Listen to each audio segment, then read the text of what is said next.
The local economy and the provincial government is driving entrepreneurship and accelerating financial transactions.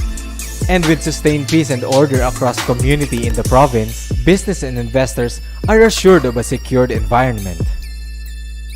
Sustained public investments in critical infrastructures and facilities capitalizes on the province's strategic geographic locations, expansive agricultural lands, and scenic tourism destinations, while protecting its gifted and hardworking human resources, continuously enhancing their skills, have built a local economy resilient to external shocks and threats, such as the ongoing COVID-19 pandemic. Today, the province of Camarines Sur, under the guidance of Governor Mix Villaferte, is enabling business and investment opportunities, sustaining growth and development, and transforming lives of its people and partners in a globally competitive and highly resilient climate.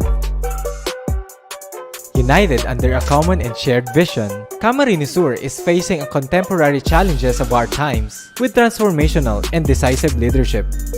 To address the challenges of comprehensive area development in the province, massive road infrastructure projects were initiated. The Camsur Tourism Coastal Highway, the Quezon BICOL Expressway, Pili Central Station, bypass roads, and other road networks. These mega projects in the integrated Luzon Spine Network ensures 2 hours savings in the travel time from Manila to Camarines Sur, making the province an attractive place to live and work. Camsur is poised to be the home of one of the largest international cargo ports in the world, expanding the country's economic corridor and connecting the region across the globe. Camarines Sur, the Philippines' gateway to Western Pacific region trade. To intensify the benefits of the transport-related infrastructure, Camsur also embarks on widespread sitio electrification and power line enhancement programs, construction of the iconic Capitol building as one-stop shop hub for business transactions, and development of special economic zones and industrial parks. By integrating our communities and business, as well as tourism and industrial zones, we create a growth corridor that increases accessibility and reduces the cost of business operations.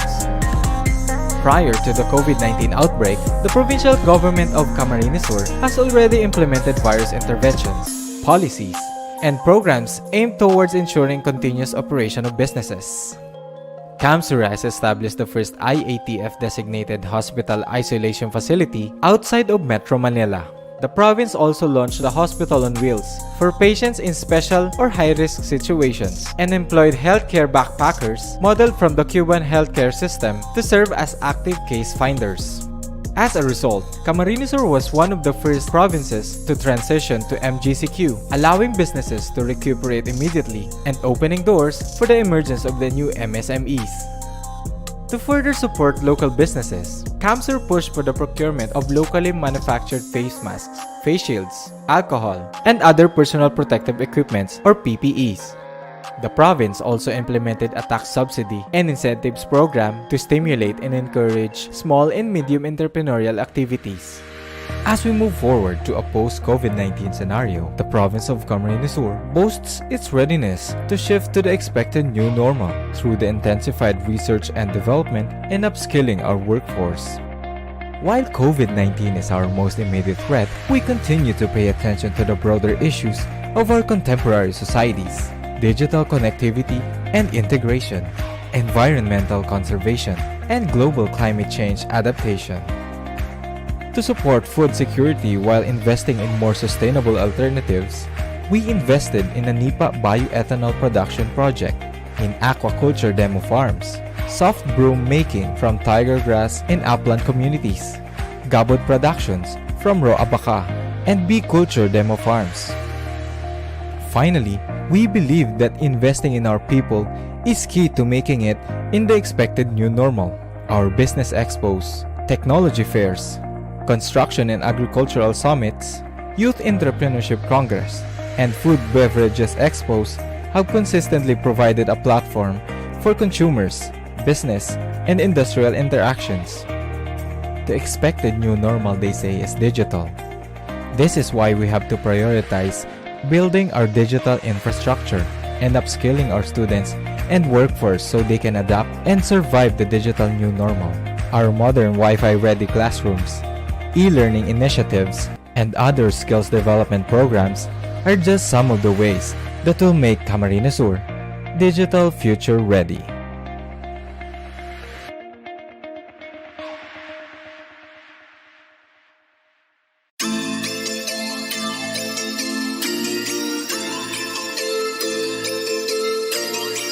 A leading business and investment center in the BICOL region, the province of Camarines Sur is known for its agro and agri-industrial expansion, IT innovations, and social and infrastructure development initiatives.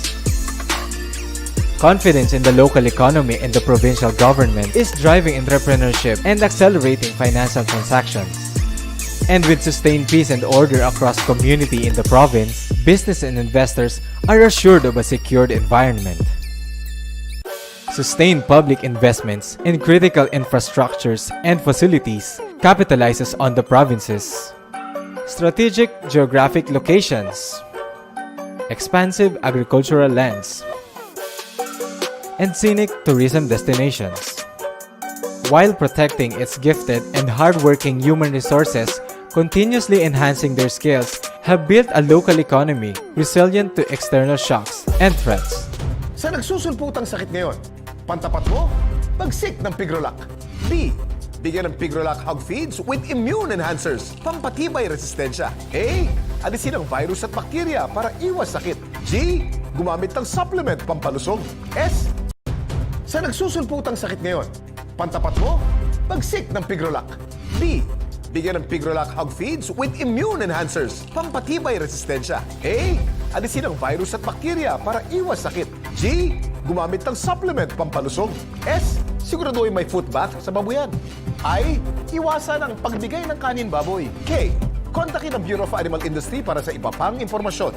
Isang mapagsik na paalala mula sa Pigrolac at Microban GT. Max! Pigrolac! Mabilis daw magpalaki. Ikaw din? Para malaman! Pati ikaw! Ang pabigat! Mabenta Pigrolac mo! Pigrolac Vital. Yung pinakaabot kayang Pigrolac. May balanced nutrition at Pigro Builders para alaga ay extra malaman at may dagdag bigat sa abot kayang halaga. Sangsa ko nga! Lalago ang puhunan sa Pigrolac Vital Hog Feeds. Lamang ka sa abot kaya. Sa nagsusulputang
This is the Agricultural Training Institute. We are the training arm of the Department of Agriculture since 1987.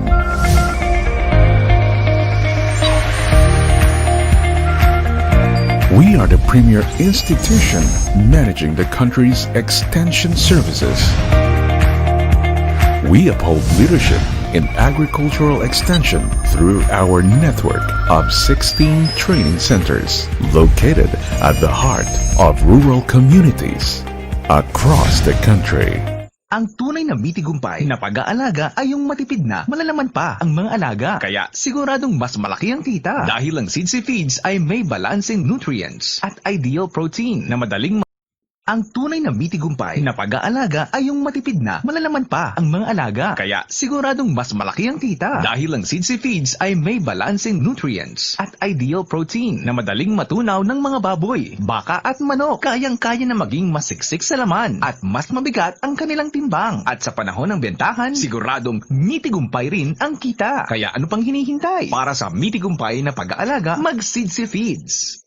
Ang Seeds Feeds dapat Ang tunay na mitigumpay na pag-aalaga ay yung matipid na malalaman pa ang mga alaga. Kaya siguradong mas malaki ang kita. Dahil ang Seeds Feeds ay may balancing nutrients at ideal protein na madaling matunaw ng mga baboy, baka at manok. Kayang-kaya na maging masiksik sa laman at mas mabigat ang kanilang timbang. At sa panahon ng bentahan, siguradong mitigumpay rin ang kita. Kaya ano pang hinihintay? Para sa mitigumpay na pag-aalaga, mag-Seeds Feeds. ang Seeds Feeds dapat Ang tunay na mitigumpay na pag-aalaga ay yung matipid na malalaman pa ang mga alaga. Kaya siguradong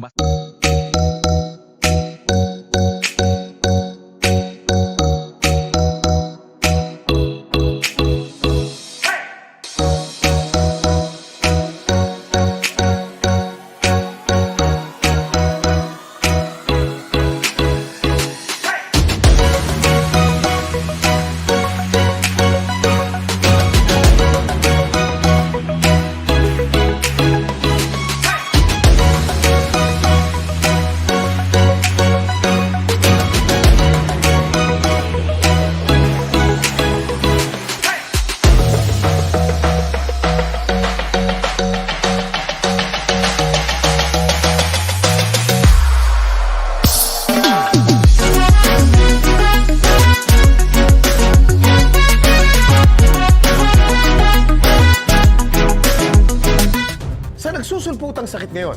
Pantapat mo? Bagsik ng Pigrolac. B. Bigyan ng Pigrolac Hog Feeds with immune enhancers. Pampatibay resistensya. A. Alisin ang virus at bakterya para iwas sakit. G. Gumamit ng supplement pampalusog.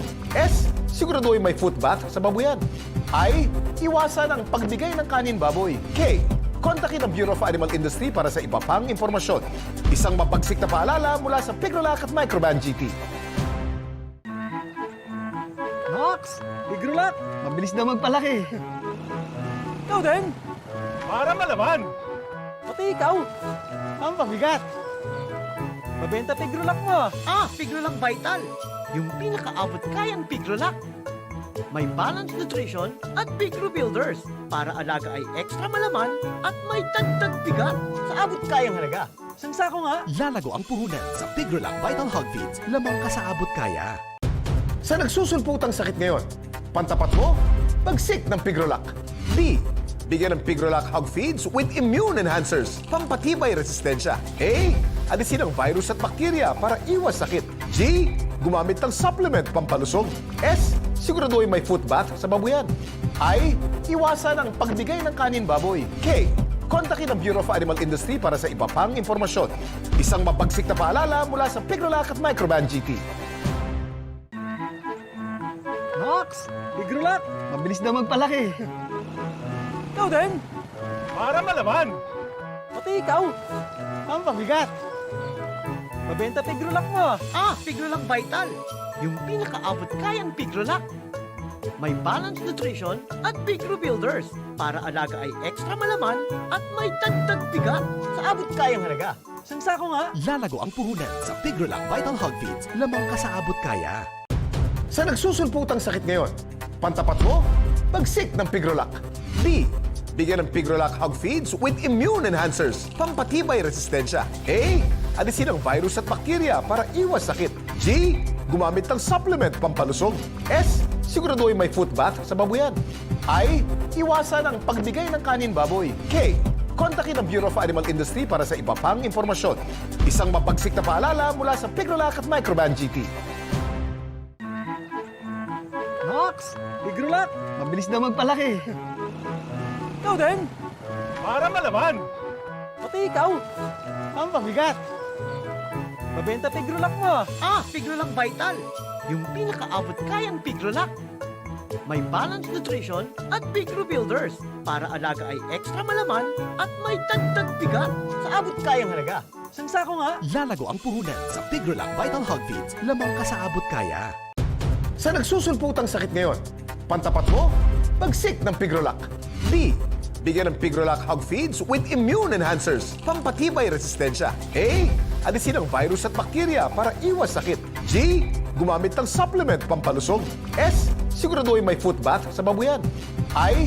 Iwasan ang pagbigay ng kanin baboy. K. Kontakin ang Bureau of Animal Industry para sa iba pang impormasyon. Isang mabagsik na paalala mula sa Pigrolac at Microban GT. Nox, Pigrolac, mabilis na magpalaki. Ikaw din. Para malaman! Pati ikaw. Ang pabigat. Mabenta Pigrolac mo. Pigrolac Vital. Yung pinakaabot kayang Pigrolac. May balanced nutrition at Pigro Builders para alaga ay extra malaman at may dagdag bigat sa abot kayang halaga. Isang sako nga. Lalago ang puhunan sa Pigrolac Vital Hog Feeds. Lamang ka sa abot kaya. Sa nagsusulputang sakit ngayon, pantapat mo, pagsik ng Pigrolac. B. Bigyan ng Pigrolac Hog Feeds with immune enhancers, pampatibay resistensya. A. Alisin ang virus at bakterya para iwas sakit. G. Gumamit ng supplement pampalusog. S. Siguraduhin may foot bath sa babuyan. I. Iwasan ang pagbigay ng kanin baboy. K.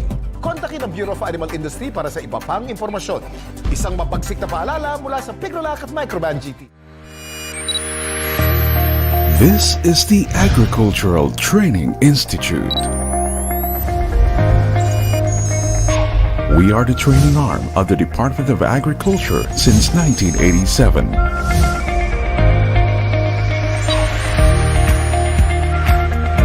We are the premier institution managing the country's extension services. We uphold leadership in agricultural extension through our network of 16 training centers located at the heart of rural communities across the country. We equip extension workers, farmers, and other key players in agriculture with outcome-based knowledge and skills.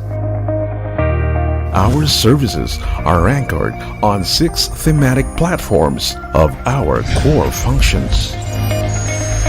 We synergize agriculture with informed and capable professionals, the farmers, the fishers, and their families, infusing them with knowledge, developing their skills with the mindset to make a difference in their community. Our passion to serve finds fulfillment as we inform,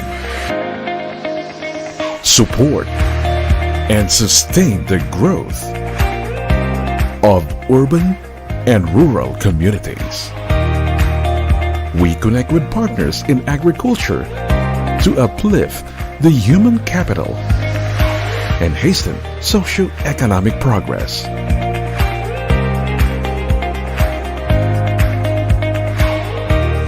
This is the Agricultural Training Institute today. We are providing excellent extension services beyond boundaries.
mitigompay na pag-aalaga ay yung matipid na malalaman pa ang mga alaga. Kaya siguradong mas malaki ang kita dahil ang Seeds Feeds ay may balancing nutrients at ideal protein na madaling matunaw ng mga baboy, baka at manok. Kayang-kaya na maging masiksik sa laman at mas mabigat ang kanilang timbang. At sa panahon ng bentahan, siguradong mitigumpay rin ang kita. Kaya ano pang hinihintay? Para sa mitigumpay na pag-aalaga, mag-Seeds Feeds.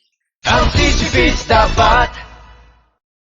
Ang tunay na mitigumpay na pag-aalaga ay yung matipid na malalaman pa ang mga alaga. Kaya siguradong mas malaki ang kita dahil ang Seeds Feeds ay may balancing nutrients at ideal protein na madaling matunaw ng mga baboy, baka at manok. Kayang-kaya na maging masiksik sa laman at mas mabigat ang kanilang timbang. At sa panahon ng bentahan, siguradong mitigumpay rin ang kita. Kaya ano pang hinihintay? Para sa mitigumpay na pag-aalaga, mag-Seeds Feeds. Ang Seeds Feeds dapat. Ang tunay na mitigumpay na pag-aalaga ay yung matipid na malalaman pa ang mga alaga. Kaya siguradong mas malaki ang kita dahil ang Seeds Feeds ay may balancing nutrients at ideal protein na madaling matunaw ng mga baboy, baka at manok. Kayang-kaya na maging masiksik sa laman at mas mabigat ang kanilang timbang. At sa panahon ng bentahan, siguradong mitigumpay rin ang kita. Kaya ano pang hinihintay? Para sa mitigumpay na pag-aalaga, mag-Seeds Feeds.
A leading business and investment center in the BICOL region, the province of Camarines Sur is known for its agro and agri-industrial expansion, IT innovations, and social and infrastructure development initiatives. Confidence in the local economy and the provincial government is driving entrepreneurship and accelerating financial transactions. And with sustained peace and order across community in the province, business and investors are assured of a secured environment. Sustained public investments in critical infrastructures and facilities capitalizes on the province's strategic geographic locations, expansive agricultural lands, and scenic tourism destinations, while protecting its gifted and hardworking human resources, continuously enhancing their skills.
Join us in our BICOL AGRI Summit webinar series on October 22 to 24, 2020.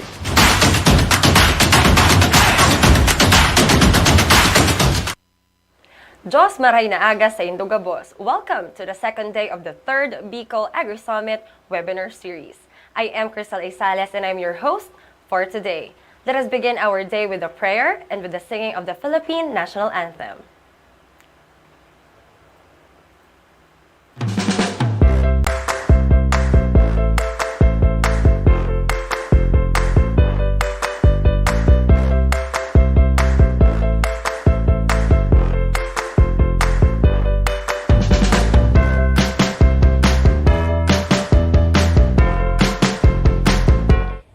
Dear God, we glorify you for all the blessings you have bestowed upon us.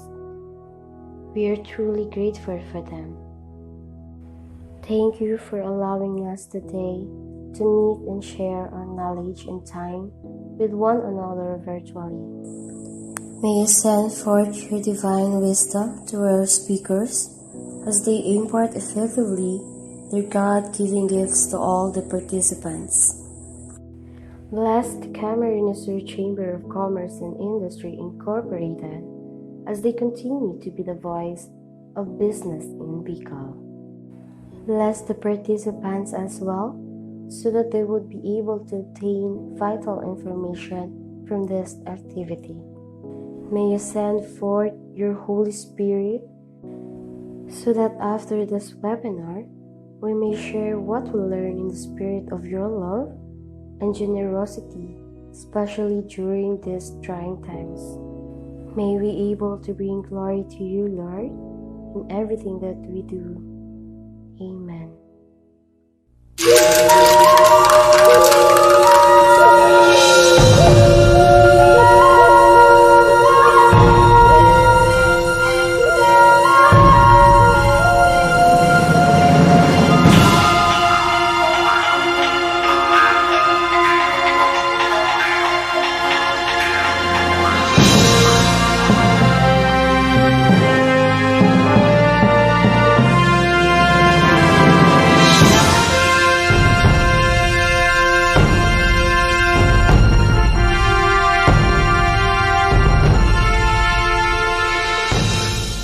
Mga kababayan, ang pambansang awit ng Pilipinas.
On behalf of the Camarines Sur Chamber of Commerce and Industry Incorporated, it is my privilege to welcome you all to another day of our webinar series for the third BICOL AGRI Summit with the theme E-Agri Summit 2020, New Normal Farming and Marketing. To give you a recap of yesterday's activities, significant topics were shared to us by our various resource speakers. We were all imparted with knowledge regarding digital e-commerce for farmers, biosecurity protocol for swine and poultry, and farmers' equipment for small and medium farm. Marami po tayong papremyong ipamimigay galing sa ating mga sponsors ngayong araw. Marami rin po tayong inimbitahang mga speakers and resource persons galing sa Department of Agriculture para sa araw na ito.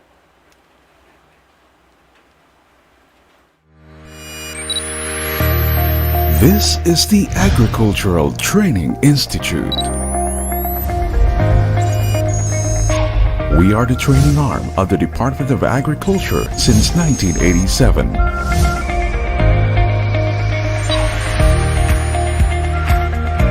We are the premier institution managing the country's extension services.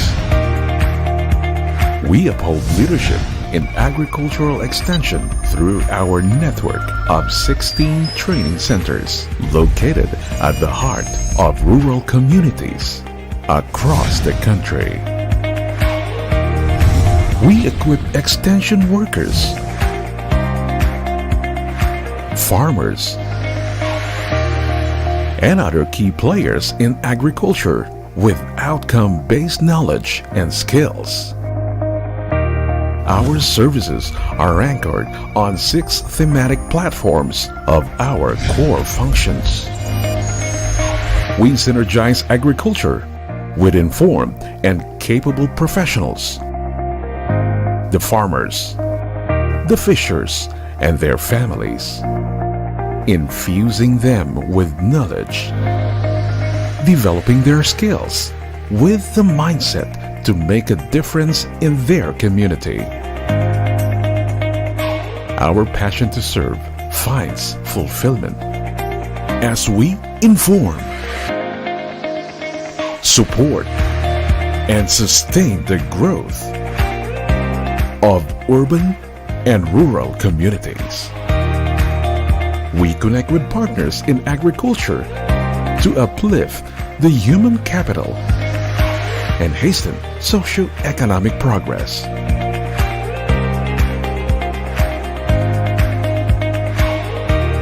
This is the Agricultural Training Institute today. We are providing excellent extension services beyond boundaries.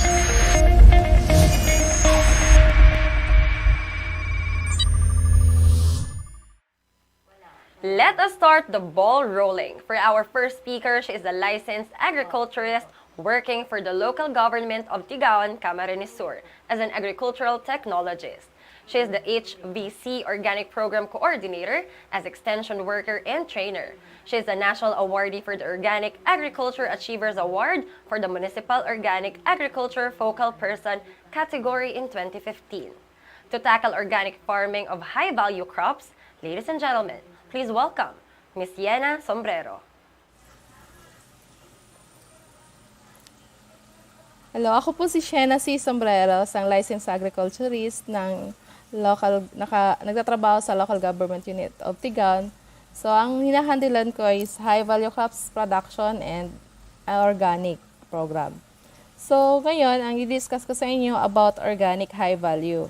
So, big sabihin, ano ang organic? Ano nga ba ang organic? And ano yung high value? Pag sinabi natin na organic, yung hindi tayo gumamit ng chemical sa ating pagtatanim or anything na chemical spray sa lupa man o sa tanim, sinabi natin na organic. Pero pag sinabi natin ngayon, bawal na din kasi magsabi ng organic kung hindi ka certified organic. Pero hindi pa naman masyadong nang i-implement, so usually ginagamit pa nito, pero dapat kung bibili tayo ng organic, alam natin and kilala natin yung nag-grow para alam natin na hindi tayo dinadaya ng grower. So pag sinabi naman natin na high value crops, high value meaning tinatanim natin sa maliit na area na madalian and then mataas yung value niya.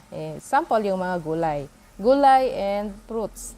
So ito yung tinatawag na high value. So, ano nga ba ang importance ng gulay? So, vegetables are essential to our daily diet. Rich in vitamins and minerals, contribute enormously to the nutrient requirements of the human body. So, kailangan natin ng gulay sa araw-araw. So, dapat meron tayong tanim para hindi tayo bili sa market. So, many people do not eat enough of fresh vegetable every day.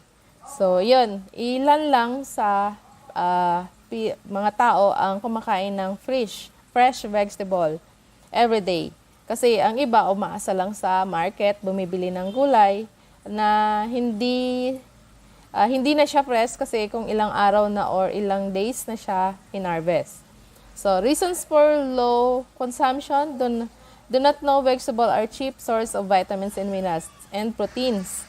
So, minsan ilan lang din ang nakakaalam na lahat ang gulay, marami talaga siyang makukuhang vitamina and minerals and proteins.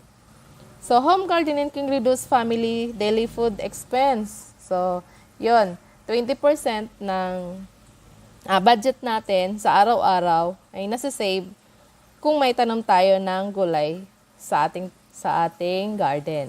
Isa pa, kung nandyan yung family nyo, lalot ngayong pandemic, meron yung lagi lang naman tayong nasa bahay, so pwede natin silang isama sa garden para magtanim o ng sabay na kasama sila and masaya na kasama ang pamilya na nasa isang lugar lang kayo na yung hindi lang lagi na lang cellphone ang inaatupag.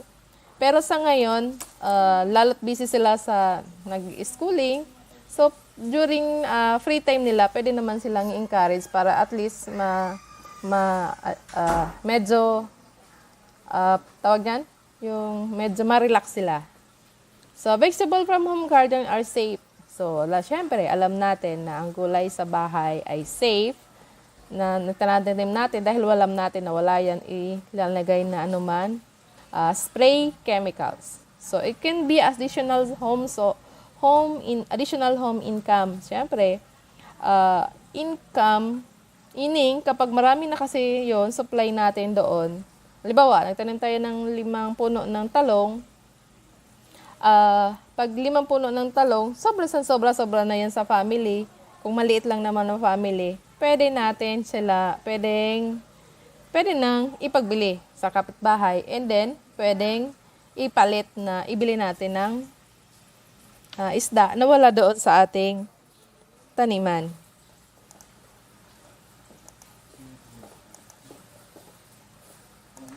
Next.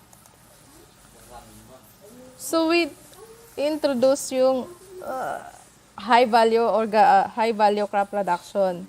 So yun, ini-introduce organically grown. So meron different families of vegetables para alam natin kung paano sila ginogrow according to their lifespan and yung requirement, yung soil requirement nila and paano sila nabubuhay.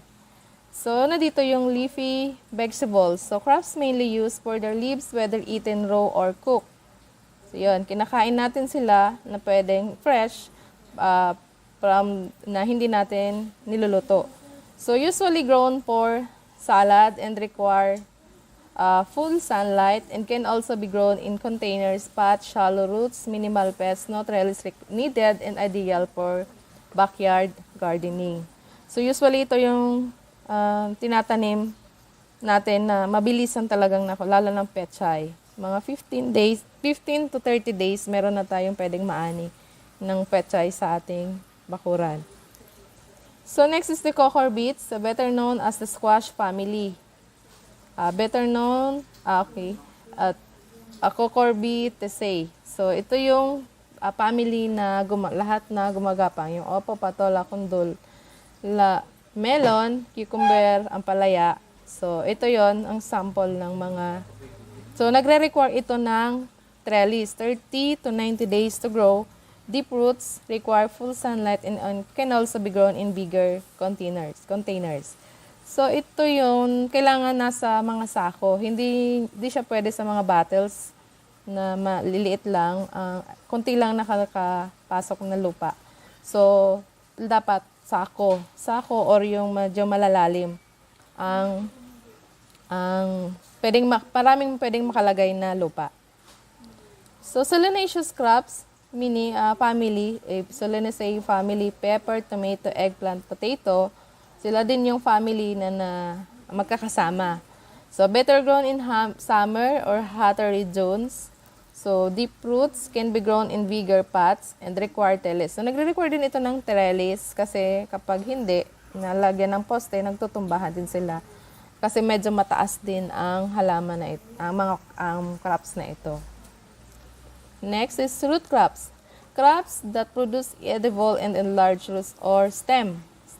So, yun. Pinakikinabangan natin yung roots. Sample dito yung carrots, radish, sweet potato. So, deep root sila. So, at least one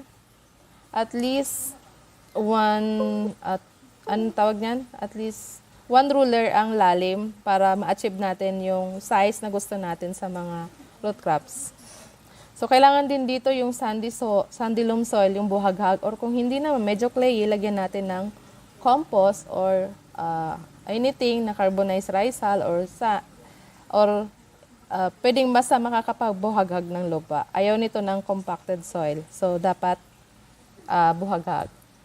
Can be grown in bigger pots. Full sunlight is required and direct seeding. Hindi siya pwedeng itanim na itatransplant. So, direkta, doon na mismo sa area itatanim kasi hindi nadideform yung roots niya kapag itransfer natin siya.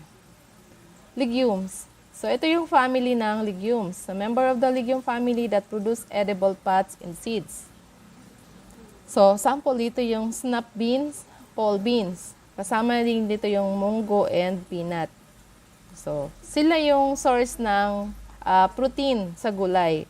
So, kung ang protein nakukuha natin sa meat, so, meron din na galing sa gulay, yung mga legumes. So, ito nagre-require ng trellis and very minimal organic inputs is required. Kunti lang na organic and then kaya niya maganda na din ang tubo niya. Can be intercrop with other smaller plants or pang green manure. So, ginagamit na pang green manure ang mung bean and peanut. Green manure. Yung leaves mismo nila, ina-apply direkta sa lupa and then as source of fertilizer. Yun. Sample yung mung bean. Ang mung bean, kung gusto mo siyang gamitin na fertilizer, so bago siya mamunga or magbulaklak,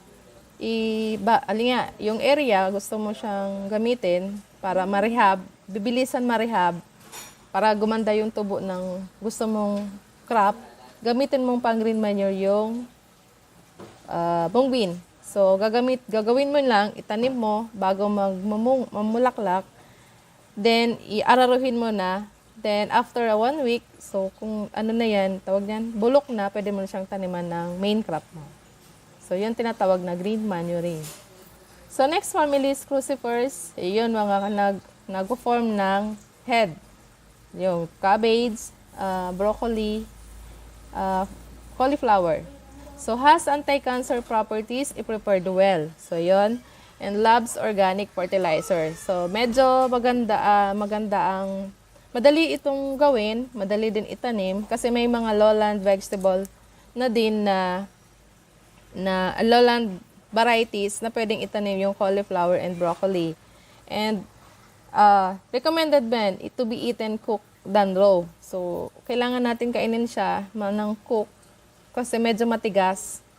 Kaysa ang iba kinakain ng raw pero medyo mahirap magkakaroon kayo ng indigestion. Kapag kinain mo siya ng raw, lalo't kung marami, mahirap, matigas, medyo matigas talaga siya. So, mas maganda, cook. Kaya lang, may anti-cancer property siya, pero tingnan natin yung source kung saan galing, kung organically grown ba siya or hindi. Kasi meron nga siyang anti-cancer properties or kung ang ginawa na, ang dami niya naman ginamit na chemical or spray, so hindi rin safe para kainin natin. So next is additional yung herbs. Meron tayong local herbs, yung mga sambong, pero hindi natin ginagamit yun sa pagluto. For medicinal purposes lang siya. Pero itong herbs na to, parsley, basil, rosemary, mint, thyme, tarragon, chives. So purpose niya is culinary purpose. Pagluto, isinasama siya. And meron din siyang medicinal. And loves to be planted in plots with lots of organic inputs and can tolerate partly shaded areas. So, maganda itong itanim lalo sa area ng gulayan kasi medyo asa rin ito na nakakakontrol ng pest dahil sa amoy nito. Yung may natural siya na medyo hindi gusto ng mga peste kaya sila umaalis. Sample dito yung halimbawa may tanim ka ng talong, pwede mong taniman ihaluan mo ng tawag niyan, yung medyo pwedeng taniman mo ng onion, so pwedeng yung pwedeng onion or basta anything na pwedeng ihalo sa kanila. So nare-reduce yung pest doon sa talong dahil yung amoy ng herbs na umaalis sila. So okay, tapos na tayo doon sa ibang family. So, at least kilala natin yung family nila para at least alam natin sila kung paano sila i-grow and paano natin sila pabubungahin. So, next is seedling care and maintenance. Dito na tayo sa nursery. So, ibig sabihin, kailangan meron tayong nursery. Alam natin kung paano sila itatanim. Kasi importante na maganda yung seedlings bago natin itanim. So, may days sila, kung ilang days bago itanim sa lupa. So, recommended ang makaroon tayo ng nursery sa ating taniman. Yung nauna, mahal ang seeds na binibili natin. Lalo na yung mga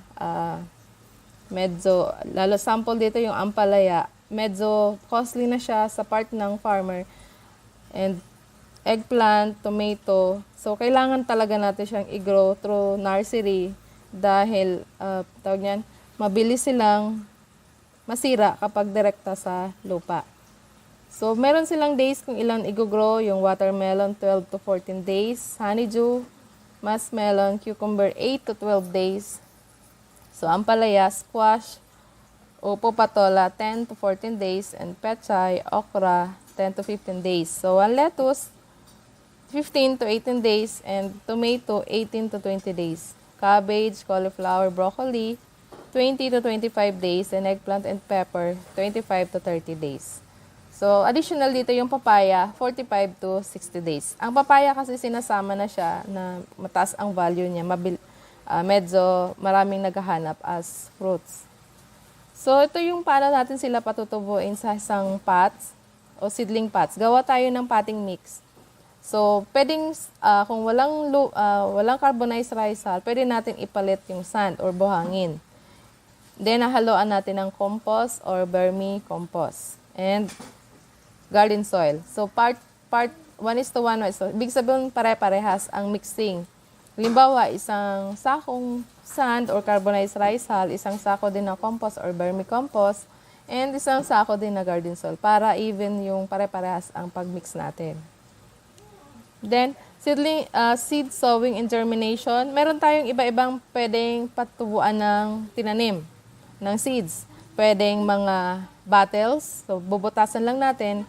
Pwede yung mga mineral bottles na malalaki, pwedeng patubuan. Pero limited lang yung sa pechay or lettuce sa mga leafy vegetable kasi maliliit lang. So, pwede sila doon mabuhay. Pwede din tayong mag-sow sa seed beds. So, siguraduhin lang natin na wala yung sakit yung lupa and walang ants, yung mga lamgam na pwedeng makaapekto sa mga seedlings. So, dapat, kasi ang unang-unang kalaban kapag itinanim natin sa lupa ay lamgam.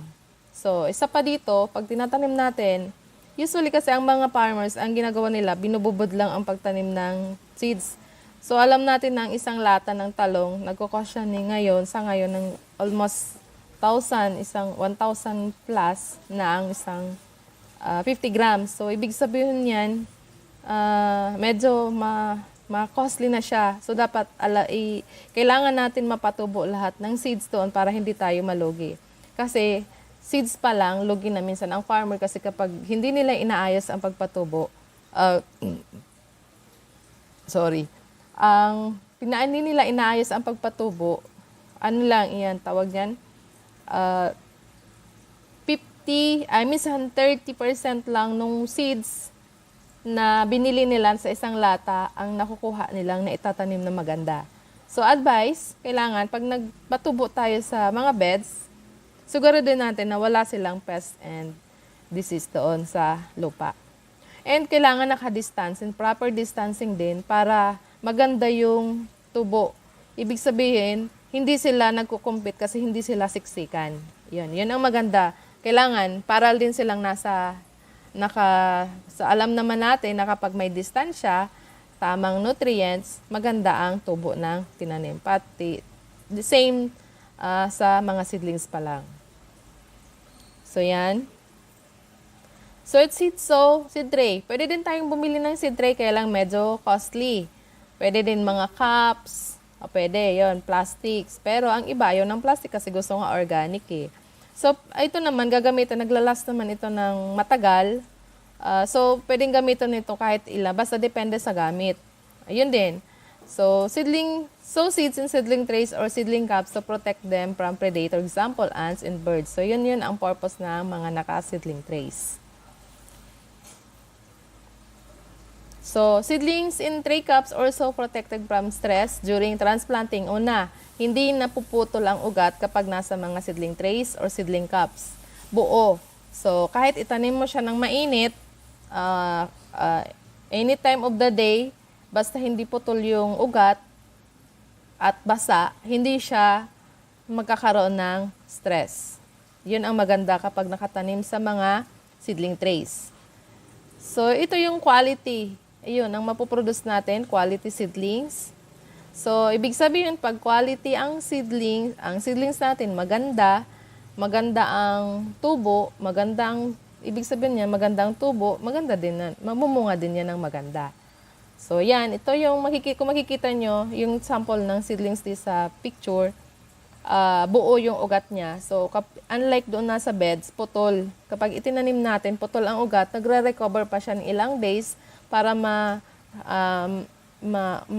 mabuo uli yung roots niya. Unlike na nasa seedling trays, hindi siya napuputol. So, wala na siyang recovery, dire-diretso siya. So, yun ang maganda ng nakatanim sa seedling trays or seedling cups. Isa din dito, alternatibo kasi gusto natin organic eh.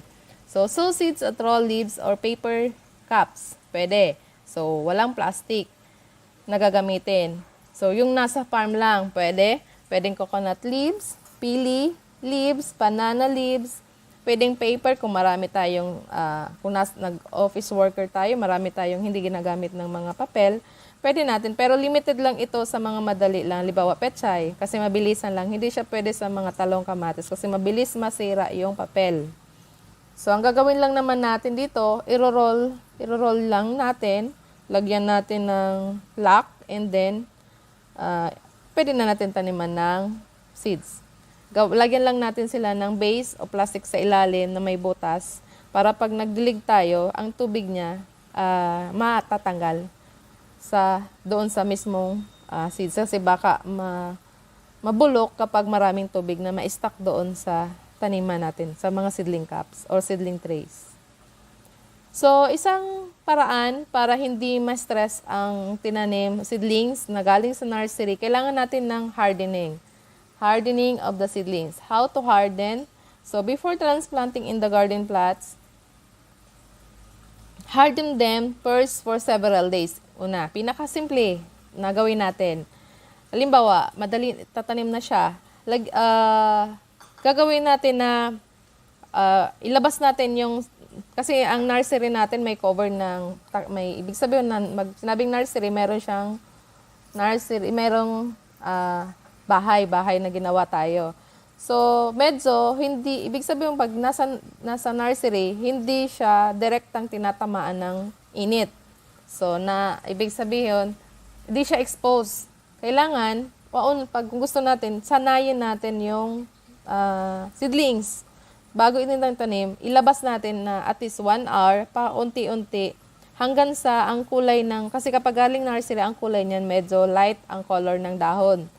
Kapag hinarden natin yan, ang gagawin natin dyan, mag-darken yung dahon niya para, ibig sabihin niya, kaya niya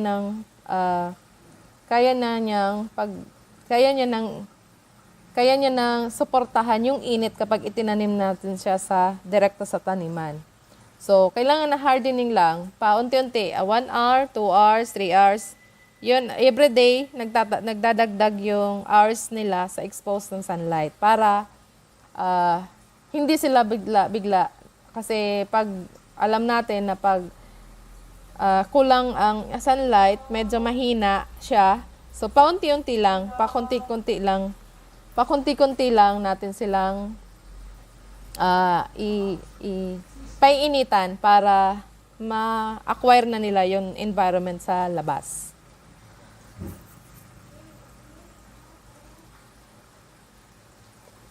So, tapos na tayo sa nursery, meron tayong types of organic vegetable production area. So, meron tayo, ibig sabihin, may kanya-kanyang area na pwedeng, depende sa area, sa sukat. May mga growers kasi na may area silang maliit lang, hindi naman kaya nila ng malawakan. So, pwede sa ang tawag naman natin dito yung container. So, kadalasan ito yung ino-offer doon sa mga urban areas na walang malawak na area to garden. So, ang tinataniman lang pwedeng taniman nila, yung mga containers lang kasi medyo lalo't sementado na yung lugar, so pwedeng itanim na lang sa mga pots yung gulay. So, yan yung container gardening. So, pwede sa mga sako, sa mga drums. So, yun, bottles, yung container gardening. Applicable ito doon sa mga medyo sementado na ang area and then maliliit lang talaga na hindi kayang mag-commercial. Walang malawak na area ang taniman. So, next is area, pwedeng taniman fence sa mga kudal. Sa mga bakod, sorry. Sa mga bakod kasi, usually ang mga fence natin, sa mga gilid ng bahay natin, compacted ang lupa kasi lagi nitang dinadaanan. So usually, sabi nga nakita natin mga design, may nakikita tayo sa internet na magandang design sa mga backyard garden. Kung sabi nga yan, ginaya mo yon, sabi nga hindi niyo magaya-gaya dahil kung gaano kaganda yon, pag ginaya niyo sa inyong taniman, hindi maganda. Yung ini-expect mo sa reality na ginawa mo, hindi. Kasi wala ang technology. Yung mga fence kasi, compacted na. So, kailangan mong tanggalin yung lupa doon and then palitan mo ng mga fertilizer, organic fertilizer para gumanda yung tubo ng tanim. So, ito yung process. Ang gagawin nyo sa fence, sa gilid, kung gusto nyo taniman, mga 1 meter deep, yung lalim, tanggalin nyo yung lupa. 1 meter, at least 1 meter or half meter, depende sa itatanim nyo. Kung 1 meter, medyo itataniman nyo yung mga bearing trees or yung mga, kung gulay, mga half meter, pwede na, pwede. Pero kung gusto nyo medyo matagal-tagal yung fertilizer, yung organic fertilizer doon sa lupa, na makukonsume ng tinanim, dagdagan mo ng lalim, para mas malalim, mas maraming mailalagay na mixture, mas maganda. So, ang sample doon yung corn cobs o rice straw. Ito yung pakatanggal ng lupa doon sa fence, so lalim na 1 meter. Ito yung sunod-sunod na ilalagay mo, yung available doon sa area. Kung meron kang corn cobs, yung tinanggalan ng mais, o rice straw marami, kung nasa ang ano nyo man doon. Kung wala naman, so kung wala kayo nito, di talaga mapapaganda ang taniman nyo sa fence. So, pwedeng corn cobs, rice straw, plus dagdagan yung animal manure, then lagyan ng banana stalk. Ang banana stalk kailangan i-chop. Ito kasing banana stalk, marami naman yung puno ng saging. Marami nito tinatapon lang or pinabayaan lang na bulok. Source kasi ito potassium. So, ang potassium, alam naman natin kailangan yan sa gulay or sa prutas na kinukonsume. Nandyan yan. So, ang banana stalk, i-chop nyo and then para mabilis yung pagkabulok niya, may water yung banana stalk. Yun ang magkukontribute para mas madali siyang mabulok. So, dagdagan na din yun ng madre de cacao or ipil-ipil plus malunggay. Kung meron kayong malunggay, maraming malunggay, pwedeng dagdagan. Plus the eggshell. Ang eggshell, tinatapon lang. So, ipunin lang natin yung eggshell. Then, isama natin doon sa gagawin natin na mixture sa 1 meter. Yun ang maganda. Medyo, kapag ito ang nilagay nyo, sabi niyan, yung expectation versus reality na nakita nyo sa internet, kaya nyo yung ma-achieve. Kung gagawin, masusunod nyo ito. So, 100% yan. Pero, siguraduhin nyo muna na kailangan muna siyang decompose bago nyo taniman. Kung bagong lagay, wag muna. Kailangan ma-decompose muna siya. So next is, pwede din backyard gardening. Backyard gardening, available ito doon sa hanggang 500 square meter area. So kailangan lang natin na i-layout na maayos. Same. Kailangan para mas maganda even ang distribution ng sunlight, kailangan natin isundin yung north-south, east-west direction. Kailangan, kung may tanim kayo ng mabababa, nandun siya sa sa siranga, yung sinisinaga ng una ng araw. And then yung mga gumagapang na kailangan ng trellis, nandun sila sa likod dapat. Para kapag mayayari niya, kapag nandun sa unahan, sa unahan yung gumagapang, hindi na masisinagan yung mga mabababa sa likod. Kailangan yung basta gumagapang or tumataas, nasa likod ng taniman. Ang orientation niya is east-west direction dapat. So, meron din yung integrated alley cropping or bio-intensive cropping gardening. So, pag sinabitan yung, ito kasi yung areas where animal manure compost is not available. Walang source ng animal manure or compost. So, ang gagawin natin, itatanim natin yung mga nitrogen-fixing trees, following na yung east to west direction. So, ibig sabihin, ang mga nitrogen-fixing trees, yung mga, alimbawa, sample, yung kadyos, sampa, mga trees, ano yan, ang kadyos, pwede natin ipanggitna kasi magiging source din siya ng fertilizer doon sa garden plots. So, sample gaya nito, trees, intercrop cabbage. So, sample din. Pwede din yung mga ipil-ipil, intercrop rice, or corn, intercrop peanut. So, yan. So, magandang gawin ito sa area para mapakinabang, may maximize natin yung area. So, next to cultural management. Cultural management, alam naman natin, pag-prepare ng lupa sa tataniman. Ito na yung mga medyo malawak na area. Kung malawak ang area natin, 10 to 15 days before transplanting, mix fresh leaves or madre de cacao, ipil-ipil or leguminous crops. Organic compost, pwede. So, ilalagay na natin siya doon sa area ang tataniman natin. Para, yun ang gagawin natin na as basal fertilizer. So, yun. Cover natin ng, halimbawa, gawa tayo ng plots. So, i-cover natin ng mulch, pwedeng rice straw or plastic mulch. Ang purpose kasi ng rice straw or plastic mulch, so, naiiwasan yung pagka-dry ng lupa and na-maintain yung moisture niya. And isa pa, kapag gumamit tayo ng rice straw, magiging source din siya ng fertilizer. Pero, ang problema lang nito kapag maraming alagang manok. Kasi kapag nakita yan ng manok, sigurado yan na hahalo kain. So, useless yung mulching na ginawa natin. And isa pa dito, naiiwasan yung pagdami ng mabilisan ng weeds. Kasi sa organic, bawal mag-spray ng herbicide. So, ang purpose ng mulching, napiprevent yung pagdami ng weeds na hindi na tayo mahirapan na tanggalin ito. Kasi mabilis siyang tumubo eh.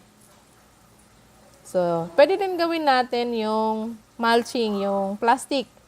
So, ang plastic mulch, ang maganda din kasi ng plastic, isa pa pala ng mulching, kapag umuulan, yung lupa hindi basta-basta na dadala ng tubig. Gaya ng na kapag sobra, yun pa. Meron na din ngayon, dini-device na pag malawakan sa gulayan, pwedeng gumamit na ng, kung wala tayong rice straw, pwedeng gumamit ng, tawag yan, ng plastic mulch. So, plastic mulch, ang plastic mulch naman kasi, medyo ma-costly din, pero medyo marami na din. Makaka-save tayo ng makaka-save ng labor para sa weeding.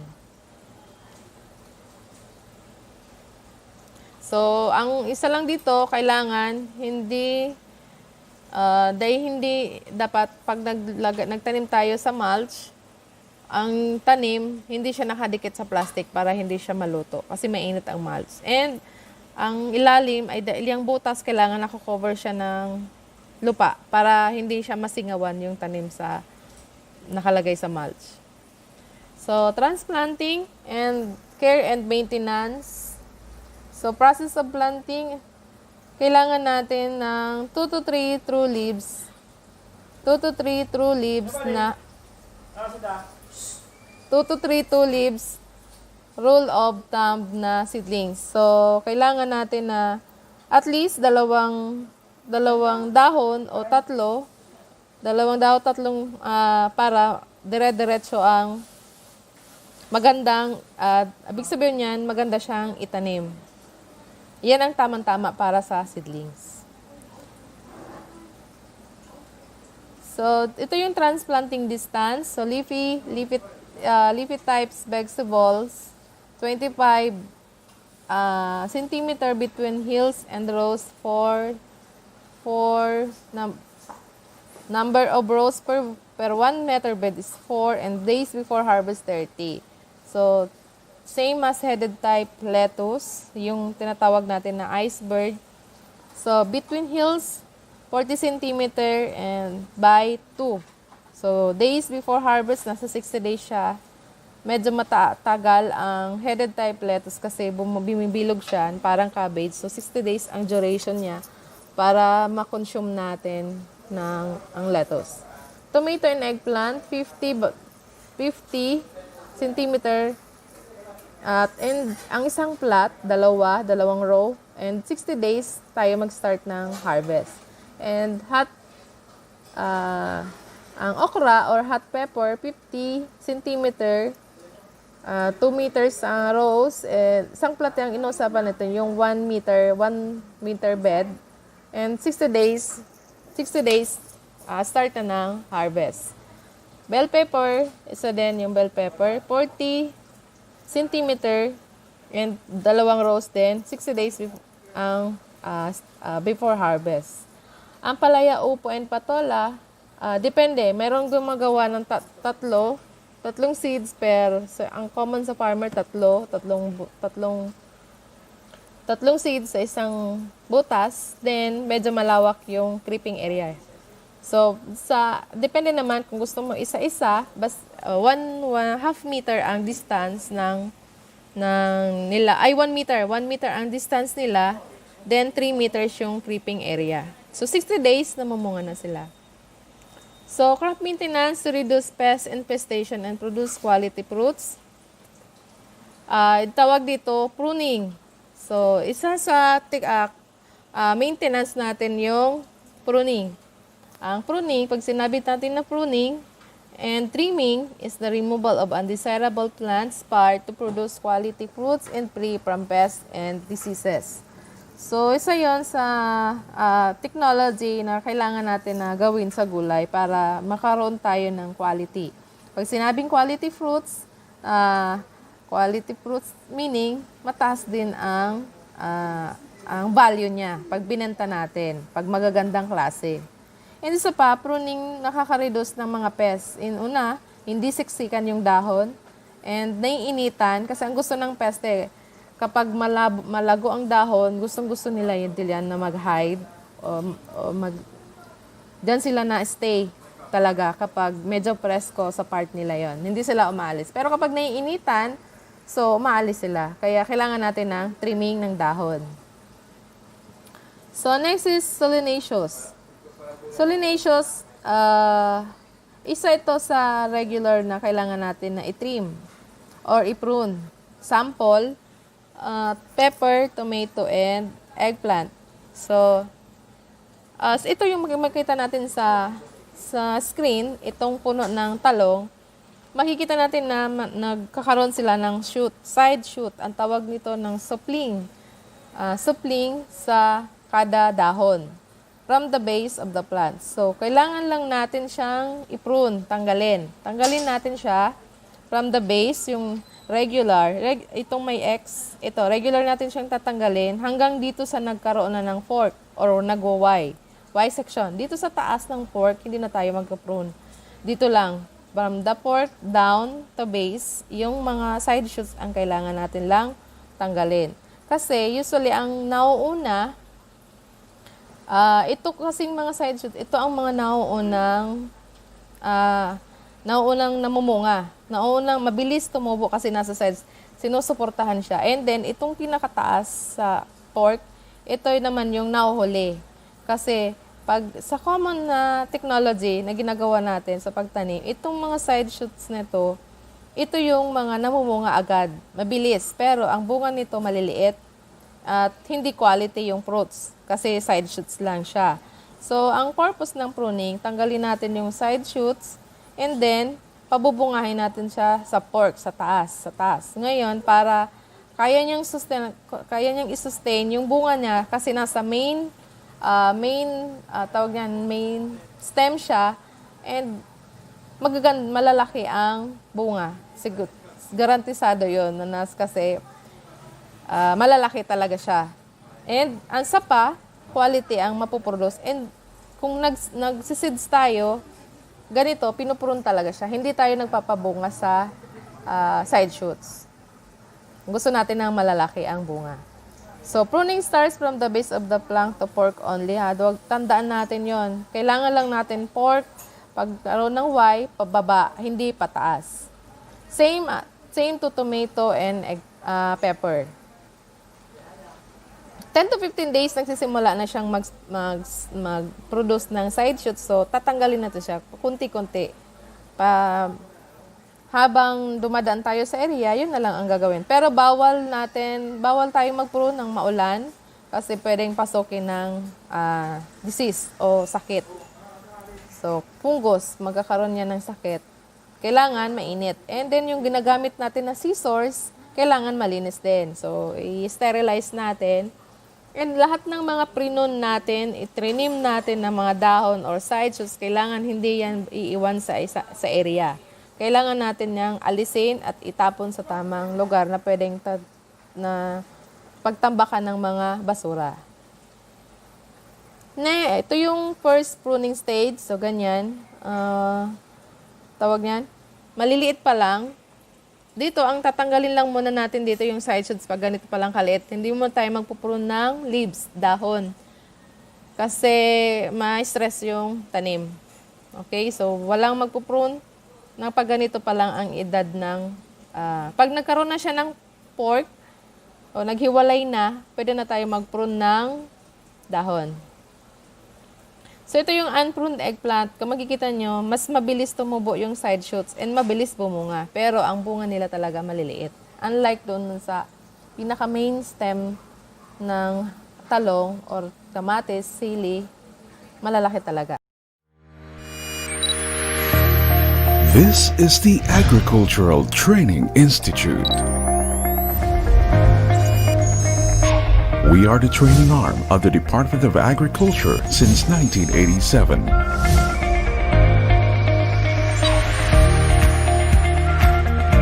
We are the premier institution managing the country's extension services.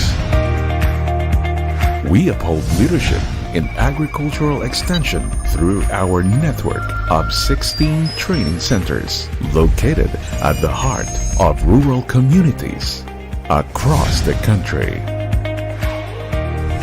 We equip extension workers, farmers, and other key players in agriculture with outcome-based knowledge and skills. Our services are anchored on 6 thematic platforms of our core functions. We synergize agriculture with informed and capable professionals, the farmers, the fishers, and their families, infusing them with knowledge, developing their skills with the mindset to make a difference in their community. Our passion to serve finds fulfillment as we inform, support, and sustain the growth of urban and rural communities. We connect with partners in agriculture to uplift the human capital and hasten socio-economic progress.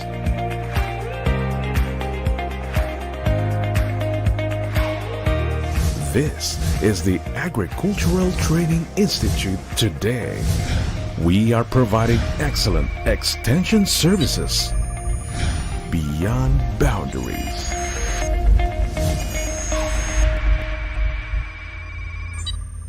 Thank you so much, Ms. Shena, for that very insightful talk. Mamayang hapon magkakaroon tayo ng breakaway sessions kasama ang Department of Agriculture sa mga topics na napag-usapan. Makikita natin ang link sa CSCCI or Camarines Sur Chamber of Commerce and Industry Incorporated Facebook page. Our next topic will be spearheaded by 3 lovely women from the Department of Agriculture and Training Institute. First up is Ms. Angelica Teves, serving as administrative staff at the Regional Training Center 5 from year 2018 to present.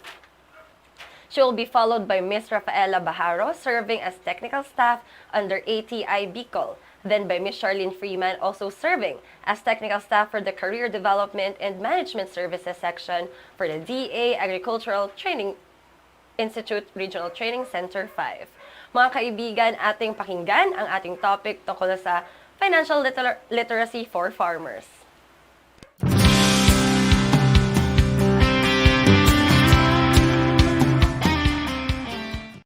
Diyos marhay na Aldao, Bicolandia. I am Juros de la Torre and I will be your host for today's webinar on financial literacy brought to you by the Agricultural Training Institute Regional Training Center 5 or ATI BICOL. This is in partnership with the Camarines Sur Chamber of Commerce and Industry Incorporated and as part of the 3rd BICOL Agri Summit via webinar with the theme E-Agri Summit 2020 New Normal Farming and Marketing. Hashtag ATI Inspire, hashtag I Share Knowledge, hashtag ATI Leads, hashtag ATI BICOL, and hashtag Sarabay. So ayan, kumusta po kayo sa inyong mga tahanan? Shout out to all our farmers na walang sawang sinisigurado na meron tayong makakain sa araw-araw. Saludo po kami sa inyong lahat. Having said that, ngayong araw we will have resource persons that will enlighten and guide us sa usaping pinansyal para sa ating mga magsasaka. Simula yan sa pagmamarket ng kanilang mga produkto at sa pagsiguro na ang kanilang kita ay may magandang napupuntahan, lalo na sa panahon na may ganitong global health crisis. Without further ado, let's get to know our speakers for today. We have Ms. Charlene O. Freeman, Ms. Angelica Teves, and Ms. Maria Rafaela Bahar. To talk about personal financial goals, understanding financial education and importance of income, please all welcome Ms. Charlene O. Freeman. Hi, Ms. Cha. Hi, Ms. Bibay. At syempre, magandang araw po sa lahat ng nanonood na ating mga farmers dyan sa kanilang mga bahay. Of course, hi, Ms. Ella. Hi, Ma'am Jewel Rose. At hi din sa lahat ng mga sumusubaybay ng webinar na ito. And of course, sa ating mga farmers na walang sawang sumusuporta sa ating lahat. And of course, hi, Ms. Laika. Hi, Ms. Churros, and hi din po sa lahat ng nanonood ng webinar na ito. Sana po okay kayong lahat and taking care of your health. Ayan, para simulan ang ating programa, ang unang katanungan po will have Ms. Cha para magsumagot sa mga ito. Unang katanungan po, Ms. Cha, ano po itong tinatawag nating personal financial goals? The first thing that we have to define is what is personal finance. So, ang personal finance po is everything in your life that involves money. It has something to do with your expenditures, with your savings, the investment, the money that you use to live comfortably, and syempre, the money that you are using to finance, for you to be financial secured, and also the money that we are using to achieve our goals. And the second one is what are goals, So, ang goals po ay yung lahat ng bagay na gusto at yung gusto nating ma-accomplish or magawa in our life, It could be college education, our degrees, So, it could be also or sa ating mga farmers, it could be machineries, yung mga tractors, ganon. Then the occupation that we want, and the house, and also farmland. That is a goal. Ngayon po, we have to define what is financial goals. So, ang financial goals po ay ang mga personal or big picture objectives that we set for how are we going to save or spend our money. So, these are the monetary targets that we are striving to hit. They can be things that we hope to achieve in short term or it could be in long term. Kumbaga po, it has something to do with managing our lifestyle when it comes in monetary. So either way, it's often easier to reach our goals if we identify them. So before we come up with concrete or better financial goals, we have to identify first. Mamaya po, i-discuss natin on how to set our financial goals. So, we have 3 financial goals. We have the short-term goals, intermediate, and long-term. Ano po ba ang mga ito? So, ang short-term goals po, ito po yung mga goals natin na pwede nating makamit within 1 year. Mga short terms, it could be emergency fund, mga ganyan, our travel, fund for travel, mga ganyan. And the intermediate, makukuha natin siya within 2 to 5 years. Medyo medyo mahaba siya compared sa short term. And the last one is the long-term financial goals.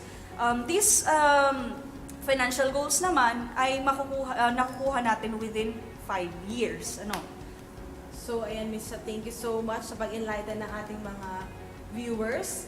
Ang susunod po nating katanungan ay kung ano-ano po yung mga factor ba na kailangang i-consider kapag gumagawa ka ng sarili mong financial goals. Okay. That's a good question.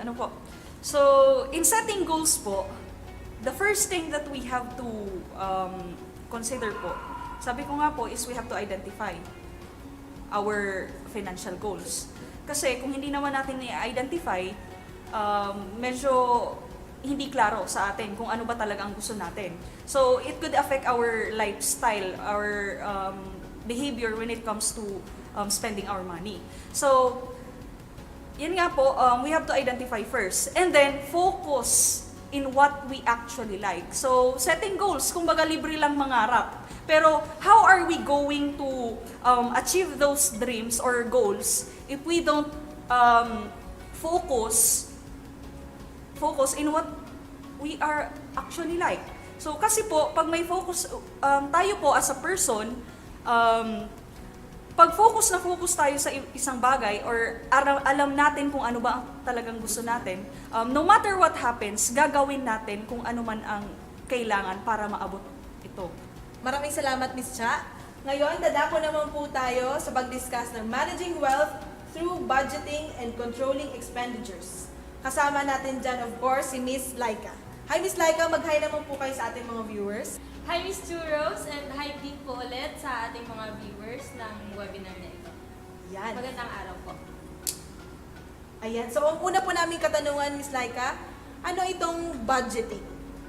So, nabanggit po ni Miss Cha kanina yung financial goals. So, para ma-achieve natin yung financial goals, kailangan natin mag-set ng budget. So, ano nga po ba yung budgeting? So, budgeting is the process of translating a plan in quantitative terms, usually monetary. So, in simpler terms, budgeting is a process of creating a plan on how to spend your money, or para pasimplihin pa, ang pag-balance ng expenses sa ating income. So yan. Budgeting is also a prediction of future operations of a particular organization or individual. So, madidetermine ito in advance kung how much money, kung meron ka pang pera na pwedeng gastusin for leisure or sa mga kailangan mong bilhin.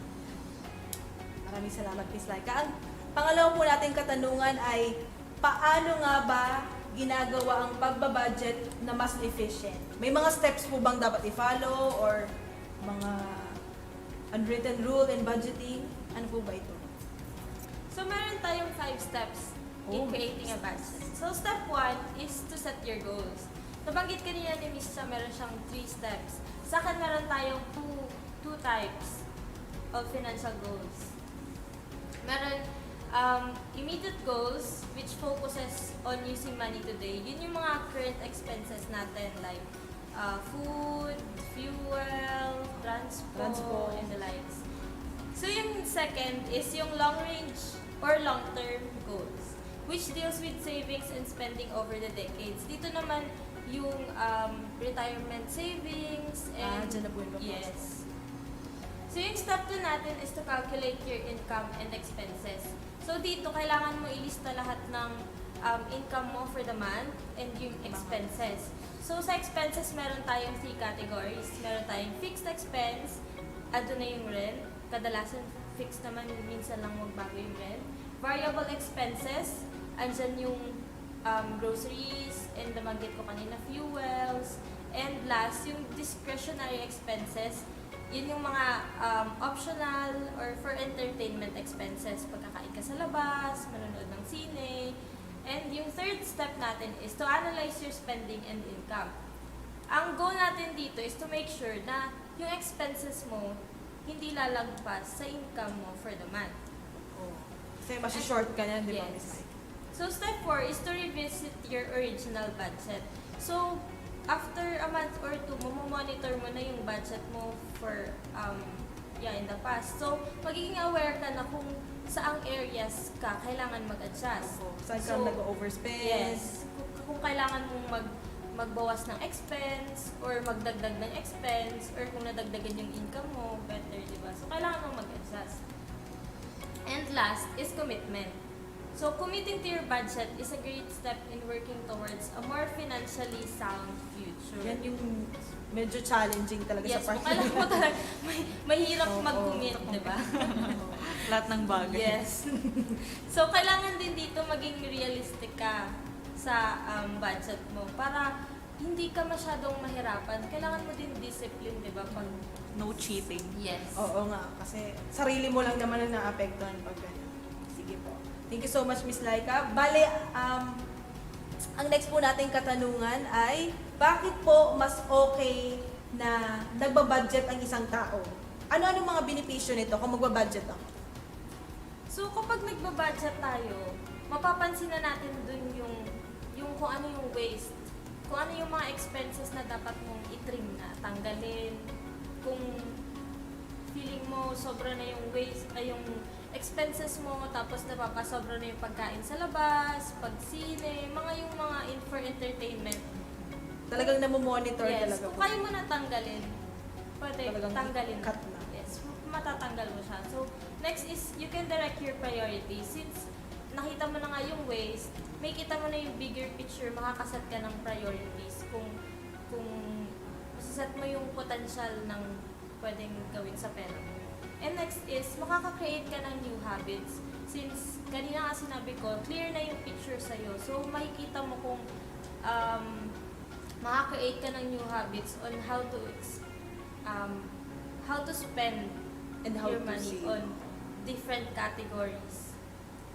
And next, pinaka-importante, it reduces stress. Ay, oo naman talaga kasi stress na stress, huwag paikot-ikot ng lahat-lahat ng mga pagkakagastusan. Yes. Bills. Yes. And lastly, it educates.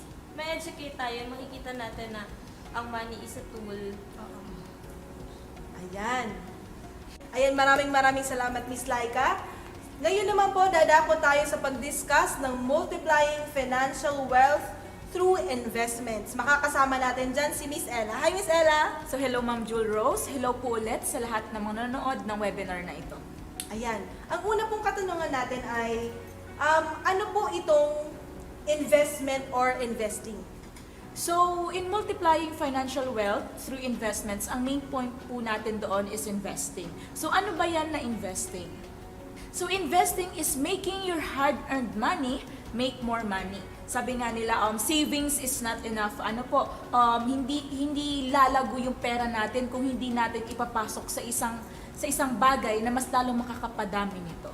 So, in order na para magkaroon tayo ng pera na maika-capital natin sa ating investments, we need to follow, sabi nga kanina ni Ma'am Likes, kailangan natin i-budget ang pera natin para magkaroon tayo ng pera.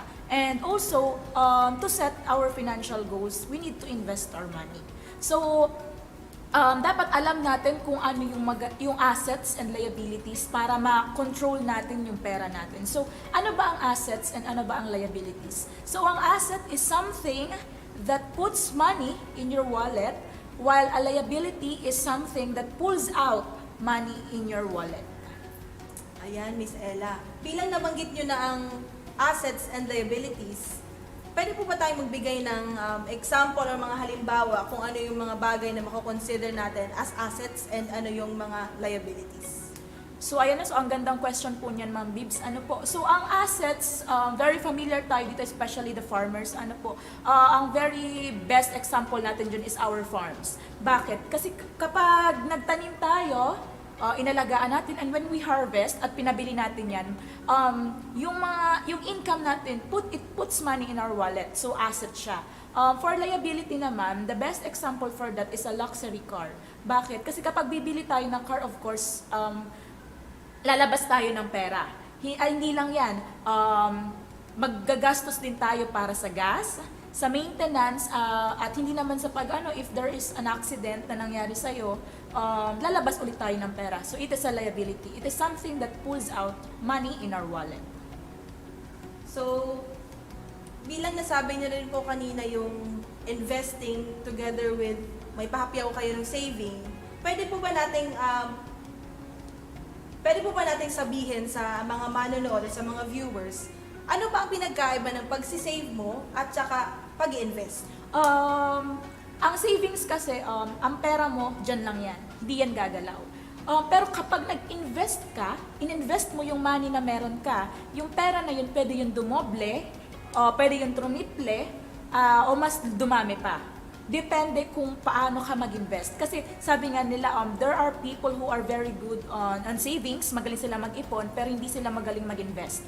So ayan, minsan may tao na nag-i-invest to low risks investments, meron naman na iba na nag-i-invest on high risk investments. Ayan. So pinagkaiba lang nila, basta pa nag-invest ka, depende sa investment mo, dadami yung pera. So yung pagsisave stagnant while investment is dumadami Dumadami. siya. Yan, maraming salamat po. Ang susunod naman na katanungan, kagaya ng paggagawa ng personal financial goals, ano naman yung mga factors na kailangan kong i-consider o ng mga manonood kapag mag-i-invest po ako? Medyo ano siya medyo broad yan na concept, no, yung mga dapat i-consider kasi kapag, di ba, honestly, ano po pag nagnenegosyo tayo, pinag-iisipan talaga natin yan. Sabi nga kanina ni Ma'am Cha, meron tayong short-term goals, mid-term goals, and long-term goals. So, depende yan sa'yo, depende sa kung ano yung gusto mong marating doon sa pera mo. Pero the very basic na dapat alam mo kapag nag-i-invest ka is you should know the return on investment or ROI. Which means, ang madaling definition dyan is, kapag nag-invest ka, dapat alam mo sarili mo na dapat merong babalik. Babalik yung capital mo na may dagdag. Yan dapat na lagi mong isipin. Pag nag-invest ako, dapat pagbalik sa akin ng pera, balik yung buong pera ko, may dagdag pa. Ganun dapat. Yun lang yung iisipin natin pag nag-invest tayo. Ano po, for example, 50,000 is your capital, balik sa'yo 50,000, may 20,000 pang balik. Ayan, 70,000. 70,000 yung balik sa'yo. Yan. So, having said all of those, Miss Ella, kung gusto ni farmer or ng ating mga viewer na mag-invest, paano niya ito gagawin? Marami tayong ways sa pag-invest. Ano po? So, the first example that I can give you is the classic investment. Ano ba yan na classic investment? It is expanding your land base to buy your larger equipment or joining a supply cooperative. For example, the best example for this is joining a multipurpose co-op. Bakit? Kasi, for example, nagtatanim ka ng taro o natong in BICOL. Tapos, kapag pinapabili mo siya sa co-op, ang bili lang sa'yo is 120 pesos per kilo. Pero kapag nag-join ka doon sa multipurpose co-op, ang bilhin na nila sa'yo nung taro mo or natong is 140 pesos. So, merong 20 pesos difference. So, investment siya kapag pumasok ka. Di ba pa nag-i-invest ka, lagi kang may linalabas na pera. So, kapag papasok ka sa multipurpose co-op, syempre meron yung mga monthly payments, membership fee. So, pero yung mga membership fee at mga binabayan mong monthly, loanable naman yan. So, hindi ka naman matatakot doon sa ibabayad mo. So, maganda siyang investment. And of course, good benefit naman yun sa'yo. Next is the enterprise diversification investment. So, for example, ikaw yung farmer with hindi naman sa complete, meron kang mga equipments in farming, for example, tractors and wagons, and hindi mo pa naman siya gagamitin. So parang naisip ka, maluluma siya o kaya sayang naman ng oras na hindi siya nagagamit. So ang gusto mong gawin is magtayo ka ng business or rental business para iparenta yung mga tractors and wagons mo. So habang hindi mo siya nagagamit, nagkakaroon ka ulit ng pera out of na tenggang tractors and wagons. Ayan. So, ang next naman is differentiated commodities. For example, nagtatanim ka ng organic mga plants or for example, organic corn. Ano po? So, dati, organic corn lang yung gusto mo. Pero, ngayon, parang naisip ko, bakit hindi ko gumawa din ng high oil corn production out of my corns? Parang may corn ka na, may produkto ka pang makukuha. So, doble ka na. Nagkakaroon ka ng income sa corn, nagkakaroon ka pa ng income doon sa high oil production na nakukuha, na ginagawa mo. So, next is value-added business. So, actually, very familiar ata to sa ating lahat. Ano po itong value-added business investments? So, ito yung kapag nakikipag-negotiate tayo sa ibang corporation or ibang business dyan. For example, nagtatanim ako ng soybeans. Nakikipag-partner ako sa mga business na na naggumagawa ng toyo. Ganon. For example, nagtatanim ako ng natong, nakikipag-partner ako sa mga businessman or mga restaurants na nagluluto ng natong. Ganon. So, very basic itong value-added business investment. Next is publicly traded stock.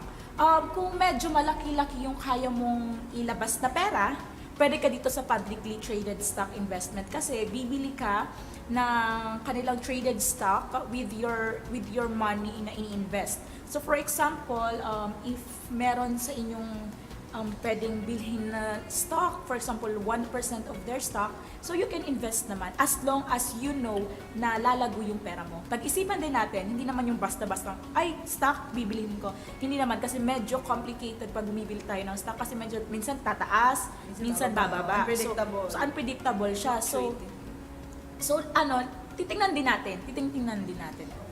Next is investment diversification. Ito yung example na, for example, meron tayong pwesto sa isang building na doon binabagsak lahat ng produkto natin. Kasi meron ka ng income doon sa mga pinapabili mong crops or mga gulay, pero meron ka din sarili mong binabagsakan at doon bumibili yung mga customers mo. Ayan, maraming salamat, Miss Ella. Ngayon, mas alam na ng ating mga viewers kung paano nga ba talaga tamang mag-invest. Yan. Susunod, we'll have financial education kasamang muli si Miss Cha. Yan. Unahin na po natin yung katanungan na ano nga ba ang benepisyo sa'yo kapag financially literate ka bilang isang tao or business person? Pag ang mga benepisyo ng financial literate na tao ay wag na tayong lalayo. Financially stable ang isang tao. Kumbaga, ang farmers, pag siya ay financial literate, maski marami siyang savings. Kaya kung ano man ang dumating sa kanyang mga unforeseen na mga natural phenomena or mga gastusin sa farm niya, mabilis lang niya itong ma-resolve when it comes to monetary matters. And syempre, sa atin, less stress. Sabi nga ni Miss Laika, less stress. Wala tayong masyadong iisipin kasi we are financially stable. When we establish our emergency fund, meron tayong huhugutin. Sabi nga natin, pag may sinuksok, may hinudukutin. So, ayan, hindi tayo mamumroblema sa kakainin natin or kung ano man ang mga expenses na darating man sa atin. Sabi nga nila, meron kasi akong nabasang So, when you are earning money, kumbaga, or you are an employee, you have to save 9 months of your salary. Kumbaga, dapat ang emergency fund mo ay ang amount na nakuha mo within 9 months. Para, kumbaga, pag nawalan ka man ng trabaho, you have this amount to, kumbaga, to save you. Sa mga farmers naman, if you are earning, kumbaga, 30 to 40% of your income, pwede nyo siyang i-save. Yung mga, within 9 months nyong savings, it will save you. Halimbawa, hindi naman natin hinihingi, bigla tayong binagyo kasi BICOL region is very prone to typhoons, calamities. Kaya by the help of that, you can easily resolve or pwede, kumbaga, ang ating resiliency ay madali na lang. So, that is the benefits. Yan, Miss Cha. So, mas alam na natin ngayon kung paano ba tayo mas magiging financially literate. Salamat, Miss Cha. Ang susunod po natin katanungan para kay Ms. Cha ay paano nga ba talaga ma'am masasabi kapag ang isang tao ay na-achieve na yung pagiging financially literate na estado? Paano kaya po yun?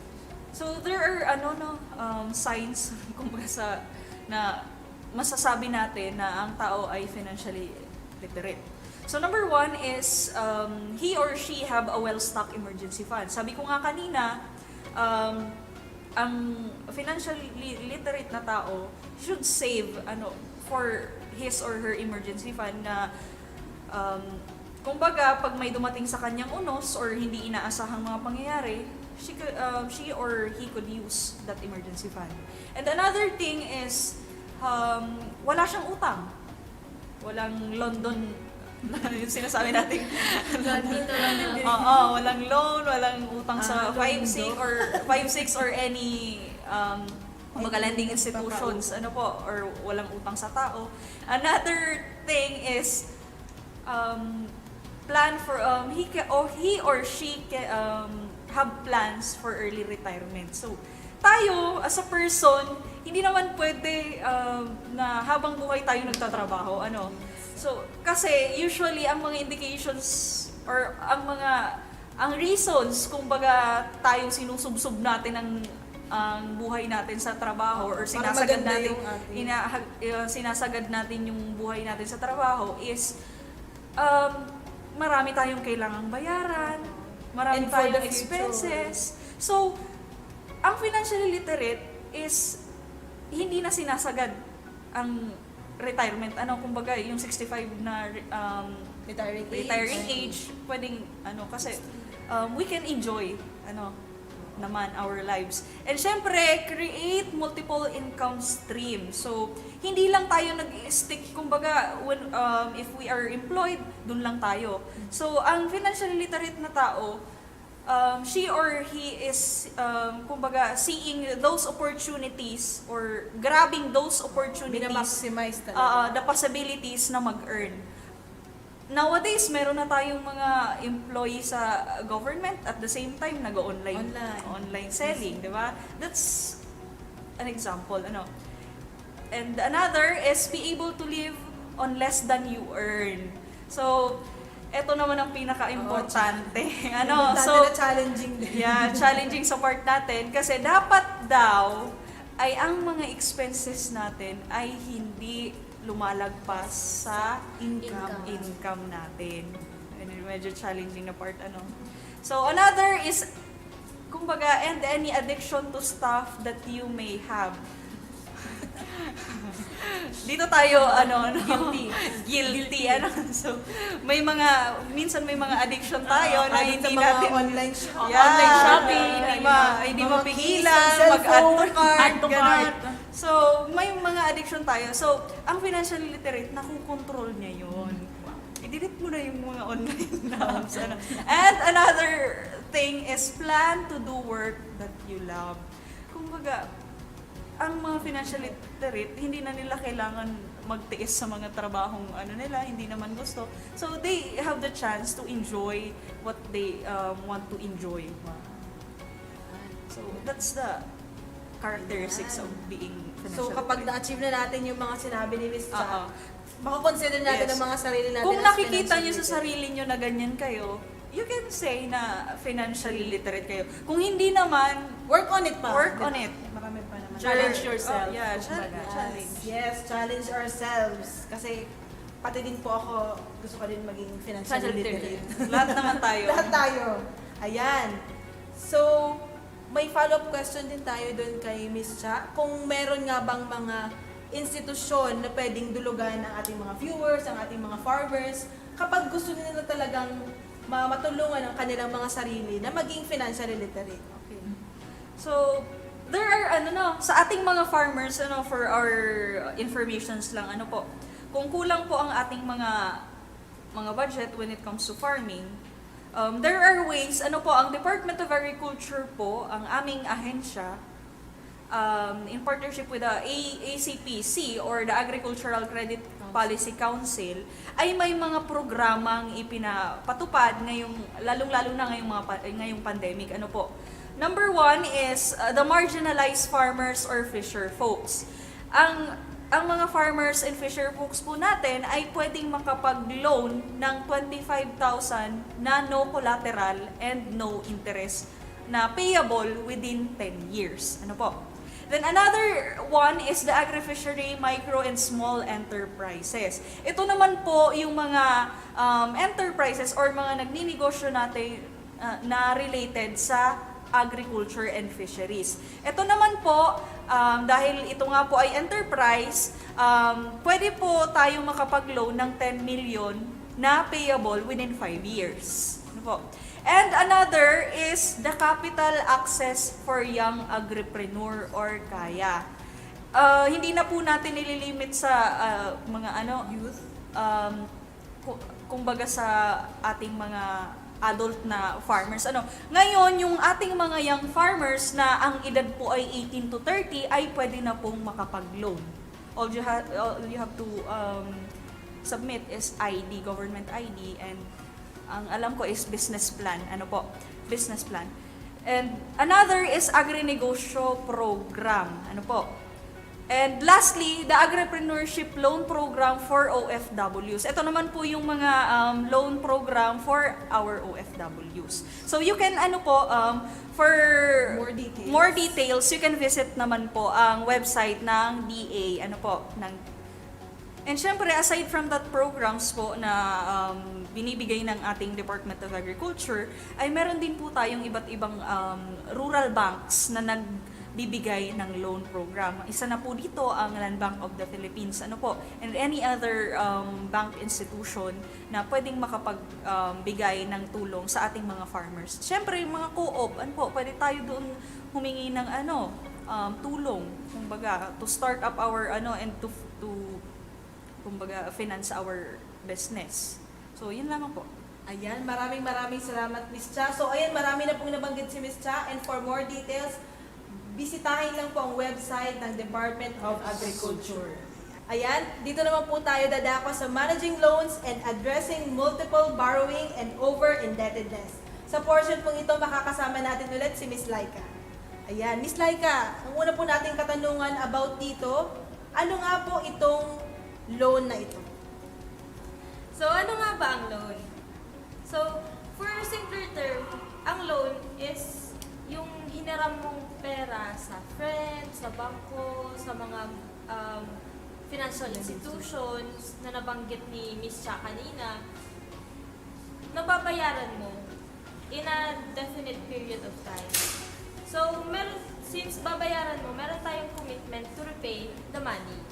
So, yan. Meron din tayong consequences, syempre, if hindi mo mabayaran yung pera, so magkakaroon tayo dyan ng legal problems, or hindi na tayo, mahihirapan na tayong umutang ulit in the future, yes. Tapos, pwede din magkaroon tayo ng higher interest dun sa utang natin before.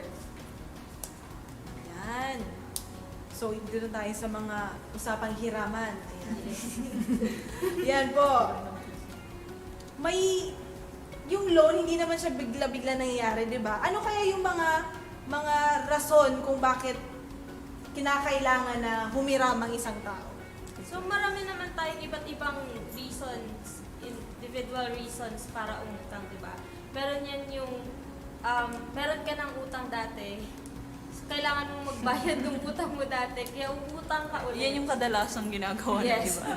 Kaya mas lalo kang nababaon sa utang. Kasi pambayad mo lang sa utang Yes. din mo. So next is purchasing big ticket items. So, kung farmer ka, bibili ka ng mga machineries. Oo, medyo mabigat yung hinihingi na ng or personal, yung nabanggit ni Miss Ella kanina, luxury car, or bahay, di ba? And next is kung magsa-start ka ng small business. From ground to up, di ba? Medyo mabigat talaga yung ilalabas mo. Meron tayong kung sa mga farmers, for example, meron tayo ngayong yung credit program ng RCEF. Meron nag-o-offer ang DBP sa Kamsur or Land Bank sa ibang provinces ng credit para sa mga farmers, individual farmers or co-ops na gusto purchase ng machines or gusto mag-start ng rice-related na business. And lastly, for unexpected expenses. So ano yung mga kadalasan na unexpected na expense natin is medical. Hindi naman natin hinihingi, pero kadalasan, di ba, pag na-aksidente tayo, may Emergencies. sakit, Unexpected. Yan. Yun yung mga common na reasons natin kung bakit tayo napapaloan. Yeah. Ayan na nga po, di ba kanina nasabi nyo na dapat may commitment na magbayad within a definite time yung amount ng money na hiniram mo. If any case po, Miss Laika, na hindi talaga maiwasan na ang isang nag-loan na viewer or farmer is malubog talaga sa utang, ano po yung mga pwede kayang gawin para pang-remedyo, kumbaga? So, para maiwasan or makabangan tayo sa pagkautang, number one that you have to do is to decide. You have to gather your data. Kailangan mo makompute na yung mga ilan lahat yung expenses mo, kung ilan yung mga savings or yung mga pwede mong i-liquidate na assets. So yun. Kailangan mo siya i-compute, yes. Kailangan mo mag-budget ulit. So, super importante talaga na may record ka ng lahat. Kailangan mo talaga ma-record lahat. Para alam mo kung i-empty mo na lahat yung mga savings mo or liquidate mo yung asset, kung kaya yung bayaran lahat ng utang mo or at least mabawasan man lang. So, next is to be faithful in paying your debt. Kailangan talaga, since nag-utang ka, meron kang commitment. Again, yung commitment. Pinaka-importante. Since nag-utang ka, meron kayong pinag-usapan na terms, kung kailan ka magbabayad. Dapat, it's very important na sumunod ka dun. Kasi pag nalilate ka, di ba, kadalasan meron pa tayong dagdag na interest. So, mas lalong madadagdagan yung expense mo. Or, better yet, magbayad ka on time. Or earlier pala than your schedule. And yan, lastly, is to totally reverse the process. So yan, do not borrow more than what you can afford. Kung puro naman lang kapritsyo yung uutang mo, alam mo naman na di mo naman siya kayang panindigan in the future or bayaran, huwag na. Maraming salamat, Miss Laika. Marami na naman kami natutunan. Just in any case, gusto naming humiram or kung may mga untoward man na incidents na mangyari, kung ano pa bang mga emergencies, or just in case hindi mabayaran yung pinangakong babayaran, may mga bagay kaming pwedeng mabalikan kasi syempre nagno-notes naman yung ating mga viewers, di ba po?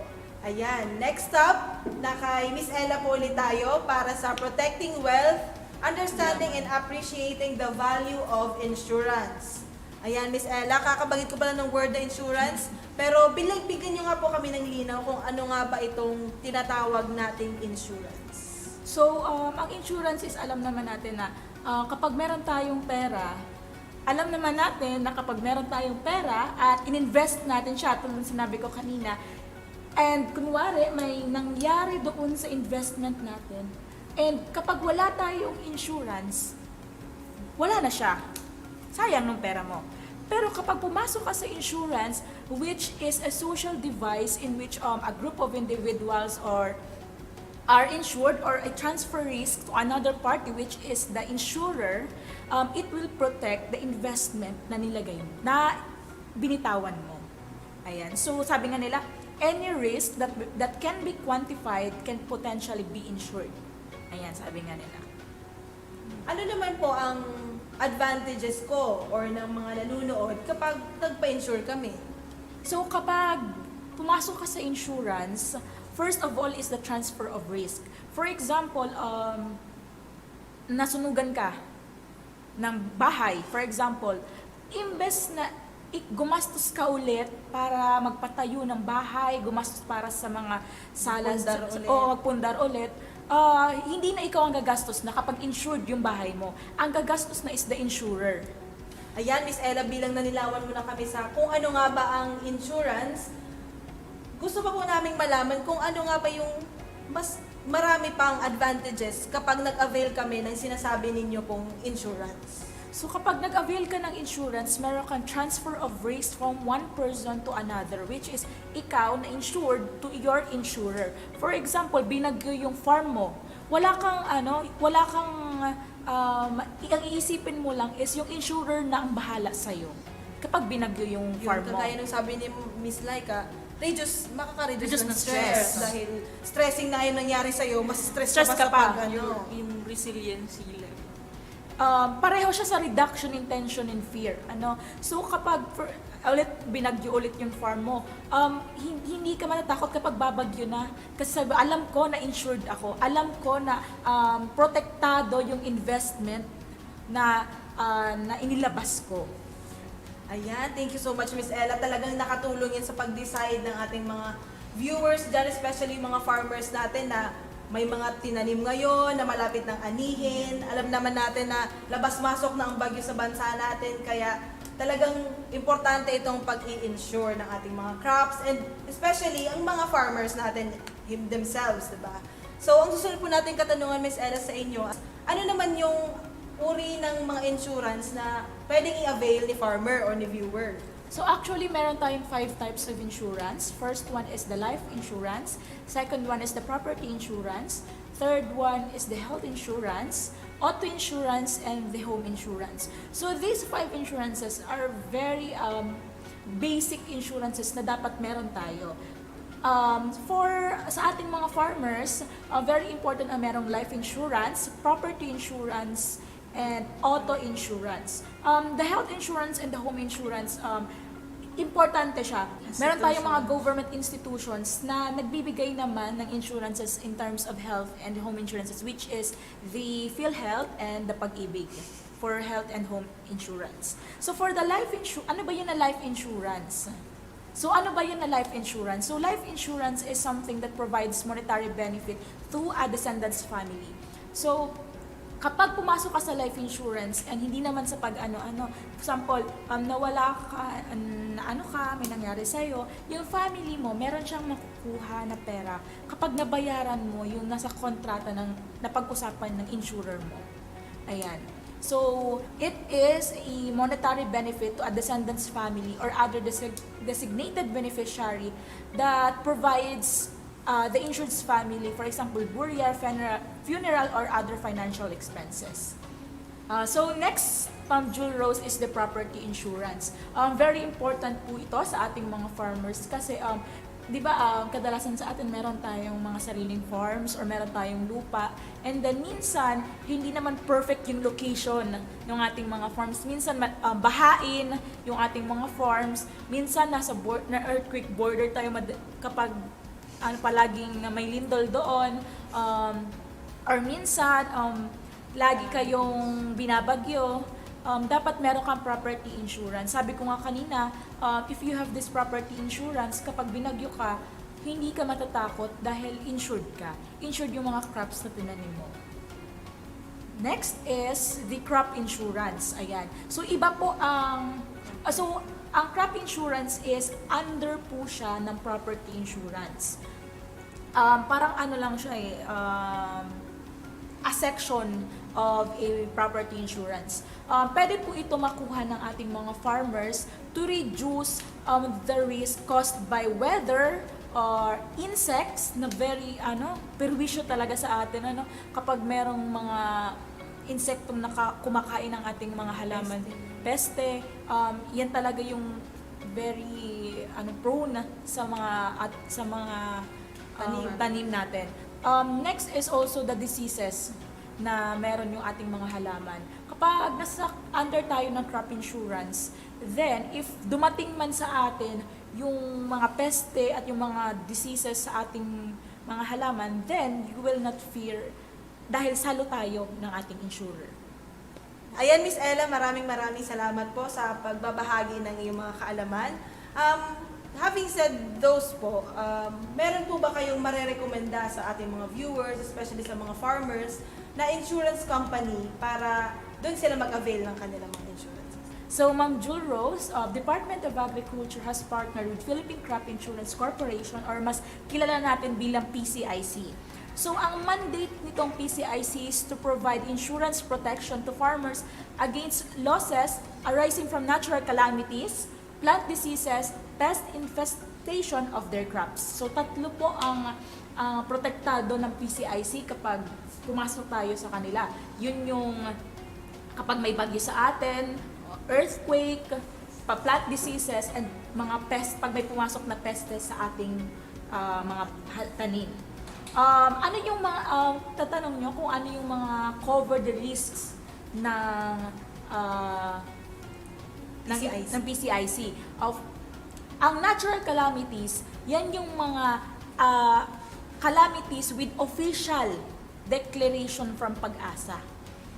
So, natural calamities, plant diseases, and pest infestation of their crops. Pero, under the natural calamities, dapat, the natural calamity is officially declared from Pag-asa. And I'll give you an example, typhoons, floods, droughts, and other typhoon-related occurrences, and also declared din ng FIVOX, which is under ng earthquakes and volcanic eruptions. Kapag, for example, sa Albay, sa mga taga-Albay nating farmers, kapag meron, di ba, pag medyo malapit tayo sa Mayon Volcano, very important na makapag-insure tayo under PCIC since minsan si Mayon Volcano natin is medyo unpredictable din na minsan maganda yung mood vulkan, minsan hindi. So it is, I will suggest na kumuha tayo ng insurance under sa PCIC. Doon din sa mga, for example, sa mga taga-Catanduanes din nating mga farmers, since ang Catanduanes is bagyuhin, so minsan kapag yung tanim natin is nandoon na sa peak, na parang konting weeks na lang, marapit na siyang i-harvest, saka babagyo. So, very important din na kumuha din sila ng insurance. Ayan, Miss Ella, maraming salamat. Ito po bang mga sinabi niyong mga insurances, especially yung ino-offer ni PCIC, pwede po ba ito agad-agad ma-avail ni farmer or kailangan niya munang mag-register sa kung ano man na pwede niyang, na kailangan niyang registeran? So actually lahat ng pagpapasok ka sa isang bagay, lahat naman siya may requirements. So ang isa sa mga requirements ni PCIC is maging RSBSA registered ka. So if hindi ka familiar with RSBSA and gusto mong malaman kung ano ba yung ginagawa nila sa atin, you can visit the Department of Agriculture website, Department of Agriculture BICOL website, and doon ka pwede mag-browse about doon sa mga kung ano ba talaga ang proseso ng RSBSA. Pero bigyan ko kayo ng tatlo lang naman ng requirements ng RSBSA registration process. One valid ID, next is proof of land ownership, and the recent ID photo, which is 2x2. Yan lang. And kapag meron ka na nun, kompleto ka na and gusto mo na mag-register, the process is meron kang fill upan lang na form na pwede mong makuha sa inyong munisipyo or sa DA. Isasubmit mo siya sa inyong Municipal Agriculture Office. Doon ka po papasa nung assessment mo. At i-assign ka for georeference number and signature. If you have questions in RSBA registration form, hindi lang sa website ng DA ka pwedeng pumunta, pwede kang mag-direct sa inyong Municipal Agriculture Office or kung malapit kayo sa Department of Agriculture, mas better. Ayan, Miss Ella, bukod po ba sa PCIC, meron pa po bang ibang option si farmer na pwede niyang pag-insuran? So, another partner of Department of Agriculture is Land Bank of the Philippines. So, ang Land Bank of the Philippines, nag-o-offer din sila ng insurance. An example of that is a life insurance, property insurance, which is under siya ng crop insurance. So, ang Land Bank of the Philippines has many branches naman in BICOL region. So, pwede kayong pumunta doon and tanong na lang kayo kung ano yung mga requirements na hinihingi nila. Or even, browse sa kanilang mga website. Kasi may website naman si Land Bank. And even, may mga personal FB page din. May individual FB pages din yung mga bawat branches. Pwede i-message doon bilang iniiwasan muna natin ngayon yung mga transaction na sa bank talaga as in personal transactions. Ayan, maraming salamat, Miss Ella. Ngayon po, dadako naman tayo dun sa income. Ito po yung paano naman tayo makakapag-earn pa ng mas dagdag pa ng income sa atin. Ayan, Miss Cha, ang ating pong katanungan ay, alam naman natin na mahalaga yung income sa atin kasi pinakaunang source siya ng mga panggastos natin para mas continuous tayong mabuhay sa mundo. Ayan. Ano po kaya yung iba pang mga ways para makapag-produce pa ng income? So, first i-define muna natin yung income. Ang income po ay yung ating tinatawag na kita. Sabi nga ni Miss Bibay kanina, Miss Jul Rose, yun yung ginagamit natin para matustusan ang mga pang-araw-araw nating pangangailangan. So minsan sinasabi natin, hindi to kasya, na very small ang ating income, kumbaga hindi naaabot yung mga needs ng ating family, ng pangangailangan natin. And syempre, sometimes ang ating income talaga is very fluctuating. Minsan mataas, minsan mababa. So, sa ating mga farmers, ang income po ay yung kita natin out of our produce. So, ang question mo is, ano-ano kaya ang mga ways para makapag-produce nito? So, there are 4 ways to produce an income.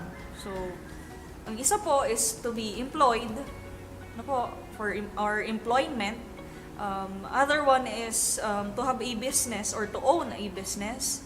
Another one is to be self-employed, and another one is to invest. So ano po ba yung maging employee? Pagtrabaho 8 to 5 hours, that is one of source of income. Kasi pinaka-common sa atin usually ang magtrabaho at sumweldo. That's income. And another one po is the business owner, or kumbaga business ownership. Magkaroon ka ng sarili mong business. Nowadays, marami na rin sa ating nag-i-engage sa business kasi mas malaki daw yung kita when compared sa pagiging hawak employed. Hawak mo yung sarili mong oras. Yan. Hawak ang oras. Kumbaga, we don't have to compromise to others to earn. And another one is to self-employed. Ito po yung karaniwan na ngayon, marami na tayong online sellers. Kasi, just like to be a business owner, kumbaga, ang pagiging self-employed is hawak mo na rin ang oras mo. Kumbaga, you have control on how you will earn as, kumbaga, mas ma-maximize mo pa na magkaroon ka ng income. Kumbaga, yun, you have the control. And another one is investment. You have to invest. Kumbaga, usong-uso sa atin ngayon is sa stock market.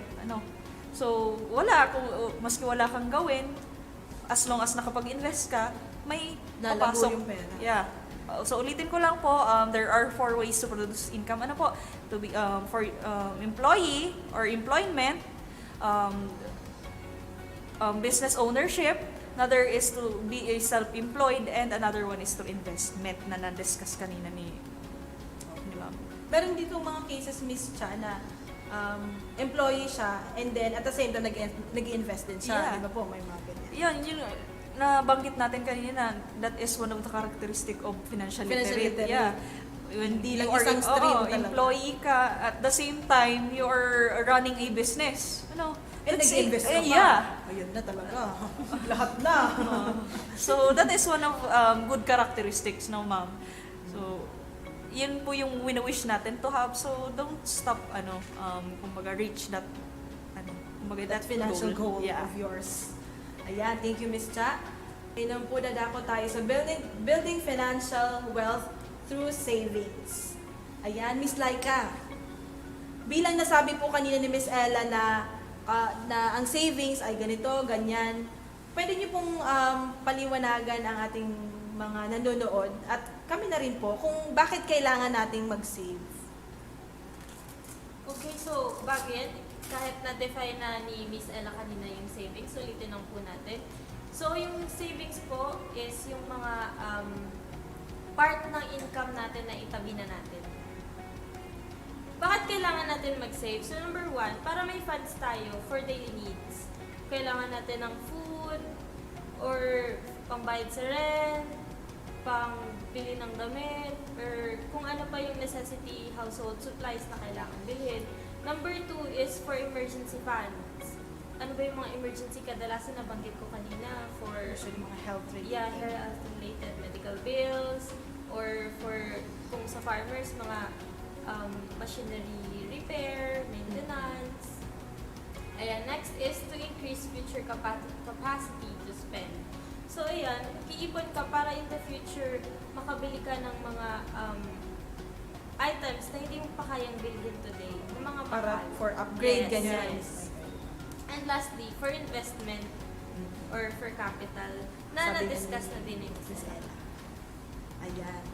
Yun nga sabi kanina ni Miss Cha, naalala ko na savings talaga will save us. Minsan sa mga sa mga critical na moments sa buhay, makakapitan natin ang ating mga savings. So, wag natin ipagsantabi ang pagsisave kasi di ba ang kasabihan nila yan, save ka muna bago ka mag-spend, hindi yung spend after you save. Tapos, yung natira. Yung natira, out of your, kung may Pag-spend income ka, save ka muna, tapos yung natira mo, after saving, yun na yung spend mo. Yes. Pero, guilty as And charged. even also as- Minsan nangyayari is baliktad sa ako personally, di ba?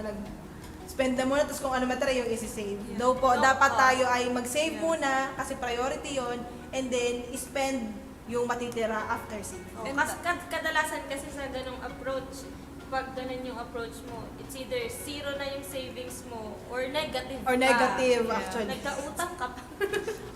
Yan na tayo. And another tips to save, we should, sabi nila, pag tayo, when we are employed in a certain agency, we have to save 20% of our salary, always. No, wag nating isasantabi na, next na sahod, wala pa kayo. No, we should, kung hindi ka pa magsisimula ngayon, kailan pa? Diba? O baka, Abutin hindi na mo tayo talaga ng masimulan ever. hindi na simulan. Hanggang sa nawalan na lang Sabi time nga to nila, save. madali lang simulan. Madali lang yan. Mahirap simulan. Mahirap simulan, pero pag nasimulan na yan, tuloy-tuloy na. Ayan. So, kaya ang pinaka-importante talaga dito sa saving is to start early. The earlier you start, the better off you are. So, kahit wala ka pang plano kung saan mo gagamitin yung savings mo, save pa din. Save a portion of your income. Kasi magiging habit na lang siya sa'yo. Good habit na Oo, siya. yes. Feel mo yung empowerment na, ay, ang dami kong savings. Less stress, ganyan. Tapos mafe-feel mong powerful kapag, Wow. Alam mo, marami kang pera. Power. So ayan, nabanggit nyo na po sa amin kung bakit kailangan talagang mag-save at napag-usapan na rin natin kung ganito ka-importante. Paano nga ba po mag-save na effectively? Meron po ba itong steps or approach? Miss Laika? Yung number 1 natin, pinaka-importante is to learn to adjust. Di ba nabanggit ko kanina sa budgeting na di mapapansin mo na yung waste. If magre-reduce ka ng waste. So, pag nag-adjust ka, kailangan mong mag-cut down ng expenses, masanay kang mag-cut down ng expenses na hindi naman masyadong importante. Yung mga waste nga natin na napapansin sa mga expenses natin. So, number 2 is be resourceful and frugal. Kung hindi mo naman masyadong kailangan ng bagong damit, bagong sapatos, na-disapplied yan yung mga mahilig mag-online shopping, mag-online shopping, pag 9-9, 10-10, 11-11, may sale, dahil lang may sale, And sa bibili mga ako. farmers natin, kung magagamit pa naman nila yung mga tractors. Ayun, sa farmers, kung minsan, Pwede pang i-repair. pwedeng i-repair, pero minsan mas napapahal-mahal na sila sa maintenance. So, kung may savings sila, at least makakabili sila ng bagong machinery, mas makakatipid sila Doon. Yan, so next is to plan for future expenses. So, mas mabuti na yan, di ba, sa meron tayong goals. So, may plan na tayo kung para saan yung mga iniipon natin. So, dapat meron din tayong plano for future expenses para yung mga naipon natin, hindi natin masyadong nagagalaw kasi, ay, bibilhin ko to, ang machine na to, medyo mahal pag ginamit ko to ngayong pera sa ganitong item na hindi naman talaga masyadong importante or in the future, hindi ko naman magagamit or madali lang masisira. Better, wag na muna. Yun na munang nakaplano talaga. And last is to calculate it over the years. Pag yung mga kadalasan natin na pwedeng i-calculate dito, yung mga bisyo natin. For example, kung mahilig kang uminom or manigarilyo or araw-araw soft drinks. Yan. Pag kinalculate mo yun, yung expenses mo sa pagbili ng sigarilyo, ng alak, or yung mga unhealthy food, pag kinalculate mo over the years, Marami ka na sanang na-save. oh yes, marami ka na sanang naipon. Healthy ka pa. Healthy ka pa. Mas okay na yung income minus expenses equal savings. Kasi nabanggit na din natin kanina na it's either zero ang savings mo or negative. O kumbaga po parang sinasabi nyo din na hindi dapat i-neglect na mawala doon sa mga every month mong expenses yung category ni saving. Yes, dapat ang magiging formula na natin, magiging approach na natin is income minus savings equals expenses. Ganun. Yan. Maraming salamat, Miss Laika. Ngayon, dadako na tayo sa huling topic na i-discuss din ni Miss Ella. Ayan. Dito po tayo sa preparing for and financing retirement. Ayan, Miss Ella. Paano nga po talaga mag-prepare para sa retirement? Kunyari si farmer na mag-retire na siya. Or Kaya nga tayo na meron tayong financial goals sa ating sarili, kaya nga tayo nagsisave, kaya nga tayo nag-i-invest is for us to have a good retirement. And also, bakit din tayo pumapasok sa insurance is also to protect all the savings and investment na meron tayo so that kapag nag-retire tayo, wala tayong problema. So, ano ba yung ways to prepare for retirement? First is, sabi nga, start saving, keep saving and stick to your goals. Bakit? Kasi kapag may savings ka and in retirement stage ka na, okay na ang buhay mo. Doon ka na lang sa farm mo, relax ka na, pwede mo nang ibigay lahat ng nalalaman mo sa mga anak mo, and give your savings to them. You can enjoy your savings as Stable well. ka na. And yung Financially literate. yung savings mo, hindi na lang yan din sa sarili mo, kundi din sa mga anak mo na din, and sa future din ng pamilya mo. And even other people. Other people na pwede mong tulungan. If you can, why not? Why not give your fortune to others? Share your fortune to others. Next is know your retirement needs. Ano ba yung kailangan mo kapag nag-retire ka? Kailangan mo ba ng for example, hindi sa tayo mga farmers, yung mga anak natin nagkaka-pamilya na, nag-aasawa na sila. Minsan, naiisip mo sa sarili mo na ano yung gagawin ko kapag iniwan na ako ng mga anak ko kasi nandun na sila sa family mo. And minsan, hindi naman sa mahihiya tayong humingi sa kanila ng pera kasi parang meron na din silang pinagagastusan sa kanilang family. So, dapat alam mo kung ano yung kailangan mo kapag magre-retire ka. So, the first one na kailangan mo is money na paggagastusan mo. Your everyday expenses. Ang sabi nga, yung mga needs mo sa buhay. So, para hindi ka aasa sa mga anak mo kung ano yung mga dapat mong bilhin o paggagastusan. So, it is estimated that you will need at least 70% of your pre-retirement income to maintain your standard of living when you stop working. Ano ba yung 70%? Yung 70% is kung ikakwenta natin yung certain amount na na-earn natin, 70% doon, yun pa rin yung kailangan natin pag nag-retire tayo. So we need to be ready.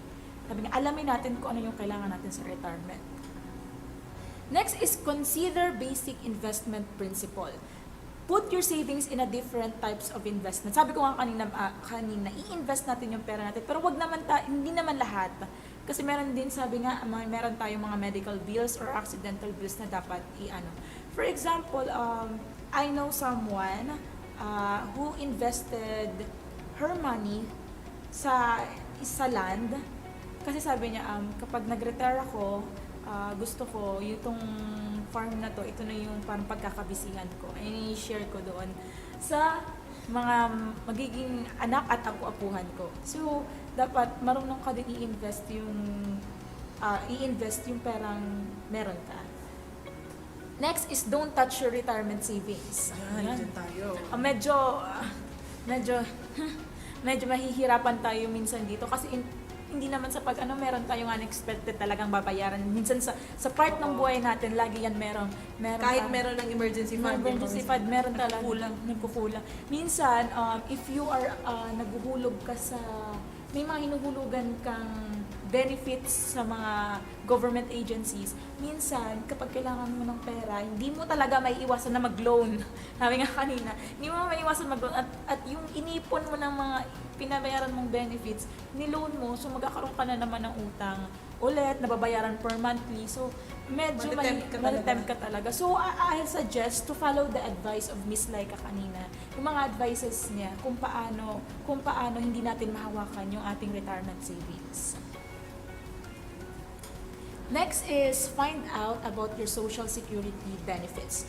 Don't be afraid to inquire and ask questions. Kung at the age 50 ka na, 45, alam ko it's too young to think for your retirement in your 40s or 30s. But don't be afraid na magtanong-tanong ka na sa mga kakilala mo kung ano yung pwede mong gawin para sa future future retirement mo. Tanong tayo kung ano ba yung pwede nating mapasukan na investments, pwede nating mapasukan na huhulugang benepisyo, or pwede tayong magtanong. Maraming salamat sa ating mga resource person, sa kanilang time, at of course sa kanilang mga knowledge na na-share sa ating lahat. Maraming salamat ulit Miss Cha, Miss Ella, and Miss Laika. Ayan, of course, maraming salamat din sa ating mga viewers. Naway mas mapataas pa nito ang ating mga ani at mas mapasagana pa nito ang ating mga kita. Sa ngalan ng ATI BICOL at of course ng aming Center Director, Miss Elsa A. Parot, maraming salamat at magandang araw. Once again, this is Juros de la Torre for the Financial Literacy Webinar as part of the 3rd BICOL AGRI Summit via webinar with the theme E-AGRI Summit 2020, New Normal Farming and Marketing. Just mabalos po sa inyong gabos.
much, ladies, for that very insightful discussion on the financial literacy for farmers.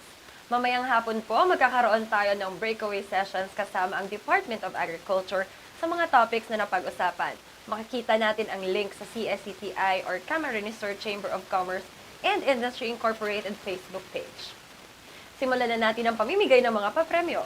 Ito po ang mga maswerteng Lucky 50 winners na makakatanggap ng gift bag from UNACO. Congratulations! The Camarines Sur Business Expo Secretariat will get in touch with you regarding the details on how you can claim your prizes.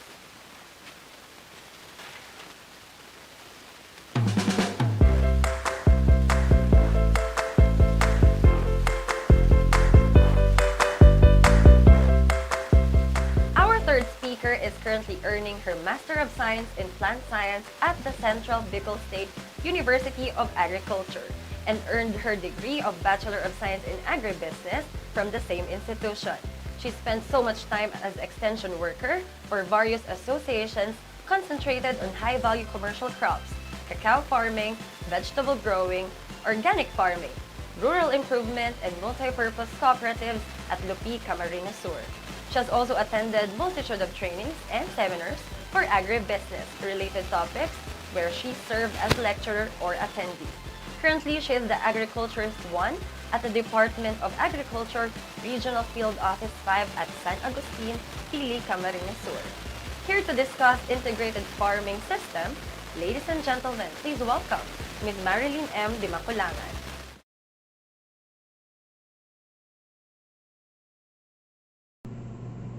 Magandang araw po sa ating lahat. I Miss Marilyn M. Dimaculangan, Agriculturist 1 of the Department of Agriculture Regional Field Office Number 5 located at San Agustin, Pili, Camarines Sur. The topic that I am going to discuss is all about integrated farming system. But before we start with the main topic, let me first define what is agriculture. Agriculture as an art. Halimbawa, sa pagtatanim ng halaman, kinakailangan praktisin natin ang proper planting distance. Ang bawat linya na ating nakikita is a form of art. Ang pagtatanim natin ng mga flowering plants, ang mga makukulay na ornamental plants is an art.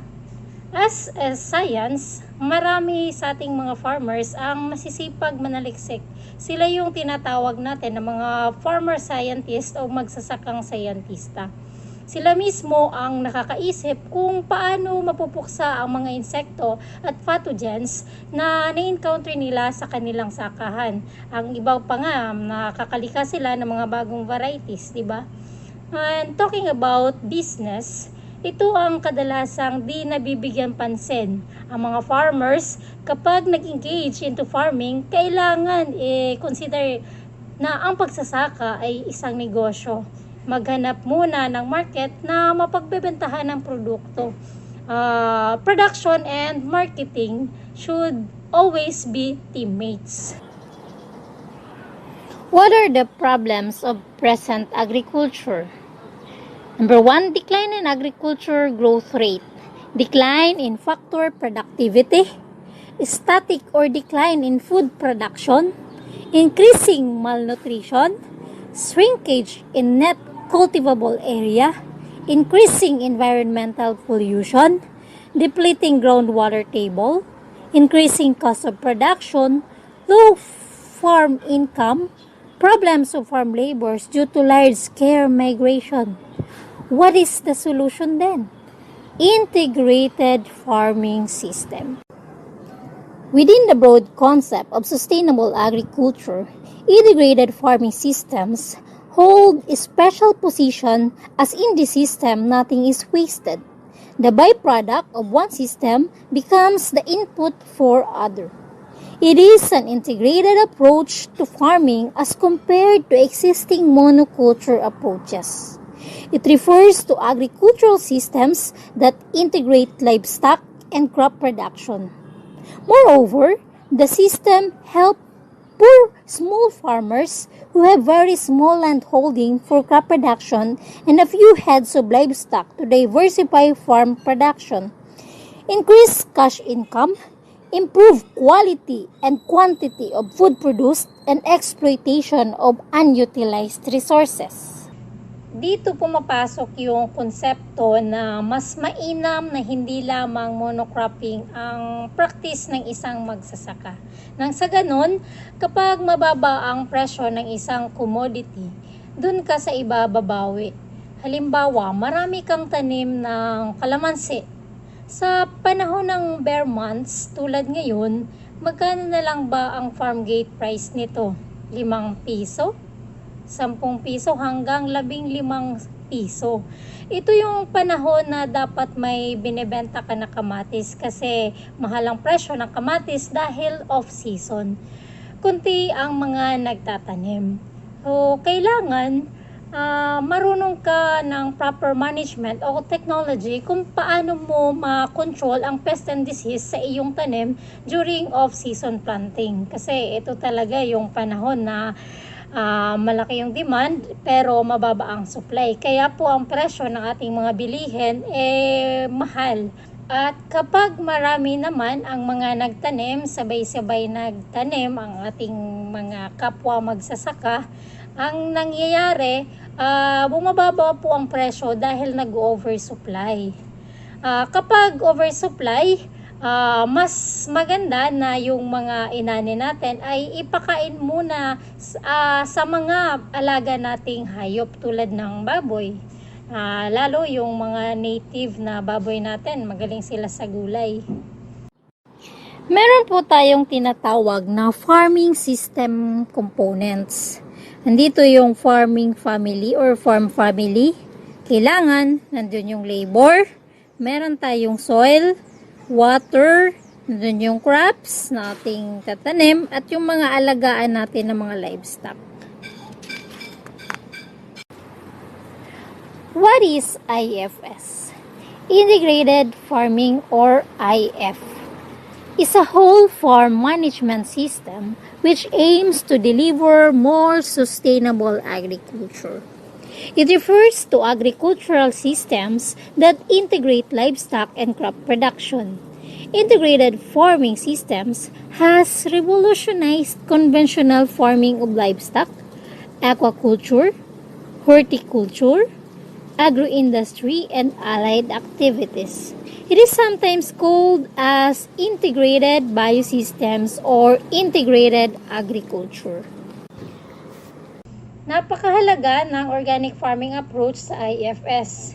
Kung gusto mong umani ng marami, you have to feed the soil and the soil will feed the plant. Busugin ang lupa ng organic matter. Nagla-land prep ka pa lang, mag-apply ka na ng organikong abono sa lupa. Ang organic matters naman, available yan sa inyong farm. Halimbawa, yung dumi ng hayop, pabubulokin mo kasama ng mga pinaganihan na gulay, mais, palay, at balat ng prutas. Makakaproduce ka na ng compost, diba? Pwede ka rin mag-vermicomposting. Bukod sa vermicast na abonong maani mo, pwede ka rin magbenta ng Africanite crawler or worms. Sa ngayon, magkano ba ang presyo nito? Maabot ng 700 up to 1,000 pesos per kilo. O diba, malaking income para sa inyo. There are goals of integrated farming systems. First, maximization of yield of all component enterprises to provide steady and stable income. Rejuvenation of systems productivity and achieve agroecological equilibrium. Avoid buildup of insect pests, diseases, and weed population through natural cropping system management and keep them at low level of intensity. Reducing the use of chemicals such as fertilizers and pesticides to provide chemical-free, healthy produce and environment to the society. There are also ideal situations for introduction of IFS. It is when the farmer wishes to improve the soil quality through application of organic fertilizers. And when the farm household is struggling to buy food or below the poverty line. Tulad po ngayon sa panahon ng pandemic, marami pong nawala ng trabaho. So this is the right time po na i-introduce natin yung integrated farming. When water is stored on farm in ponds or river charge overflow areas, ito po yung napagkukunan ng magsasaka po ng irrigation nila. And when the soil salinity has increased as a result of inorganic fertilizer use, kailangan po buhayin ang lupa. So, maganda kung ang ating lupa po ay buhay. Ito yung tinatawag nating living soil na kung saan mataas po yung organic matter and marami pong microorganism na siyang tumutulong upang mapaganda ang lupa. And kailan din, the farmer is seeking to maximize profits or existing holding. So, kailangan ang more profitable land, di ba? Yun.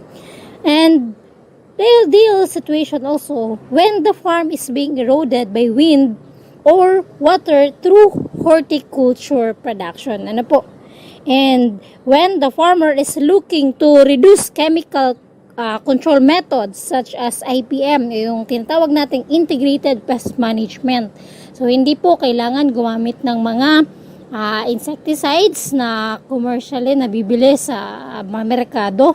So, kailangan gumamit tayo ng biocontrol agents, mag-handpicking tayo, protective culture. Yun, marami pong paraan kung paano po gawin itong integrated pest management. And also, the ideal situation for introduction of IFS when the farmer wants to reduce pollution or waste disposal cost. Ano po? There are factors determining type of farming. Number one factor po doon yung physical factor, which includes the climate, the soil, and the topography. Dito sa atin po sa Pilipinas, meron tayong dalawang klase ng klima. Yun pong tag-ulan at tag-init. And makukonsider nga po na ang Pilipinas ay isang tropical country na kinakailangan yung ipoproduce natin na mga prutas, syempre yung mga tropical fruits.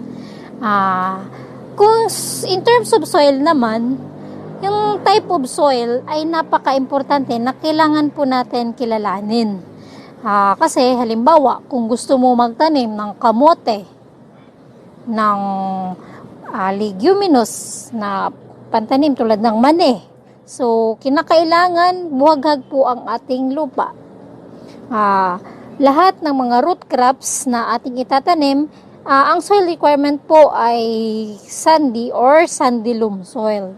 Hindi po tayo dapat basta-basta lang magtatanim kung ano ang available na ating pantanim. So, kailangan i-consider po natin kung anong soil type meron ang ating sakahan. Ano po?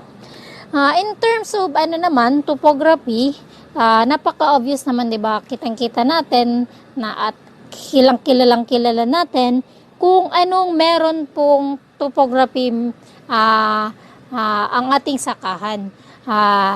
Meron tayong tinatawag na flat, yung mga hilly or slopey. Sa flat, syempre, karaniwang itinatanim natin yung mga palay.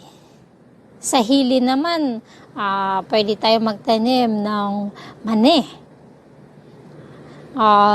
Sa mga slope areas, marami tayong pwedeng itanim. Gamitin lang po natin yung SALT or the Sloping Agricultural Land Technology. Ang pangalawang factor, yung tinatawag natin na economic factor. Siyempre, as a business, kailangan i-consider natin yun. So, meron tayong marketing cost, siyempre, labor availability. Kasi baka hindi mo kayang suluhin ang trabaho, syempre maghahanap ka ng katuwang or pwedeng babayaran natin. Ano po? So, ang capital, syempre, kung wala ka naman capital, paano ka nga makakapagsimula ng negosyo? Land value, consumer demand. Kailangan kilalanin natin yung market. Dapat alam natin kung ano yung hinahanap ng market. Kasi baka wala naman demand, produce tayo ng produce. Sinong bibili? Dapat alam natin kung ano po yung trend sa merkado, di ba? Yun. So, another economic factor po, yung prevalent of pests and diseases. Sa ngayon, andyan po ang African swine fever na kung saan marami po ang nagiging apektado ngayon sa African swine fever. Sa mais naman, andyan po yung fall armyworm na kung saan napakalaki ng pinsala sa atin pong corn production. Ayun, yun po yung mga economic factors na ating titingnan. Ano po? So, dako tayo sa social factor. Meron tayong kinatawag na type of community.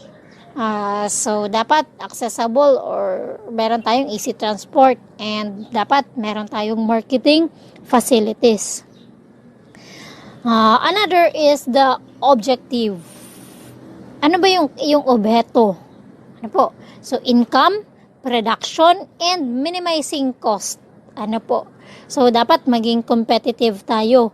Paliit yung gastos upang makapag-income po tayo na mas malaki. Ano po?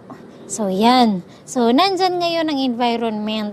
So, kailangan yung availability of resources and its components. Ano po yung factor deciding nature and size of enterprises?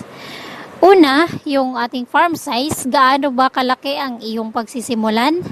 Marketing facilities, climate, technologies available, soil type and condition, the income level, credit facility, skill, and knowledge. Ano po? So, in integrated farming system, there are many components. Una, yung crop husbandry, livestock production, poultry. Ano ba yung trend ngayon sa poultry? Mabenta ngayon, di ba? Yung brown egg na kadalasan, yun ang binibili natin sa merkado kasi mas inaano natin yung quality nito, mas safe, mas nutritious, kaya mas mabenta po ito ngayon sa ating mga health conscious na mga customers. Ano po? Yung daiquiri, ang balot, salted egg na andyan, horticulture, ang pagtatanim po ng prutas. So, marami tayong iba't ibang klase ng prutas. Ano po, mamaya i-present natin yan. Vegetables, the ornamental plants na very trending sa panahon ngayon, yung caladium. Magkano ba ang isang caladium? Ano po, na dati, hinihingi lang natin at napupulot kung saan-saan. Pero ngayon, ayun, may value na po ito. Ano po, meron din tayong iba't ibang klase ng mga succulents. Ano po, so yung succulents na nausuling during the ECQ, ano po, mga ano natin, yung cactus, ano po, so yan. Marami tayong pwedeng engage, ano po, sa integrated farming system or sa integrated farming. Pwede rin yung aquaculture, yung pag-aalaga ng isda sa inyong palayan, ano po. Nandyan ang apiculture, pag-aalaga ng mga bees para makapag-produce ng honey. Sericulture o silkworms, ito po medyo mahirap-hirap. Kung hindi kaya, pwede naman dun sa iba mag-engage. Ano po? Mushroom cultivation, ito napakadali lang po nito gawin. Basta't meron po kayong training, marunong kayo ng technology ng mushroom, na kung saan ito pwedeng maging alternative, maging alternatibo natin sa isda, sa karne. Ano po, napakasustansya ng mushroom kung ating pong titingnan ang nutritional value ng mushroom. Ano po, kung kayo may sakahan, kapag hindi pa po time ng harvest at wala tayong mga ibang activities pa po sa ating sakahan, pwede tayo mag-culture ng mushroom. Ano po, andyan ang ating research division through Sir Peter Oliver, na ating pong expert sa mushroom production.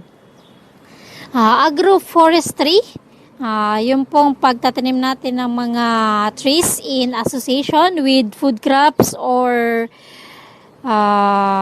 the pastures, ano po, so yung mga pagkain ng ating mga hayop, ano po, so biogas plants na atin ding na pwedeng pakinabangan, ano po.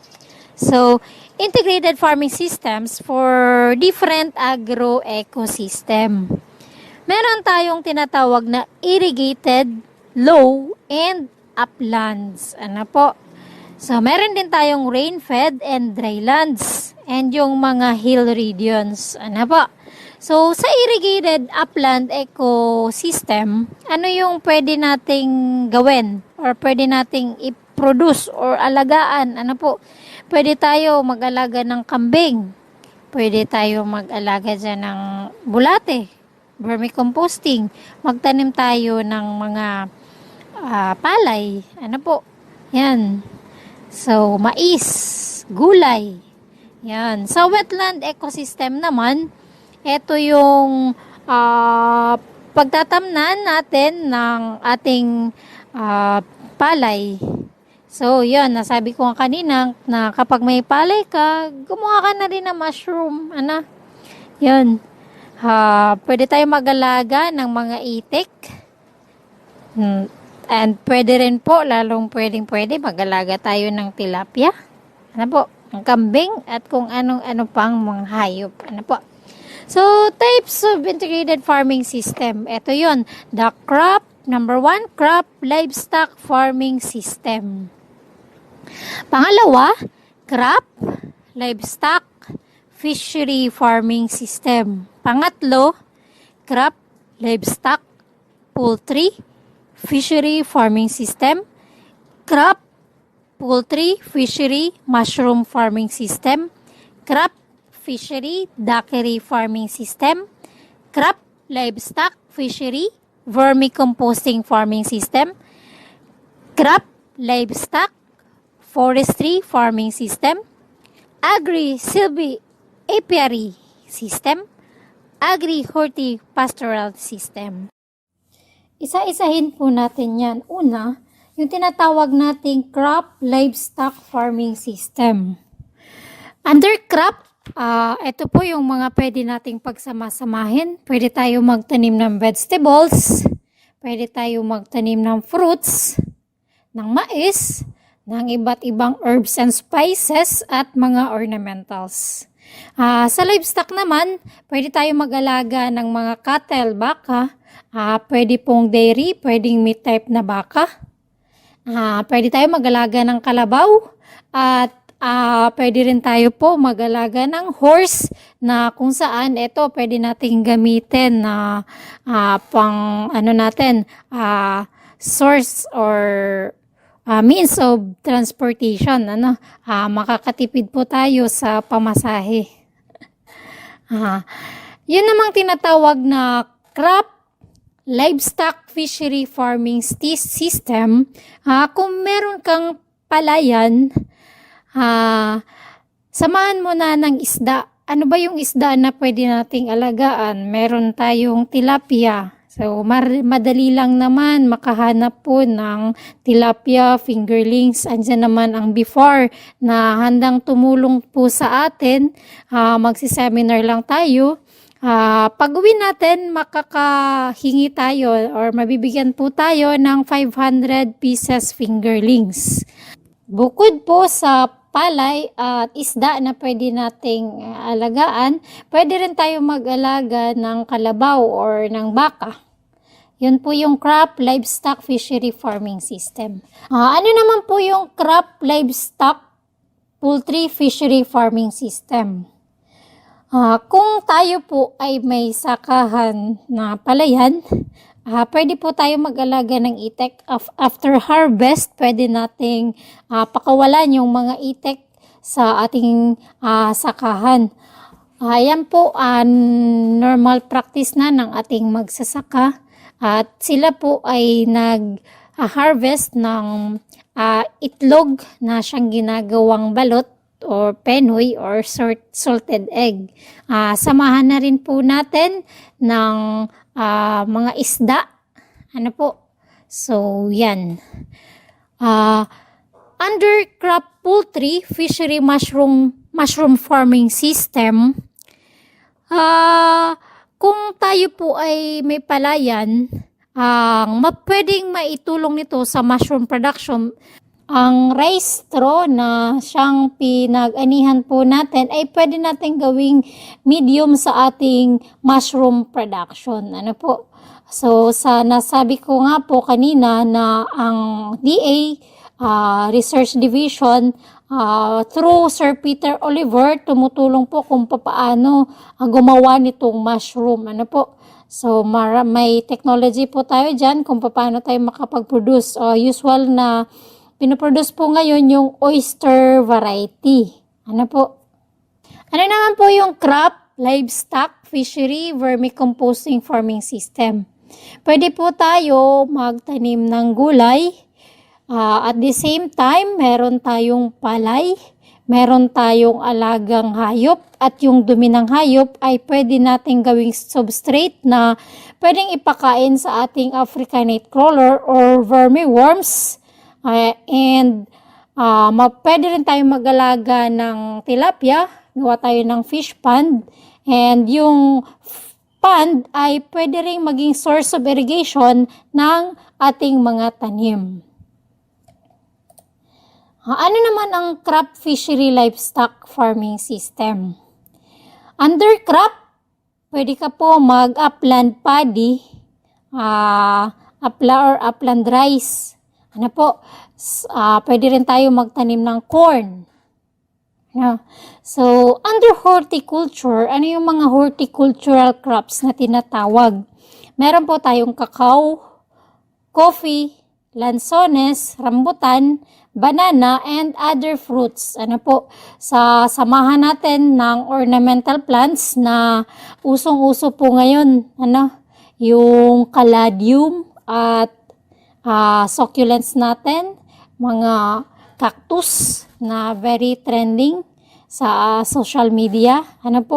Yun naman yung livestock and poultry na pwede nating alagaan. So, pwede tayo mag-dairy cattle or meat type cattle. Pig, it's either yung native or yung mga hybrid po na baboy. Mag-alaga tayo ng manok, either native chicken or yung mga broiler chicken. Pwede tayo mag-alaga ng ducks. And nauso na rin ngayon yung pag-aalaga ng rabbit na kung saan yung karne ng kuneho or ng rabbit ay kinakain ng tao. Sabi nila, masarap. Ayan.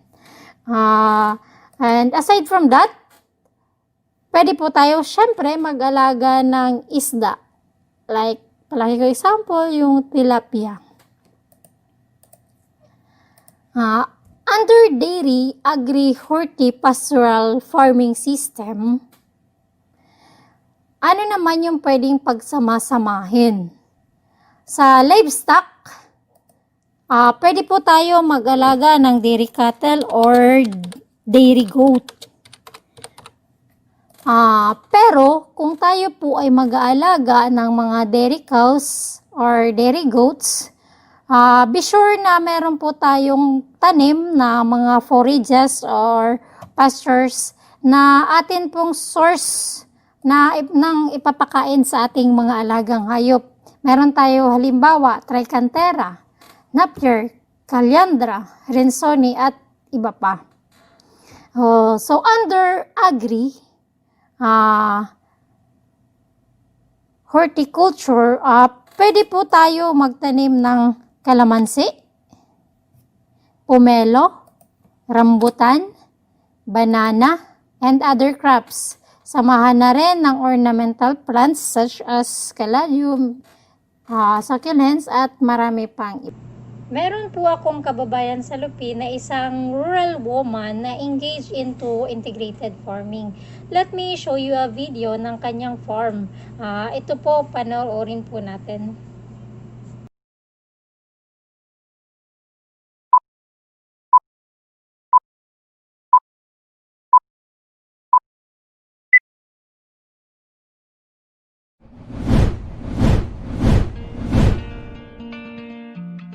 Excelling in a male-dominated enterprise says a lot about Josephine G. Artiaga's passion, dedication, and strong will to succeed and help her fellow women in the municipality of Lupi and invest her full time in farming.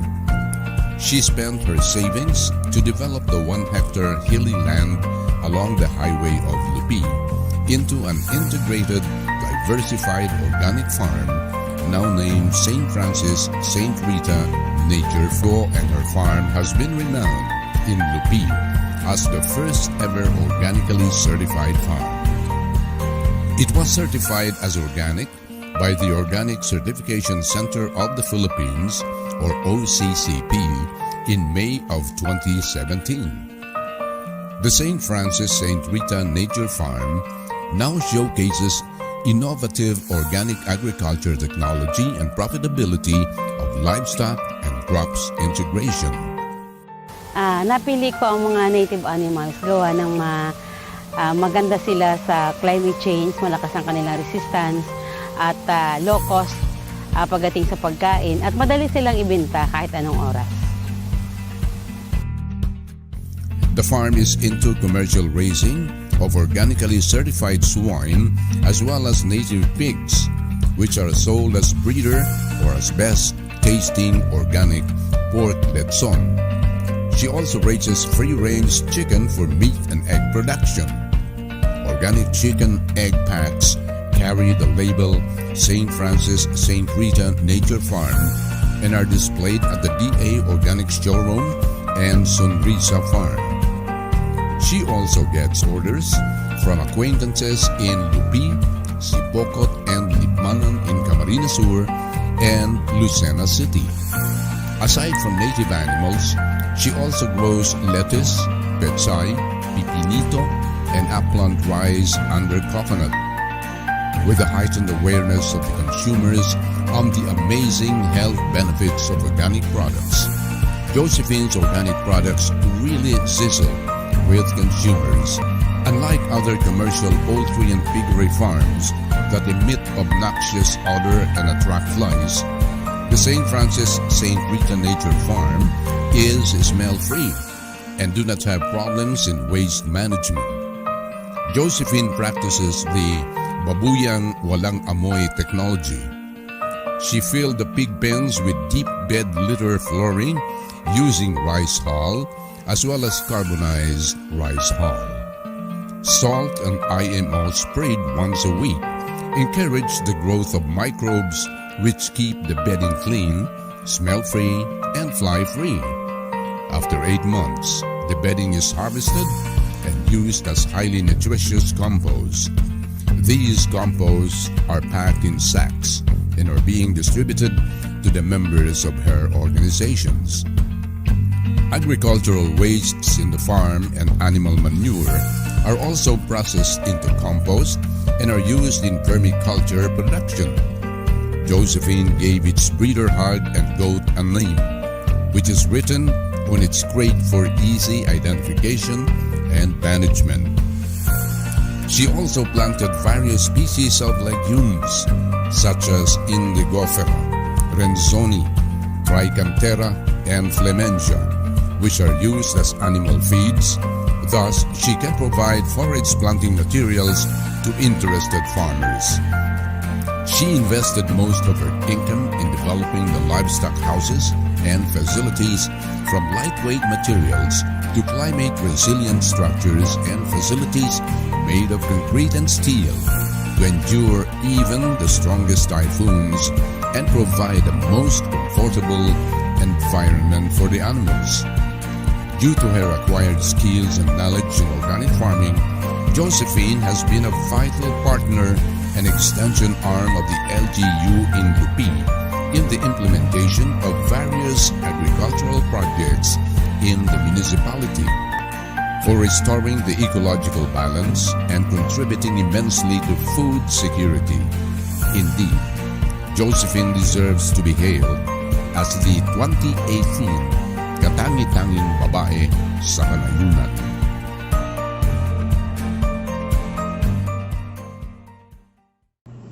Ayan, para na rin tayong nakarating sa farm ni Miss Josephine.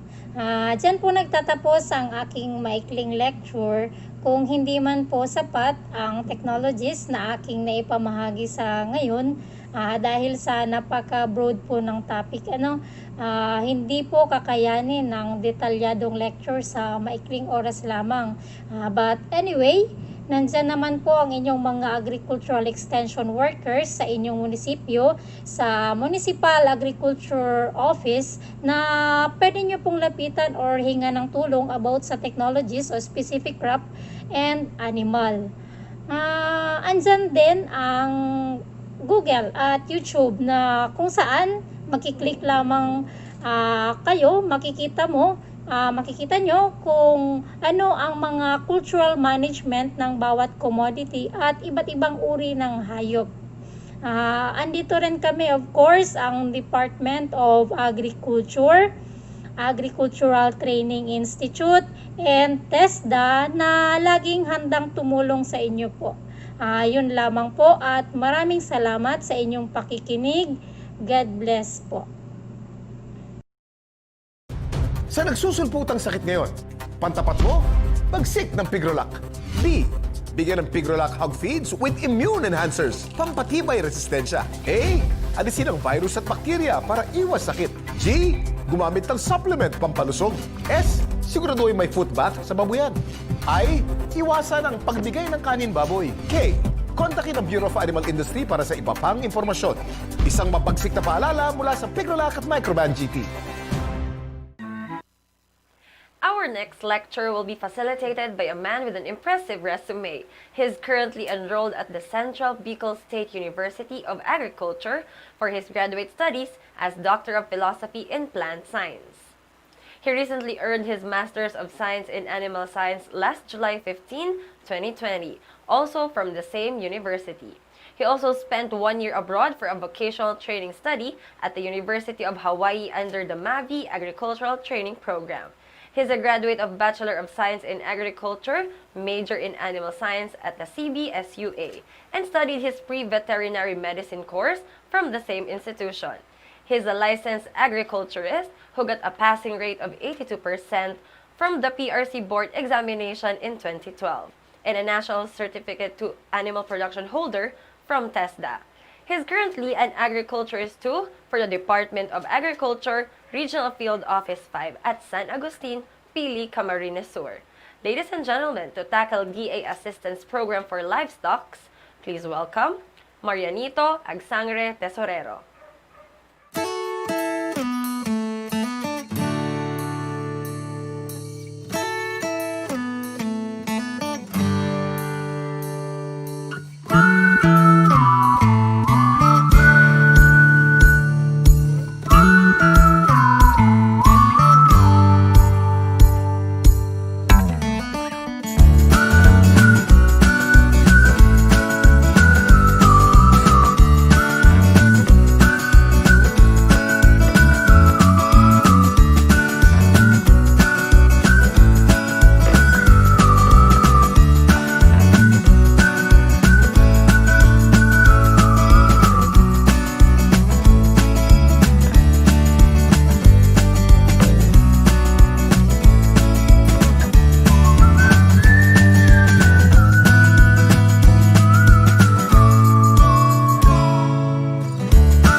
po si Efren Cas, isa pong officers ng Mabiludos Farmers Association, ay nagpapasalamat sa aming butihing direktor na si Rodel Tornilla ng Department of Agriculture dito sa Bicol Region at sa Provincial Provid Veterinary dahil po sa pagkakaloob sa amin ng tulong pangkabuhayan livelihood project stock. Kami ay pinagkalooban ng 10 inahing baboy na aming pagyayamanin at ipamamahagi sa lahat ng aming mga kasapi. Kami po ay lubos na nagpapasalamat dahil naniniwala kami na ito ay isang malaking tulong na pinaglaloob sa amin ng gobyerno. Nakikita po namin ang suporta nila sa aming mga mahihirap na mga magsasaka. Hindi kami nakakalimutan ng aming mahal na Pangulong si Pangulong Duterte na kami ay naalala sa sitwasyong ito. Kaya po lubos ang aming pasasalamat. Nawa sana po ay magpatuloy ang gawain ito upang sa ganun ang lahat ng mga magsasaka ay maramdaman, lalong-lalo na ng mga mahihirap, ang tulong ng nagmumula sa ating lokal na pamahalaan hanggang sa nasyonal, dahil naniniwala kami na ang pandemic na ito ay maiikpawan lamang kung ang lahat ng mahihirap ay nandyan ang pagtulong ng nasyonal, dahil sila ang higit na nakakakita at nakakapagbigay ng suporta sa aming mahihirap. Simula po nung kami mapagkalooban ng mga ganitong livelihood ay unti-unti na pong nababago ang aming kalagayan ng pamumuhay.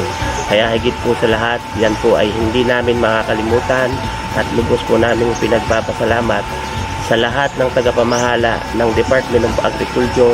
Yan po lamang at maraming salamat po. Ako po si Rafael Moraleda Senior, may-ari po ng Moraleda Farms. Kasalukuyan po nag-venture sa small and large ruminants. Sa kasalukuyan po, meron kaming plantation ng Napier na itong tinatawag na Super Napier at saka po yung native na Napier. Sa akin pong likod ay nandito po yung locally named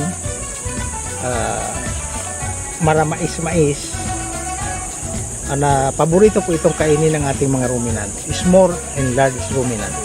Kasalukuyan po, ang isang puno po nito kaya na pong buhayin ang kambing ang magnanay na may natiding kambing na sa loob ng isang araw, isang puno lang po itong aking hinahawakan.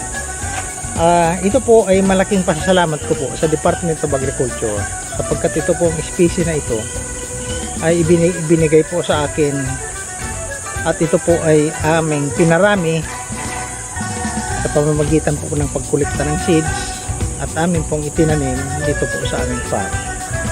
Yung pong Super Napier ay nakahingi din po ako sa DA, sa Pili ng 3 mahaba po na tinatawag noon na Super Napier. Ito po ay napadami namin dito sa aming farm at sa kasalukuyan po, iyon po ang nagiging alternate na pagkain din namin sa aming mga alagang hayop. Marami pong farmer na sa kasalukuyan po ay binigyan namin ng mga stocks ditong mga damong ito na sila po ay nagpo-propagate na rin. Lahat po na bumibili ng hayop sa amin ay ini-encourage namin na i-improve yung kanilang pasture area. At sa kasalukuyan po, ang aming farm ay supplier po ng mga LGUs natin na nangangailangan pong i-improve ang kanilang livestock program and yung mga individual farmer din po na nagsisik sa atin ng tulong na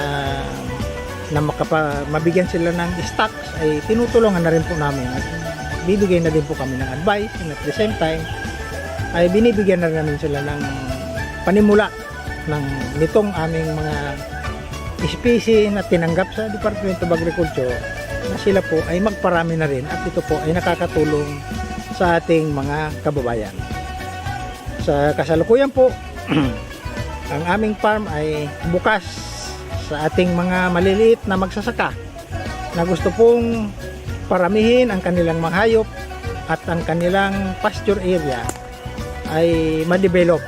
Pwede po kami mag-assist, magbigay ng konting lecture. So magtulungan po tayo para po sa ikauunlad ng ating minamahal na bayang Pilipinas. Yun lamang po at maraming salamat sa inyo.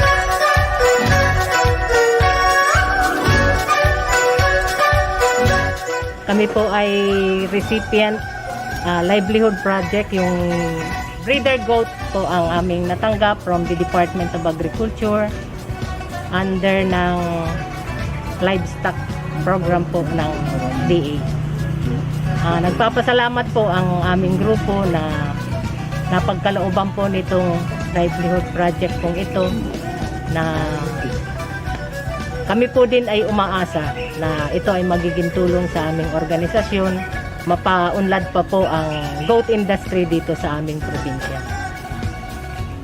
Maraming salamat po uli sa Department of Agriculture sa pagkakataong na ipagkaloob nila sa amin.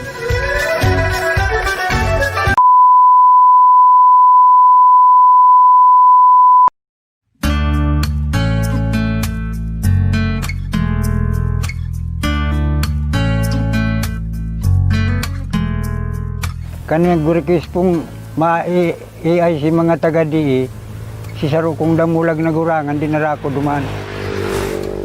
Ang primerong naman itong gurangan kong itong bupalo.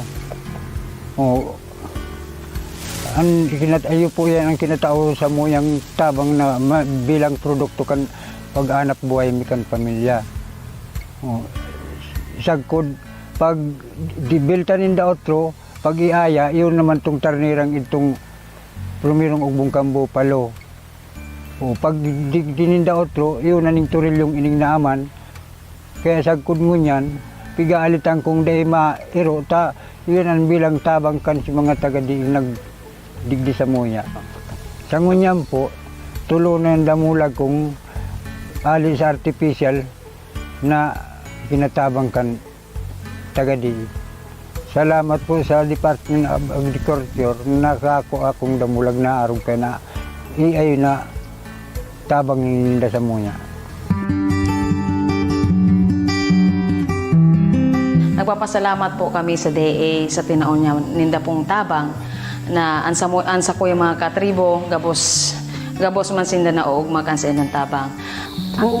Ang anayong ko po, nag-ugbunin 30, tapos pinabakal ko po iyan, tapi gastos ko po sa eskwelahan kang aki kong high school po.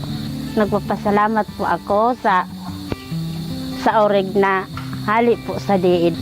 Takula man po tabang ang samuya po na pamilya. Ang tinao po sa kukan di urig po. Nakapaugbo naman po kami duwang beses. So, ipigpanao ko man po sa mga aki ko. Salamat po na maray sa tabang na itinao nindo. Nagpapasalamat po kami sa orig na hali po sa DE. Dakula pong tabang sa muya. Ang orig pong iniho, nakakaano po sa pagpabulong po sa mga aki ko sa kuya. Tapos po salamat pong maray po tabi kay ninghali po sa anong tinanom. Ayuda pong maray na sa mong pagtios. Nagpapasalamat po kami sa dakulang tabang nindon. Salamat po din!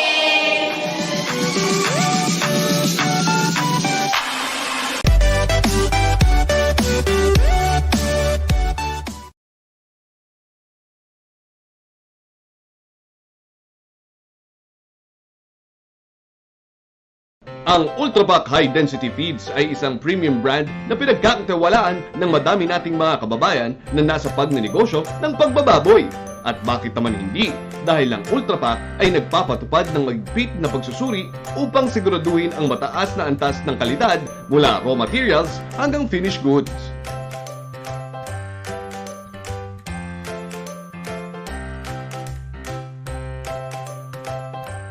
Sa pamamagitan nito, nakakasigurado ang ating mga factors na kumpleto, masustansya at ligtas na feeds para sa kanilang mga alagang baboy.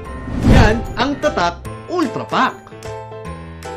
Sa Ultrapac, asensong laki sa Ultrapac.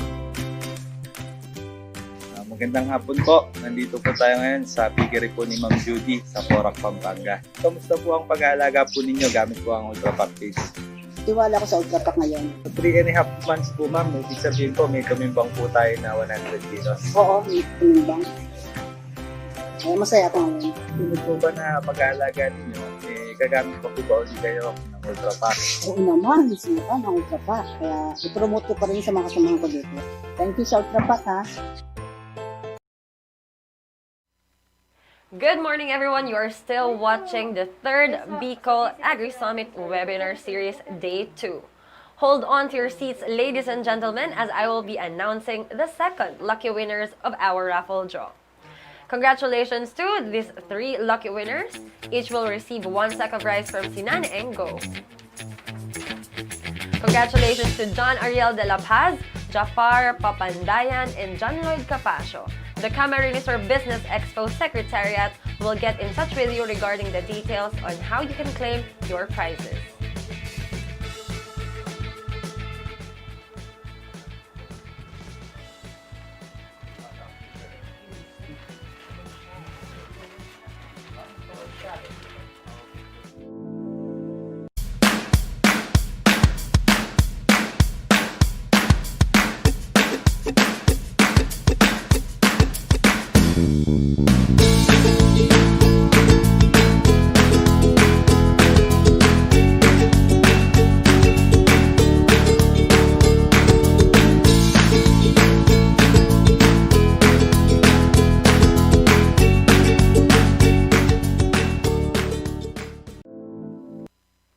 Our next lecturer is a licensed agricultural and biosystems engineer whose goal is to create a machine that will help our farmers ease their farming technologies available in the market. He believes that by uplifting the spirit of our farmers, we can attain a food-secure future. He graduated with a degree in Bachelor of Science in Agricultural and Biosystems Engineering from the BICOL University College of Agriculture and Forestry in Gunubatan, Albay. He is currently the Agricultural Infrastructure Coordinator at the City Agriculture and Veterinary Office at Ligao City, Albay. To give us insight on how to establish a farm school, please welcome Mr. Alec Joy M. Obligacion. Magandang araw po sa ating lahat. Ako po si Alec Joy M. Obligacion ng Joras Farm. Isa po akong licensed Agricultural and Biosystems Engineer. In behalf po ng Joras Farm, happy 3rd anniversary po.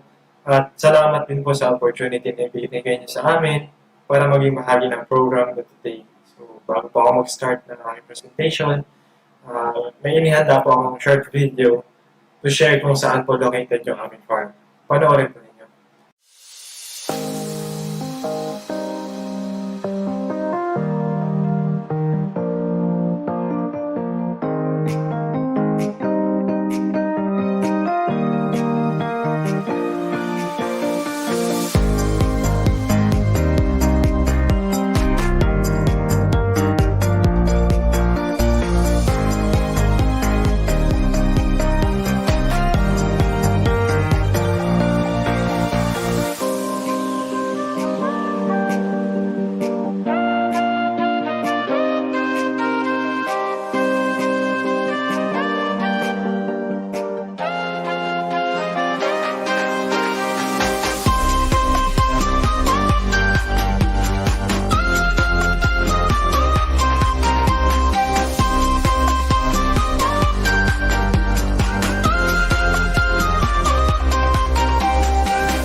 Where did it all begin? So, hayaan niyo po, ikwento ko yung brief history ng aming farm. Way back 2008 po, wala po ni isa sa amin ang marunong magtanim. Ang ginawa po ng parents ko is nag-letter sila sa DENR para mataniman po ng mga punong kahoy yung aming bakanting lote, saka para po makatulong sa ating environment. So, who did the first move? Nagpasimula po ng aming farm is si Mama. Siya po si Rosini Manansala Obligacion. Siya po ay may 4 na anak na lalaki at ako po yung pangatlo. Si Mama po ang nag-convince sa akin na mag-take na isang agricultural course. At yung aking bahagi po sa aming farm, ako po yung nag-ooperate na farm machineries at sa logistics. Kaming 4 pong magkakapatid ay pinalaki sa Manila, kaya ako po ay Tagalog. So, nagustuhan po namin dito kasi tahimik po at hindi polluted compared po sa Manila. Who is Rose? Si Mama po ay isang registered nurse at masasabi ko po na hindi madali magtrabaho sa isang ospital. Lumala po yung sakit ni Mama at nakita po namin yun. Lumala po yung kanyang asthma. Yun din po yung isang dahilan. Nagtulak sa kanya na magpalit ng career. Si Mama po ay nag-start magtanim gamit ang ating mga basic na pananim tulad ng kasaba, pechay, at kamatis. Swerte din po kasi may program po yung ating government para sa mga farmers at mga gusto matutong mag-farming. Through API po, nakapag-aral po si Mama, naka-attend po siya ng maraming trainings at seminars ng libre. Yun po yung nagpalawak ng kanyang kaalaman para sa tamang pagtatanim.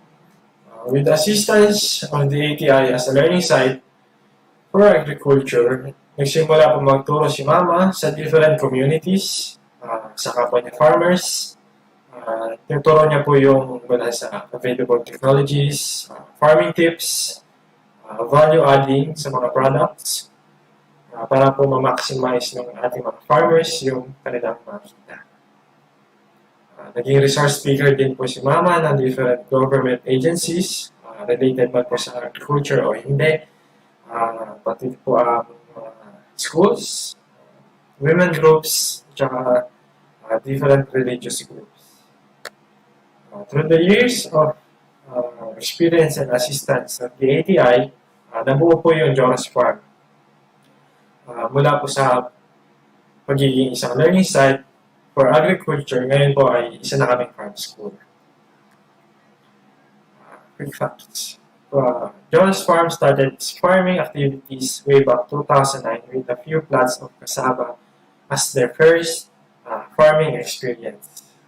Also, it was officially registered as a business entity on September 22, 2015 at Ligao City Business and Licensing Division as an agricultural farm. So, kung makikita niyo po, it took us many years para lang po ma-develop yung Jonas Farm.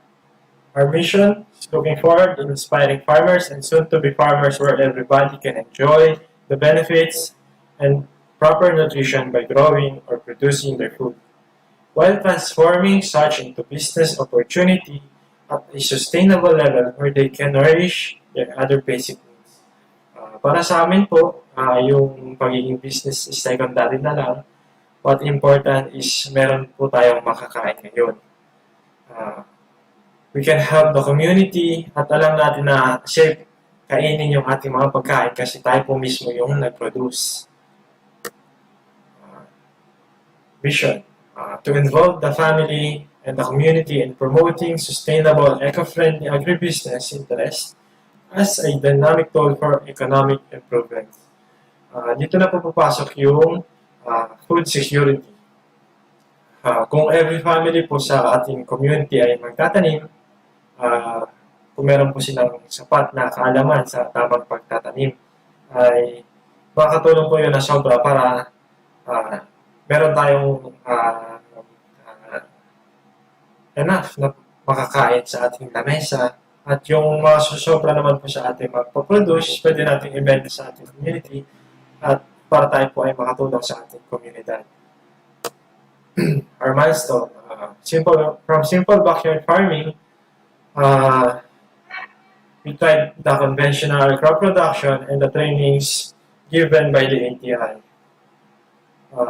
We saw the health benefits of organic farming and we start mag-produce ng mga organic culinary and medicinal herbs. Nag-start po kami magbenta ng organic medicinal and culinary herbs sa mga abot kayang halaga. With the support and motivation given by our partner agencies, kami po ay hindi rin tumigil sa pagbibigay kaalaman, lalo na sa usapang organikong pagsasaka. We are one of the few chosen farm to be awarded as a learning site by 2017. By 2018, tinulungan po kami ng DTI sa tamang packaging at marketing ng aming products para maging mas appealing sa market. Yung sobra po namin harvest na sili, ay ginagawa po namin chili sauce. Ganyan po yung tinuturo ng aking mother sa bawat seminar para ma-maximize po natin yung profit na ating makukuha sa ating mga tinanim or produce. What motivated us to become a farm school? So, farm school are LSA and SPA, which are cooperators of Agricultural Training Institute, or the ATI. They adopt small farmers as small brothers and capacitate them with proper attitude, knowledge, and skills, eventually make them partners in agribusiness. 5 W's of learning site. Why? To encourage millennials to start farming and to attain food security. Also to attract potential investors and businessmen. 1. Starters and input to start up a farm school. Diyan po ang ATI at iba pang partner agencies para gabayan po tayo sa ating pagsisimula bilang isang learning site. When? Now is the time to start. Tulad nyo, nagsimula din po kami sa wala, pero ito kami ngayon with the help of the Department of Agriculture, especially yung ATI, walang araw po, magiging successful din kayo tulad namin. Where? Depends on the creativity of every individual. It can be from a small recycled plastic bottles, a few plots for starters, and for a vast farmlands para naman po dun sa ating madami ng anak. Sabi nga po ni Mama, sa pagtatanim po, imagination natin yun. Kung naman po, entrepreneurs, who? Entrepreneurs, farmers, and farmers at heart, we at our own selves can create a difference. Also, by starting a farm school, we can create job opportunities by the means of hiring farm laborers. We can also introduce new farming technologies. The government research and technologies are now closer to the community. We have abundant food source. If we support our local farmers, the community will benefit from it. Kung mas mura ang pagkain, wala na pong magugutom. Also, by starting a farm school, we can also help the government by reaching the community closer. Pwede po natin i-share yung ating mga programs na available at makatulong sa kanila. Sa mga interested po, ito po yung ating mga requirements. So, pwede nyo po silang screenshot or picturean para makuha nyo po yung atong mga requirements para po yung isang learning site. Farm school is tourism. We generate extra income through entrance fees and lectures. Also, doon po siya binibili ng ating mga bisita after nila mag-tour, binibili po nila yung aming. Yung farm po namin ay tumatanggap ng OJTs as far as Visayas State University. We help them develop their farming skills, knowledge, and values dahil ang farming po ay isang marangal na trabaho. It is the farmer that helps feed the community. Farm school is resiliency. Kasi kahit madami po ang bagyong dumaan sa atin, iba-iba man po ang kalamidad, hindi po tayo dapat mawala ng pag-asa. Nandyan po ang ATI para tulungan ang mga learning sites nila na makabangon ulit. Siyempre po dapat natin gawin yung ating part, magtanim lang at magturo at tumulong kasi balang araw po, darating po yung araw na tayo ay mag-aanin ng ating mga tinanim. Sa pagtuturo naman po, lumawak yung aming network. Dumami po yung kaibigan namin, both farmers and farmers at heart. Professional, and also doon po sa mga kaibigan natin na katutubo. So pagtuturo po ni Mama, lumawak yung aming network. Dumami po yung aming kaibigan, both farmers and farmers at heart. Professionals, and doon po sa mga kaibigan nating katutubo. Believe po ako kay Mama. Kasi kahit doon po siya mga baryo walang kuryente, nagtuturo po siya. First hand po yung kanyang pagtuturo, direct, hands-on po talaga. Ganun po nahubog ng ATI yung aking mother sa pagiging isang responsible farmer at teacher. As a learning site ng ATI, kami din po ay TESDA Accredited Farm School. Sa gusto pong mag-take ng aming TESDA course online, mamaya po sa ating Q&A, sasagutin po namin yan.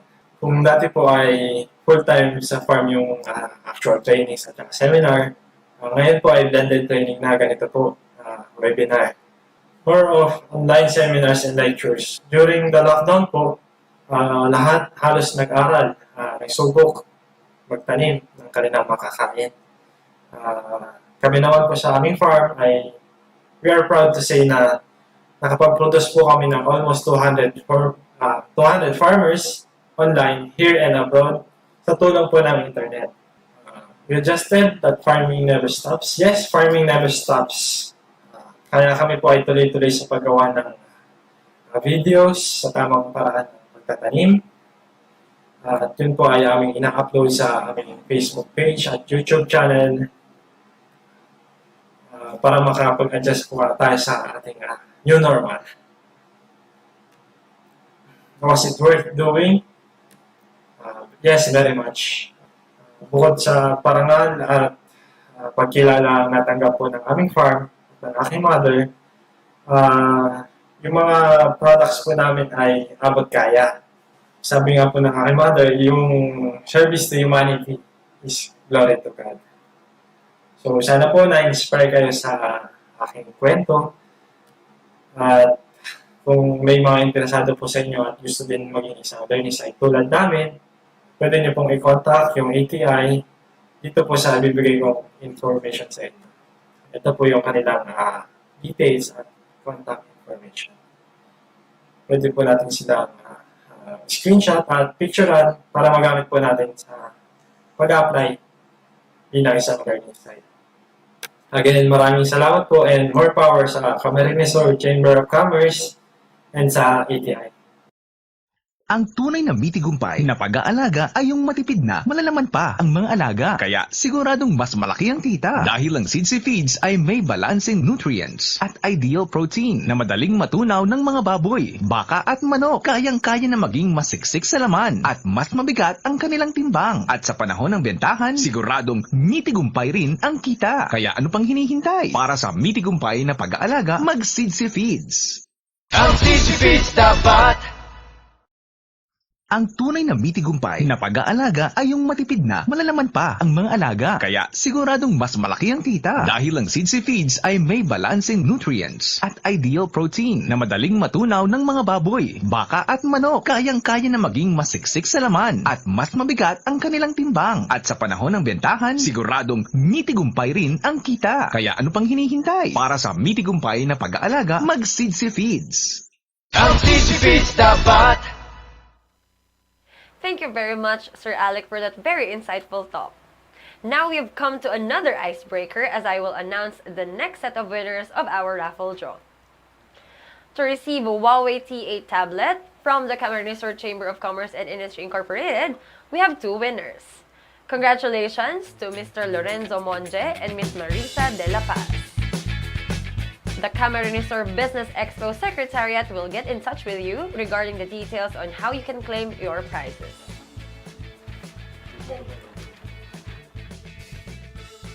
Final topic, it will be discussed by someone who has spent most of his life doing advocacy and dedicated the degree in animal husbandry State Agricultural at BICOL University Agriculture in 1981. He also spent many years giving lectures, doing organizational development, community organizing, mass campaign planning and advocacies, strategic planning, and goat management. To give us the goat racing lecture, please welcome Mr. Roy Nelson Layosa.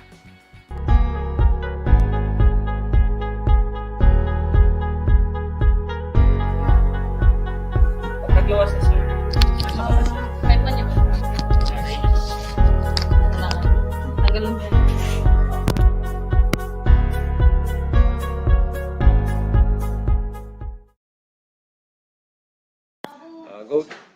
Goat Day.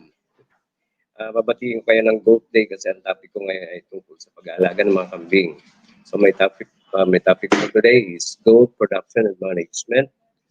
Ako po si Roy Nelson Layosa. Ako po ang president ng Goat Raisers Association ng Camarines Sur.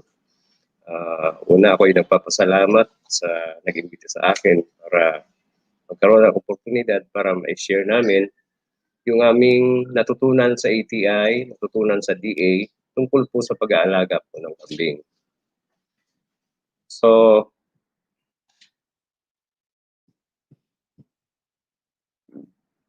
hindi gumagalaw ang aking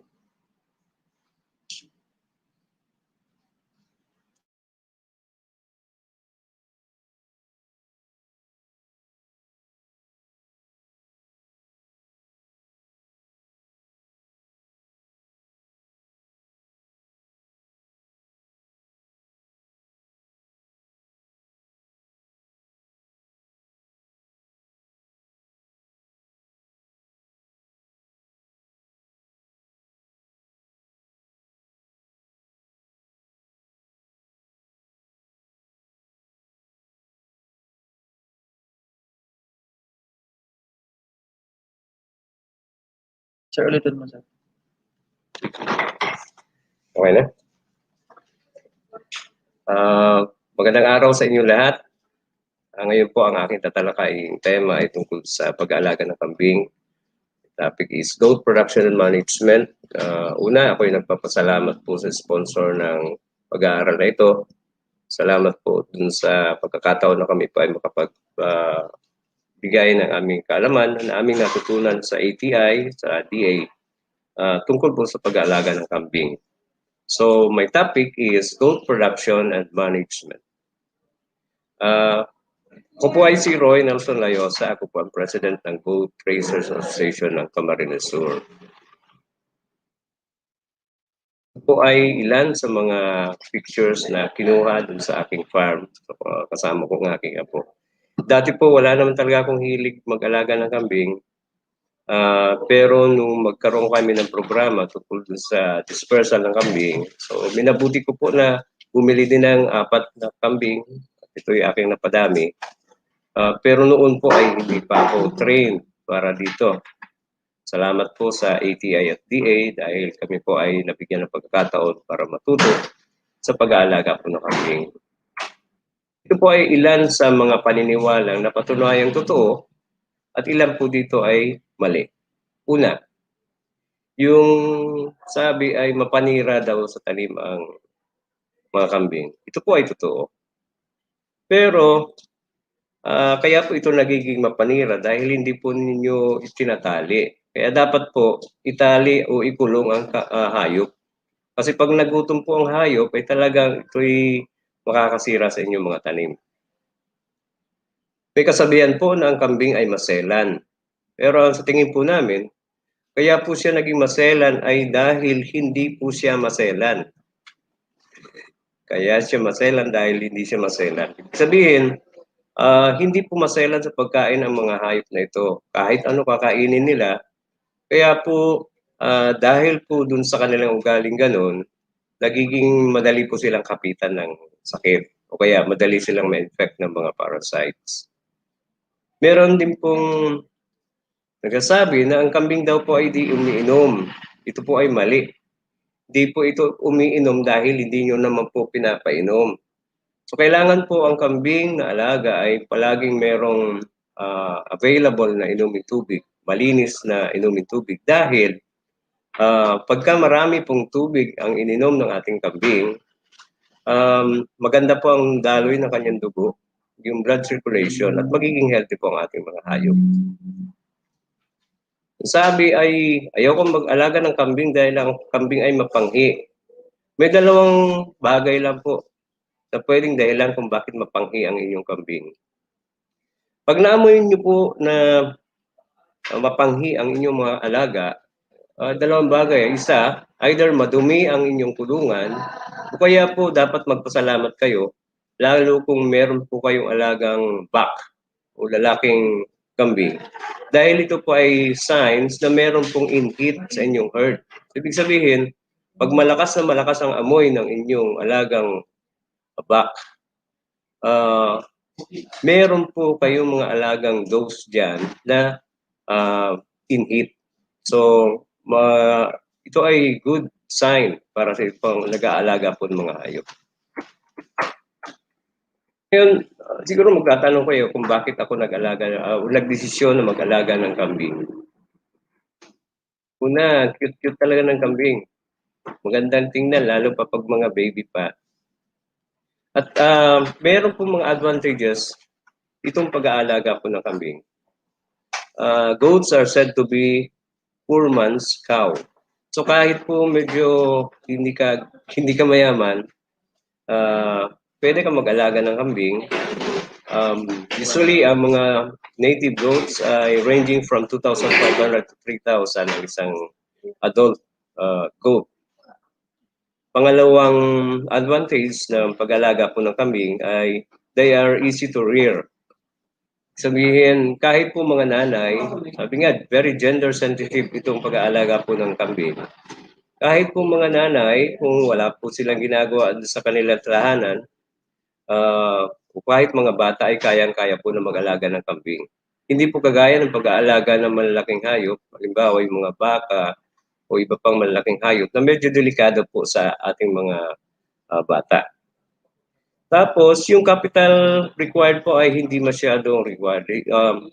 Not capital intensive as compared to other livestock.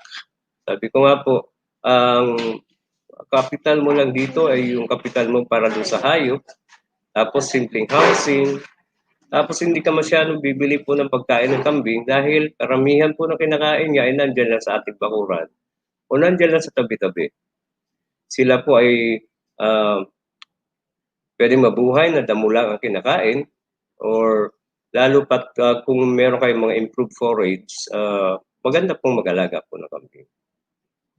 Isa pa pong advantage dahil ang sinasabi po natin dito, ang kambing po ay hindi lang pampulutan, hindi lang pang-birthday, hindi lang po ito pang graduation, kundi ito po ay pwedeng maging enterprise, pwedeng maging negosyo natin.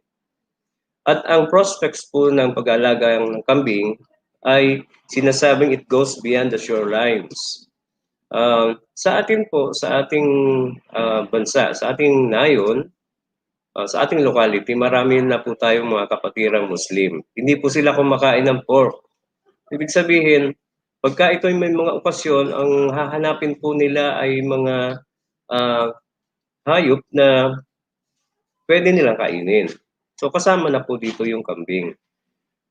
We are located in a place wherein ang karamihan po nakapalibot sa atin ay mga Muslim countries. So kahit sa labas po ng Pilipinas, merong ipinapakitang bright prospects, lalo po ang karne ng kambing. So ayan po. Medyo nakakapagod din, pero nakakatuwa na mag-alaga na ka ng kambing. Ito po ay nagpapakita ng pagpapasuso ng kambing na gamit ay tsupon. Yan. Isa po ito sa aking alaga noon, tinawag ko siyang Nya. Dahil hindi po nagpapasuso yung kanyang nanay, so obligado po ako na mag-bottle feeding para sa kanya. Yan.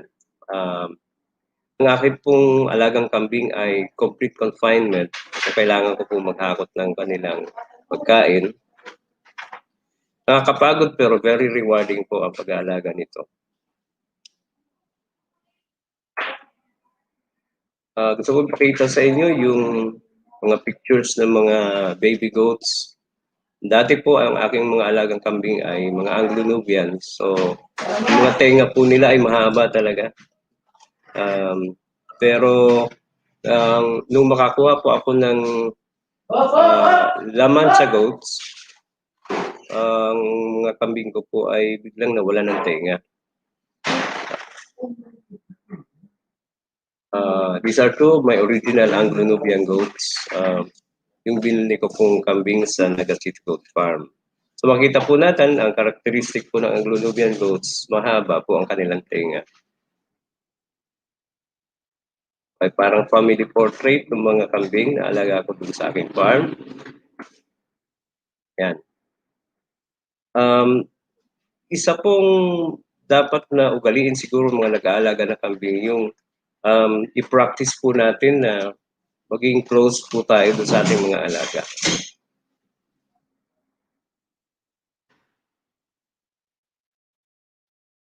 Yan. Kailangan din po na palaging malinis ang ating mga kulungan. Usually po, ang gusto po ng kambing ay sila ay paakyat-akyat. So, kailangan po meron pong mga parang stage na pwedeng akyatan yung ating mga alagang kambing. Isang karakteristiko po ng kambing, pwede po natin sabihin na they are intelligent animals. Kagaya po ng mga aso na nakakatanda po sila or they recognize yung mga dati pong nag-aalaga sa kanila. Minsan po nagbisita sa akin si Doc Boying. Ito po yung pinaka source ng aking kambing noon. Ako'y nagtaka dahil dati po yung aking back pagka may pumasok na ibang tao, medyo matapang po siya. Pero nung pumasok po si Doc Boying urine, nakita ko na kilala niya pa si Doc Boying urine. Even after 1 or parang 2 years after na nabili ko sa kanya yun. Ngayon, pag-uusapan na po natin yung pag-aalaga ng kambing. Kaya pag-ataman nin kambing. Ito po yung mga dapat i-considera or things to be considered even before thinking of raising goats. Kung maataman ka po ng kambing, dapat po isipon ta muna po ini. Number 1, ang hayop o kaya the animals, the goats. Number 2, ang pagkakan o kaya sabsabon kang kanding. Di ka po na basta-basta mag-isip na maatamang kaning kanding na mayo ka nga ning available na sabsabon kung sa ng mga hayop. So ikatulo, ang harong. Kaipuhan po o kailangan ng kambing na meron po silang nasisilungan dahil sila po ay very susceptible sa respiratory disease. So kailangan po may maayos na silungan ng ating mga hayop na alaga. At pang-apat, ito pong care and management. Ito pong apat na ito ay kailangan bigyan ng kahalagahan. Kasi kahit maganda kayo yung klase ng hayop na inaalagaan mo, kung kulang naman po sa pagkain or palagi siyang nababasa, nauulanan, dahil wala siyang masisilungan, o kaya kung halimbawa medyo pinapabayaan mo lang, hindi po magiging maganda ang resulta ng iyong pag-aalaga ng iyong kambing. So, punta muna po tayo dito sa animals o kaya yung hayop. First, you have to decide what type of goats are you going to raise. Meron po kasing dalawang tipo yung maalagaan ng kambing. Meron po tayong 2 types of goats. Meron po tayong meat type o kaya yung aalagaan po natin mga hayop na ang main reason for rearing them ay para mag-produce po tayo ng karne. So these are called meat type na goats. At meron naman po tayong mga kambing na milk type. Ito po yung mga alagaan nating kambing na ang pinakang main product mo sa pag-aalaga dito ay yung gatas. It is important that you are definite of what type, whether it is meat type o kaya milk type, kasi ito po ay may iba-ibang klase naman po na care and management. Meaning, care and management for meat type na goats ay iba dun sa care and management para po dun sa ating mga inaalagaan kambing na gatasan. Sa meat type po, meron po tayong Philippine native goats. So, very common po ito sa atin. Kahit saan makakita ka ng mga native goats na gumagala dyan sa ating mga farms. Pero ito po mga native goats ay maliliit lang. Siguro ang maximum na niyang weight ay okay na siguro yung mga 15 to 18 kilos pagka mga Philippine native goats. Ang isa pa pong meat type na kambing, itong Boer. Pagka ang Boer po ay stocky. malaki ang kanilang muscles. So ito po ay reared for meat. Yung Anglo-Nubian goats po ay tinatawag na dual type. So they are both for meat and milk. Malaki din po ang katawan ng Anglo-Nubian goats. Bukod po dito sa malaking katawan niya, capable po siya na mag-produce ng maraming gatas. So punta muna tayo dito sa milk type. Anglo-Nubian goat. Meron po tayong Anglo-Nubian, meron tayong Saanin, meron po tayong Alpine, at meron po tayong La Mancha. So ito po yung mga ilan sa commonly raised na milk type ng mga kambing. Ang bower, ganito po ang itsura ng bower. Usually bowers are white, puti ang kanilang katawan, tapos merong brown po dito sa bandang leeg hanggang shoulders. This could range from reddish brown to dark brown. So ganyan po ang itsura ng bower.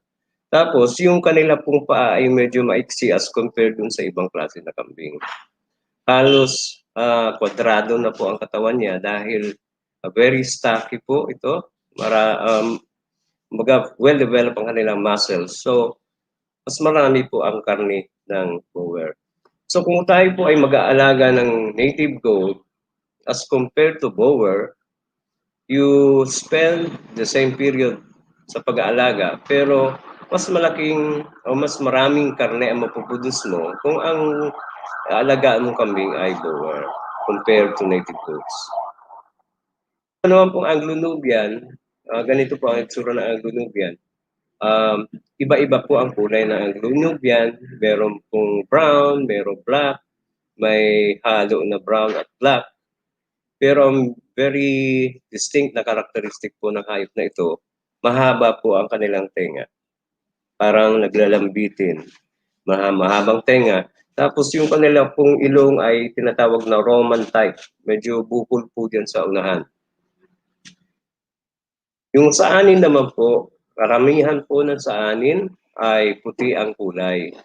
Ang karakteristiko po ng saanin, kung titingnan ninyo, yung kanilang pong tenga ay hindi po nakalaylayo, hindi nakalawit. Karamihan po nito ay naka-straight po ang kanilang tenga. Saanin goats are capable of producing around 200 to 300 liters of milk. 2 to 3 liters of milk per day. Tapos, ang kanila pong lactating period ay 275 days to 300 days. So, kung mag-aalaga po tayo ng kambing intended for milk production, maganda po na pag-isipan na alagaan itong saanin goats at saka yung nabanggit po kanina, Anglo-Nubian goats. Ano naman pong Alpine, ganito po ang itsura ng Alpine. Medyo patayo po ang kanilang tenga.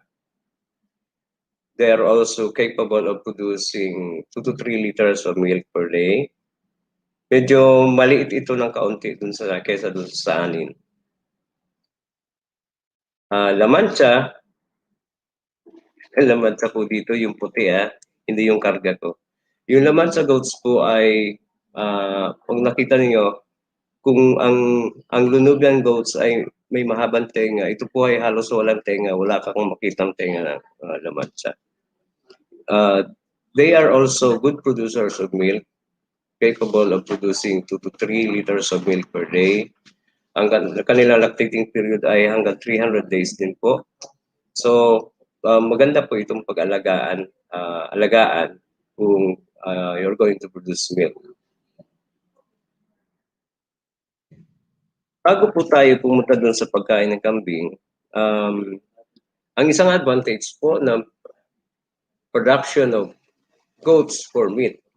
Una, ang karne ng kambing ay very healthy. Hindi po siya halos cholesterol free po ito. Makita po natin in between the skin saka yung kanyang karne, halos wala ka pong makitang taba. So very healthy ang karne ng kambing. Tapos, yung gatas naman po na napuproduce ng kambing ay very healthy din, easily digestible. It is also called or considered as next to mother's milk. Yung meron pong lactose intolerance, na pagka uminom ng gatas po ay nasisira ang tiyan. Sa pag-aaral po, kahit meron kang ganung klase na intolerance sa gatas, pag gatas ng kambing ang ininom mo, hindi ka masyado magkakaroon ng problema. Kasi nga po, very easily digestible yung gatas ng kambing. So, sa pagkain po ng kambing, lalo pa sa mga magsisimula pa lang, be sure to have available forage before even thinking of having an animal. So, halimbawa, hindi ka pa nagsisimula, pero nagbabalak ka na mag-alaga ng kambing, mas maganda na kahit wala pa yung iyong kambing, wala ka pang hayop, meron ka na pong na-prepare o kaya may naitanim ka na po na forage. Para pagdating po ng iyong mga aalagaan kambing, ay meron ka na siguradong pagkain nila. Ang kambing po ay considered as nibblers. They nibble and nibble, tapos lakad ng konti, tapos nibble naman. Kaya po kung makita natin yung mga kambing na nakaalpas lang, mas nakakapili po sila ng type nila na grass o kaya mga forage. Napipili po nila yung young shoots, napipili nila yung mas masarap na parte po ng mga forage crops.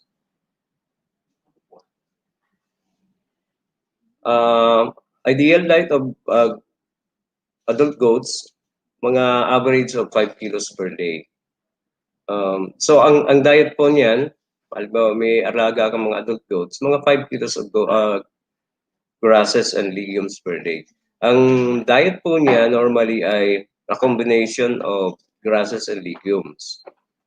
Ideally po, ang kailangan po nating ibigay ay at least 60% ng pagkain ng kambing ay grass, tapos 40% ay legumes. Para po itong kombinasyon ng kanin natin tapos ulam.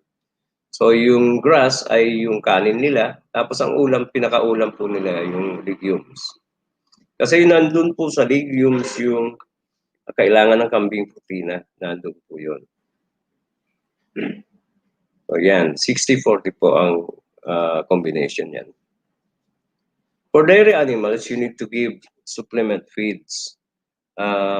Kailangan po meron ka pang binibigay. Maliban po dun sa grass and legumes na ibibigay mo sa mga dairy goats, kailangan po na magbigay ng supplement feeds. Kailangan po ito dahil while producing milk, pagka nauubos din naman yung yung naipoproduce ng kanilang katawan ng calcium, kailangan po mag-supplement po tayo yan.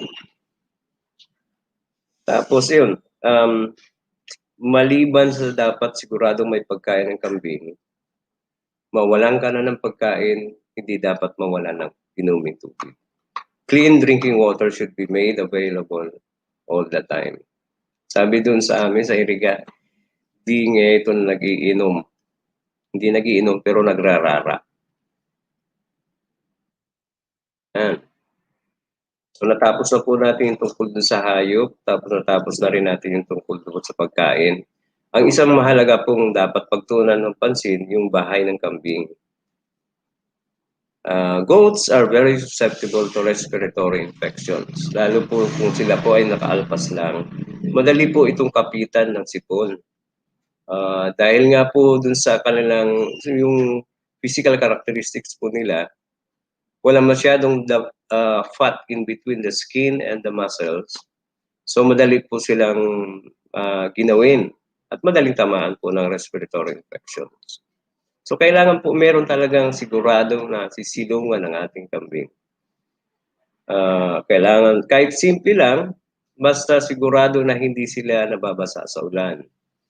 Tapos medyo elevated from the ground because they like to sleep on elevated areas. Yun po ang ugali ng kambing. So paakyat-akyat.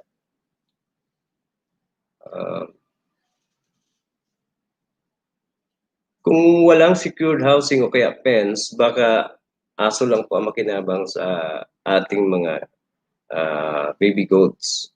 So ito pong pagkakaroon ng kanilang fence o kaya house ay isang pamaraan din para maiwasan po na kainin ng mga predators o yung ating mga alagang kambing. Lalong-lalo na po yung mga maliliit ang mga hayop.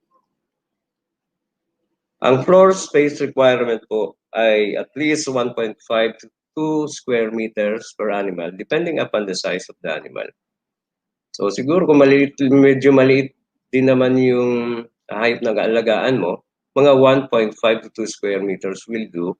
Pero kung medyo mga malaki na klase ng kambing, lalo pa kung meron kang back o kaya toro, at least 1.75 by 2 meters ang floor space requirement po niyan. Flooring should be at least 1.25 meters above from the ground. So pagka, lalo na, excuse me, lalo po dun sa alagang kambing na inaalagaan in complete confinement, yung nakakulong lang po sila, kailangan po yung floor nila ay at least 1.25 meters above the ground. Bakit po? Kasi po yung kanilang dumi, tapos yung kanilang ihi, ay magpuproduce po ng ammonia at maaari din po na yun din ang pagsimulan ng kanilang respiratory infection. Kailangan naka-elevate po yan at least 1.25 meters above the ground. Sa care and management naman po, sabi ko nga po kanina, kahit meron kang magandang lahi ng kambing, may magandang maayos na pagkain, tapos may maayos na bahay, kung papabayaan mo po ito, kung mahina ka po sa care and management, ay bagsak ka rin po dyan. So, kailangan po na hindi po pwede dito yung pababayaan yung kambing. Iba po ang merong kambing kaysa dun sa may alagang kambing. Sabi alaga as in you care for your animals.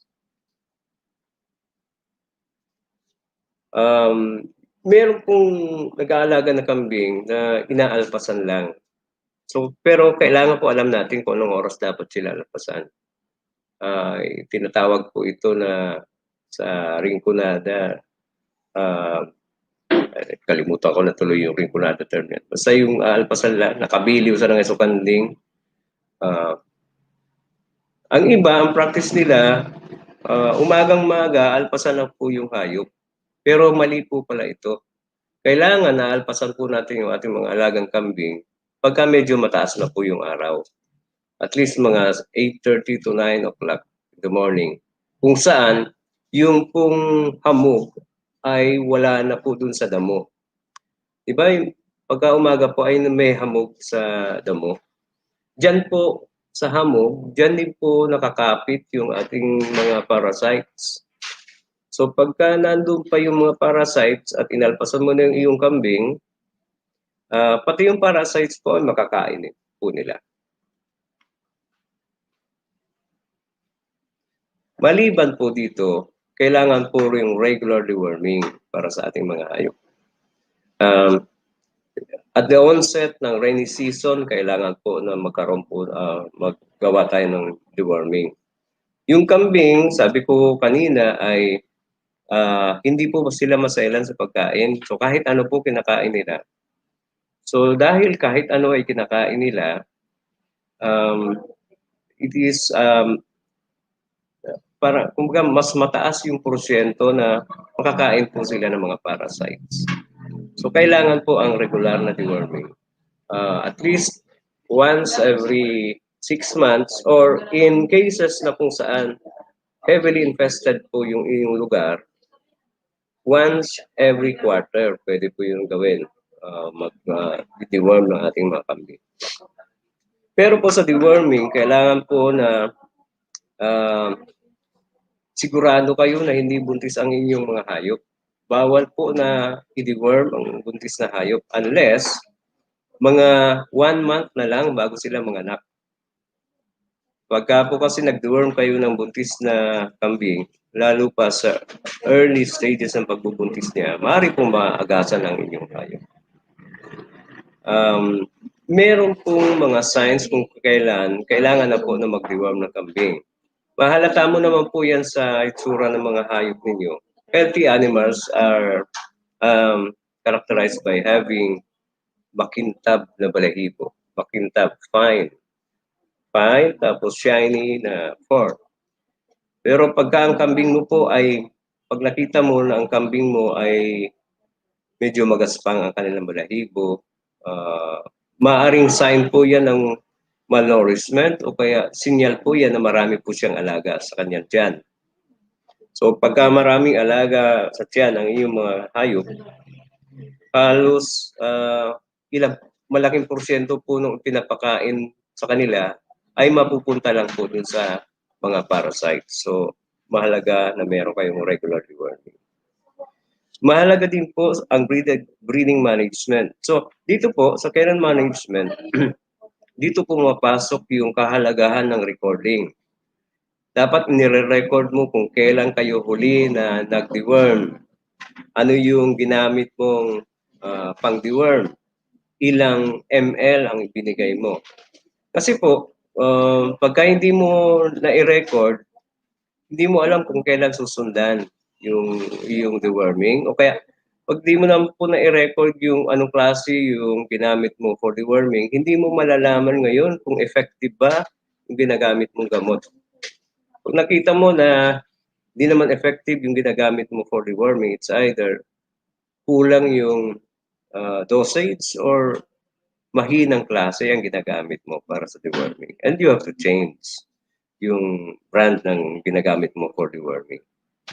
Sa breeding management naman po, kailangan mong i-record kung kailan nagkaroon ng breeding. Kailan ba na-breed ang iyong kambing? Sino ang tatay? Anong breed nung buck? Mahalaga na nai-record po natin ito para alam natin kailan ang expected date of delivery. Lalo pa kung kayo po ay mag-aalaga ng mga upgraded animals. Kailangan recorded po ito para pag malapit na pong manganak ang inyong mga kambing, nandun po kayo para mag-assist sa kanila. Kasi po, mas malalaki na ngayon ang ilalabas na mga offspring. So ito po ay ilan lamang sa mga basic na kailangan nating bigyan ng pagtuunan ng pansin kung tayo po ay mag-aalaga ng mga hayop. Uulitin ko lang po, 4 na factors na kailangan bigyan ng pansin. Una, yung hayop, kung saan kung mag-aalaga ka po ng kambing, alam mo or definite ka kung ang aalagaan mong hayop ay for meat or for milk. Pangalawa, yung pong pagkain ng kambing, kailangan bago pa man dumating ang mga hayop mong aalagaan ay meron ka ng available forage. Ang kanilang diet po ay 60% grasses and 40% na legumes. Pangatlo, yung pabahay o kaya housing. Ang pabahay po ng kambing ay nagbibigay ng seguridad sa ating mga hayop, both from predators tapos sakit. Tapos yung pang-apat po na mahalaga, ito pong care and management. Itong 4 na ito ay kailangan bigyan ng pare-parehong pagpapahalaga. Hindi po pwede na isa lang ang bibigyan natin ng halaga, kundi dapat po yung 4 na po. So hanggang dito na lang po siguro muna ang aking ibibigay sa inyo. Siguro kung may mga katanungan po kayo, pwede naman po kayong, you could reach me through text 0995-511-4174 or pwede naman po kayong mag-chat sa akin. Ang aking FB account ay Roy Nelson Layosa. Magandang araw po sa inyo lahat. Maraming salamat po. Thank you very much, Sir Roy, for that very informative talk. Ang ating susunod na speaker ay si Dr. Josefina V. Banedera, Veterinarian 3 from the Department of Agriculture upang magbigay kaalaman tungkol sa African swine fever.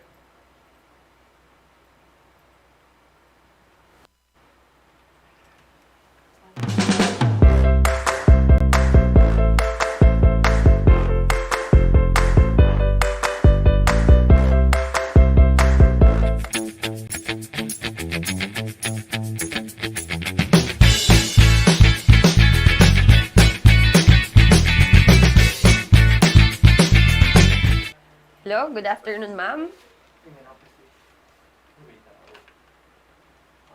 You may now proceed with your talk po. Okay, good morning po sa ating lahat. So, sa umagang ito po, gusto ko pong i-share sa inyo yung updates natin tungkol sa African swine fever dito sa BICOL region. So, dito sa sa BICOL region, may ang ASF activities po natin ay kasama po natin dito yung veterinary quarantine at saka yung NMIS po. So, here in Bicol region, we had established 23 checkpoints, and sa PLGU po may 40. Then with our apprehension, meron po tayong total volume in kilogram 43,644.14, and sa number of heads po 684. So sa confiscated naman and condemned, we have 199, and volume in kilograms done by BAI po is 29,491.52, and sa NEMIS po ay 49,880.74. And yung mga na-confiscate na condemned po ay nasa 40 heads. Then, ang ating surveillance conducted by our team, meron po tayong 462, and animal diagnosed 2,589, and samples collected for analysis is sa blood po 2,465, and 113 po din sa organ tissue and meat. And ang ating depopulation po na ginawa sa province ng Camarines Sur, ito po yung mga involved na mga municipality: Bombon, Calabanga, Magarao, Naga City, Minalabak, Canacman, Camaligan, Gainsa, Cabusaw, Pamplona, San Fernando, Libmanan, and Milaor. Then Bula, Pili, Nabuabao, Iriga, and Ocampo. A total of 19 municipalities po dito sa Camarines Sur. Total number of heads depopulated is 16,145, and numbers of affected farmers is 2,246 and 146 barangays. In Camarines Norte po, we have 2 municipalities, Santa Elena and San Vicente, with a total number of heads populated 164. Numbers of affected farmers 29, and numbers of barangay covered is 4. In Albay, we had Piuduran, Pulangi, Ligao City, and Uwas. Total number of heads depopulated is 460. Number of animals affected is 122, and barangays covered for the depopulation is 5. Okay, so ito na po yung nabayaran natin as of October 21. In the amount of 45,510,000, a total of pigs culled po is 9,102, and numbers of farmers is 1,738. So our first request, first and second release for indemnification po, ito po yung nag-total ng 52,280,000. Pero yung balance po natin ngayon ay ibibigay na po natin ito. So we are requesting for another fund para po sa mga second wave ng mga po natin na DIPAP. Okay, so in terms of the population versus indemnification, ito po ang nangyari na po. So kung makikita po natin ng Libmanan, ang unang case po kasi ng Libmanan ay nangyari po sa isang commercial farm. So alam naman natin po na dito sa program ng ASF, the only covered for indemnification po is yung ating mga backyard racers, which is having an animals number 1 to 20 only. Yes, ma'am. So The livestock program po ay may assistance pong ibinigay sa mga affected farmers na namatayan na hindi inabot ng pagdipap. Kasi ang binabayaran lang po ng DA ay yung actual na kinuha during depopulations na buhay pa. So itong mga una-unang namatay before the depopulations po ay nagbibigay po ng livestock program. Ito na po yung nabigyan po nila. Ano po? A total number of heads ng ducks and chickens, 3,720. Number of beneficiaries nila is 364. Okay, kung makikita po natin dito, ito po yung ating map for Camarines Sur. Nagumpisa po siya sa third district. So nakita po natin halos kasi magkatabi-tabi na because of isang factors dito na nakikita is yung sa river banks. Some of our farmers kasi hindi nila na binabaon yung kanilang mga baboy. Sometimes yung iba pinapaatong nasa kanal. So ito ang nangyari dito sa atin sa Camarines Sur. Then ito naman po yung Camarines Norte, which started in Santa Elena. Ang namin dito, nakikita na coast ng Santa Elena is malapit siya sa Calawag, Quezon, which is ang ng dalawa din ay may river na nakapagitan ng Santa Elena, remote areas in Santa Elena, remote barangay na malapit doon sa Calawag, Quezon. So ito ang nag-start doon sa Camarines Norte. And Albay. So, ang Albay, meron na po tayong 4 na munisipyo. Ang nauna po dito sa Piuduran, followed by Pulangi, then Ligao, and Uwas. Yan. So, kung makikita po natin dito sa ating graph, ang trending ng positive cases here in BICOL region, nag-start po ito in Bombon. So, ito pong nangyari, bumaba siya. Kasi, di ba, naalala nyo, nagkaroon tayo ng mga checkpoints because of COVID. So, naisabay yun, walang pumapasok, walang lumalabas sa mga munisipyo. So, bumaba yung ating mga cases. And then, nung nagbukas ang mga checkpoints, bigla naman tumaas, and then, may mga pumapasok din sa ating mga biyahero sa mga areas of responsibilities natin. So, nawala yung mga checkpoints. So, yung mga, hindi naman totally nawala, pero naging lax because kahit yung mga checkpoints natin sa mga munisipyo, naging na rin dahil isang din nila is wala kukunti ang tao. So, yun ang nangyari. Tumaas ulit ang ating mga cases. Pero ngayon, ang trending, medyo pababa na naman. So kung makikita po natin dito, ang mga index case natin or ground zeros in the municipalities, ang pinakamalaki po ay ang Bula. Having 22 barangays affected. Then followed by Pamplona and the rest. Okay, so in Camarines Norte, meron po tayong 2 ground zero, ay 2 munisipyo, and sa Santa Elena may 3 ground zero tayo. And in Ligao, ito po ang cases nila. Okay, so ito po yung nabayaran po natin sa depopulation and sa indemnification. A grand total of 16,720 number of heads, affecting 2,398 farmers, and ang nabayaran po natin ay ito na po, meron na po tayong na-indemnified na 9,120, and yung farmers po natin ay 1,713 with a total of 45,510,000. Pero ma-request na po tayo for the pag na-liquidate po natin itong first and second release by the Department of Agriculture. So yan lang po. Maraming salamat.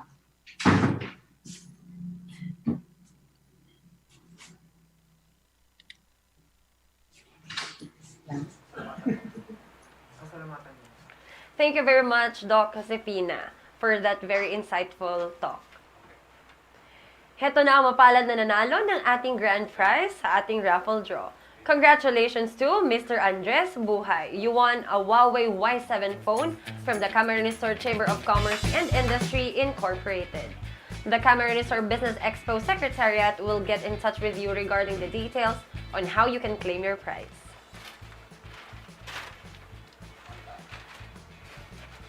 And now, andito na po tayo sa ating question and answer segment. Ang first set of questions will be addressed to Ms. Sienna Sombrero. First question for you, ma'am, is what are the high-value crops for organic farming that is adaptable to local conditions?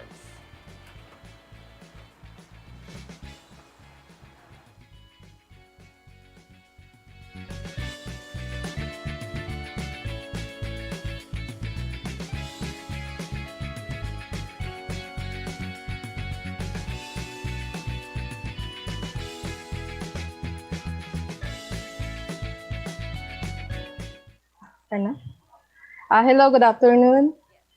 Naririnig? So, for the question, what are the high value crops for organic farming as adaptable to local condition? So, based on our experience here in BICOL, particularly in Tigaon and other neighboring municipality, pinakbit vegetable like eggplant, okra, ampalaya, sitaw, okra, etc., and salad vegetable like lettuce, cucumbers, and herbs are adaptable in local condition. But you need to consider the soil condition, area location. So usually, organic practitioners produce the said crops following the prevention to pests and disease, as you will learn on my presentation.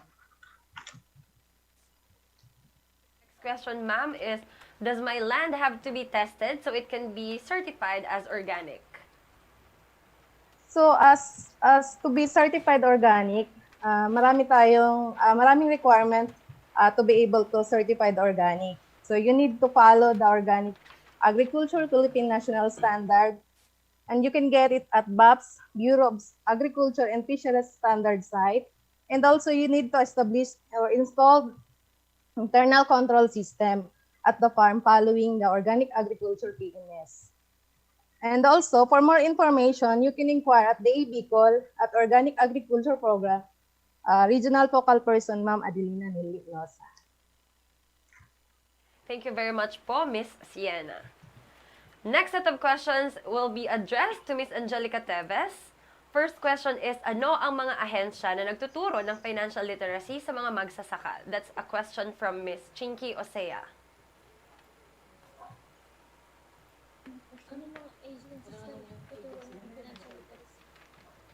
So ayan, magandang hapon po sa lahat ng nanonood ng programang ito. So ano nga po ba ang mga ahensya na nagbibigay ng kumbaga mga trainings or kaalaman patungkol po sa financial literacy.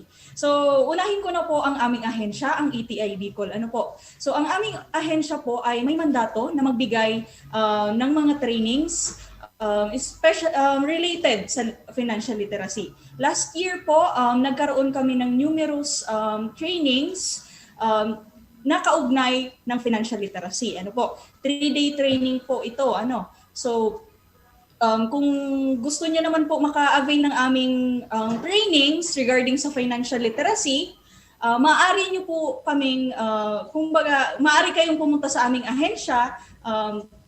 You can also email your letter of intent sa aming website na naka-address po kay Ma'am Elsa A. Parot, ano po ang aming Center Director. Mamaya ibibigay po namin yung complete address para po sa mga gustong maka-avail ng aming training regarding sa financial literacy. No? So, another one is the PDIC or the Philippine Deposit Insurance Corporation na attached agency po ng Department of Finance. Ano? So, ito naman pong ahensya na to ay may programa patungkol po sa financial literacy na kinakapacitate ang ating mga youth sa pag-save or when it comes to their financial capabilities. Ano po? last ano po ay nabasa ko ay nagkaroon sila ng programa na kaugnay ang Department of Education. Meron silang program na nag-tie up sila kung saan plano nilang i-include sa high school curriculum ng DepEd ang financial literacy. This is also to kumbaga capacitate our young or youth to kumbaga i-practice ang pagiging financial literate, And also the BSP, they are also conducting financial literacy, or they are also kumbaga mentoring different sectors or capacitate them regarding sa financial literacy, po. And another one is the PCIC, or the Philippine Crop Insurance po. So, meron silang programa din po na patungkol sa financial literacy. And also, they have also loan programs na kumbaga binibigay sa ating mga clients, So, last po, meron silang programa na tinatawag na PLI, So, ito po yung Production Loan Easy Access. For more information po, you can also visit the website po of the PCIC, po. And last one is the we have the CBSWA also. They are SUC. Aside from government agencies, meron po tayong mga SUCs na nagbibigay ng trainings and informations regarding financial literacy. So, yan po. For further information po, or kung paano po namin kayo matutulungan, please message na lang po ang ating mga website or visit.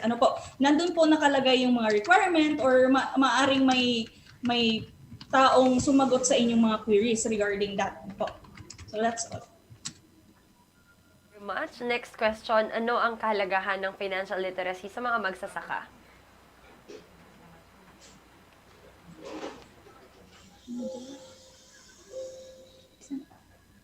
And another question is from Mr. Randy Jimenez. The question is, ano ang kahalagahan ng financial literacy sa mga magsasaka?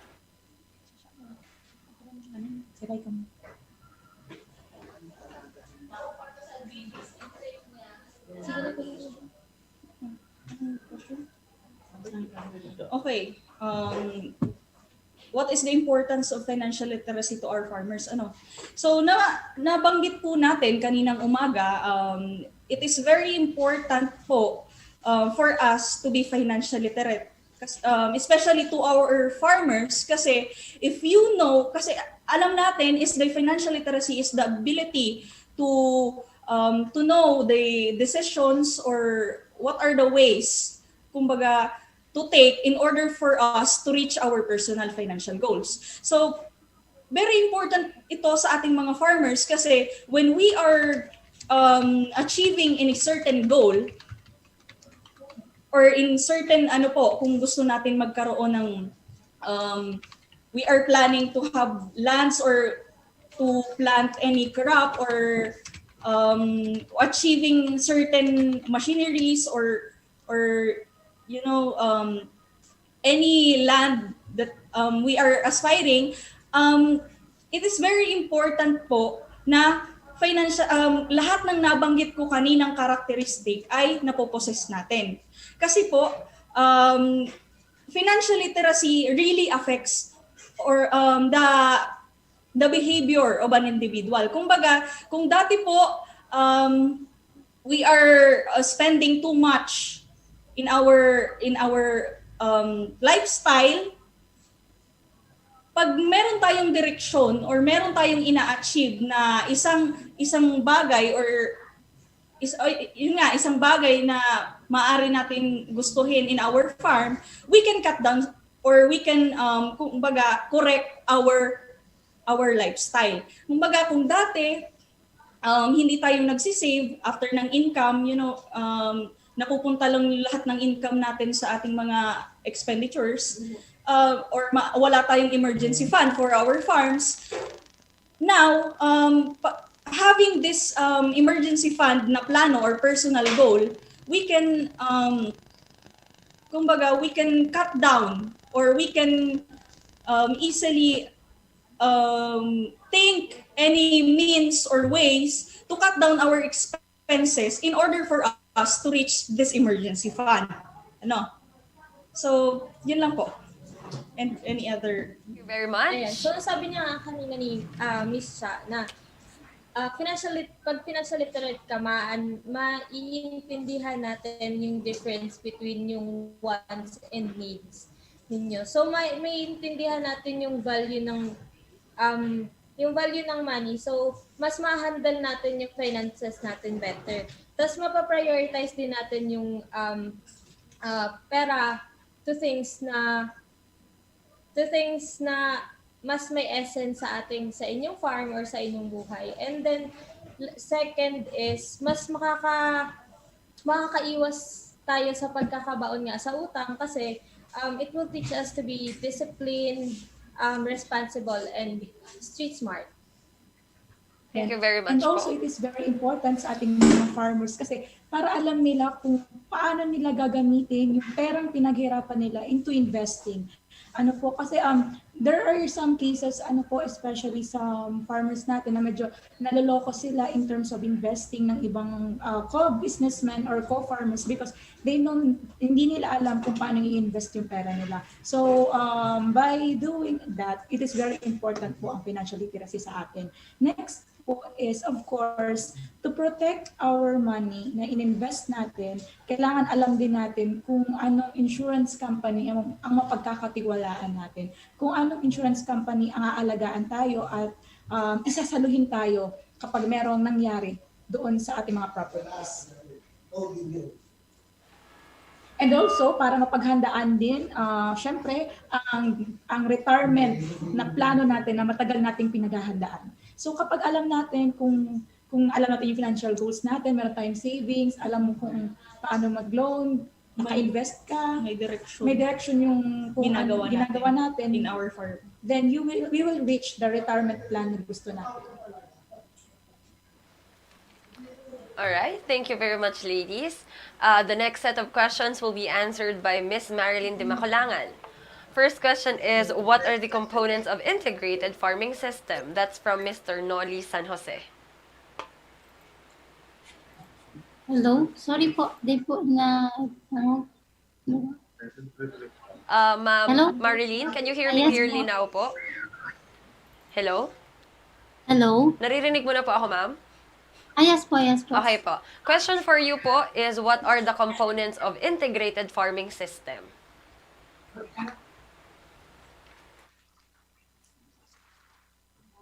Components, kanina po na banggit ko during the discussion, marami pong iba't ibang klase ng components. Ano po?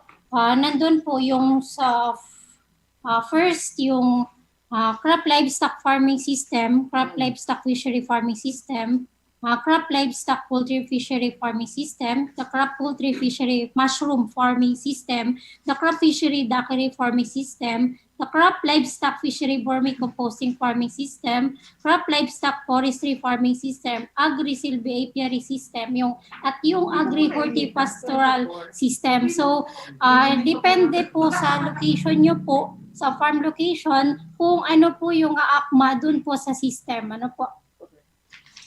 Thank you, ma'am. And follow-up question po, ano ang advantage ng integrated farming sa mga magsasaka?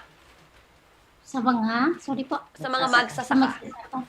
Ayan, napakalaki po ng advantage ng integrated farming kasi po bukod po sa mas malaking income po ang naibibigay sa farmer, dito po nakakasiguro tayo na healthy po ang kakainin natin. Ano po, lahat ng vegetables na mapuproduce, lahat po ng meat na ating kakainin ay safe po sa ating katawan. So, bukod po dyan, kapag po integrated tayo, marami tayong pwedeng pagkunan po ng income. Halimbawa, kung may tanim kang vegetable at mahina ngayon po ang presyohan ng vegetable, pwede po natin na ipakain yun sa alaga nating hayop, ano po, yung mga sobra or surplus, ano po. So, bukod po dyan, kapag ang ang ating harvest po ay hindi kayang i-consume,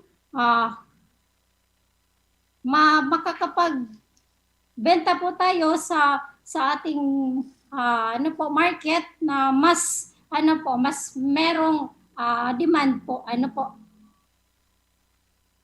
Alright. Thank you very much, ma'am. Next, Yes. the next set of questions is for Mr. Marianito Tesorero. So, sir, paano mag-avail sa DA Assistance Program for Livestock? That's a question from Ms. Joan Bulao. Thank you very much po for the question. Pwede po tayong gumawa ng sulat na nag-request ng assistance po, nag-request ng assistance. Ilagay lamang po natin ang detalye ng ating request sa sulat, kung saan gagamitin o kung pati po yung detalye ng mga nagsulat, yung halimbawa yung name ng organizations or kung ano po kung individual naman po kung saan ilalagay at ano ang ating purpose ng ating request. Then ano pa po? Pwede din po natin ilagay yung pag-organizations, requirements, legal documents like CDA, DOLE certification. Then pwede po tayong magpa-endorse sa ating mga municipal agriculturists para po sa proper guidance. Tapos after po nun, ito po ay i-validate naman ni DA.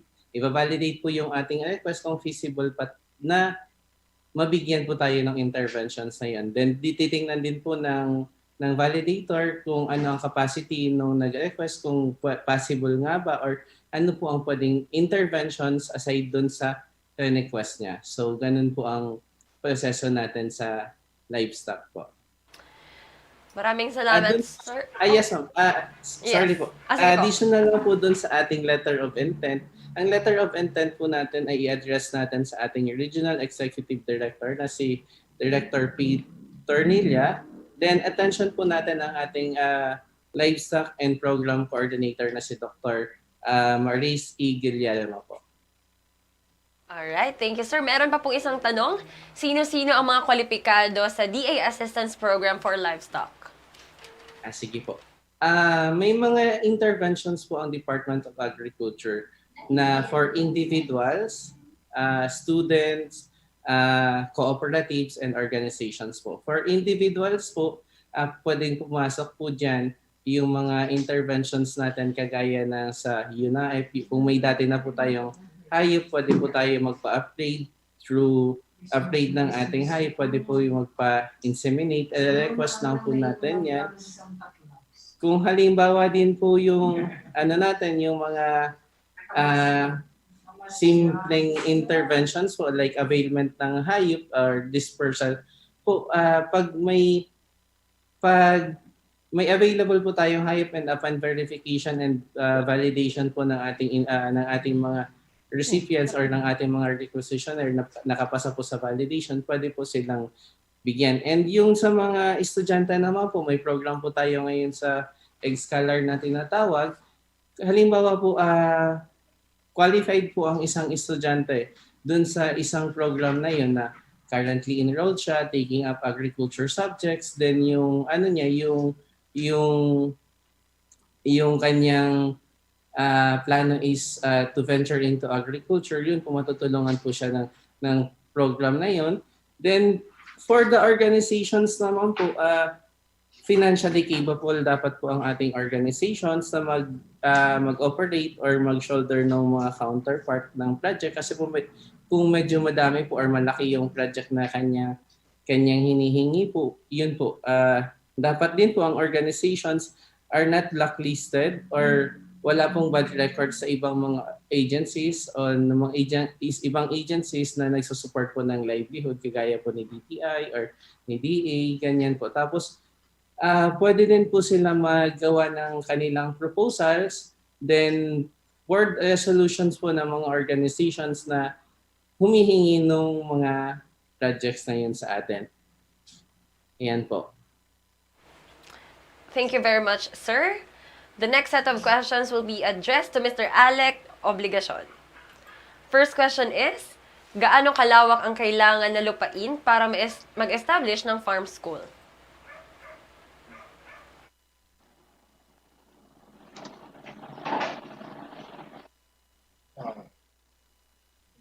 Nakikita na po ba ako? Hi, sir. Nakikita po ako, ma'am? Hindi po. Wait lang po. We can now see you, sir. Okay na po. Okay na po. Mm-mm. Opo. Again, So, first question, sir. Gaano kalawak ang kailangan na lupain para ma-establish ng farm school? So, from the ATI po, ang minimum po natin is 1,000 square meter. Yung usual technology po kasi natin is yung urban gardening. And kasama din po doon yung para doon sa mga nagko-condo po or maliliit yung space, yung vertical gardening po.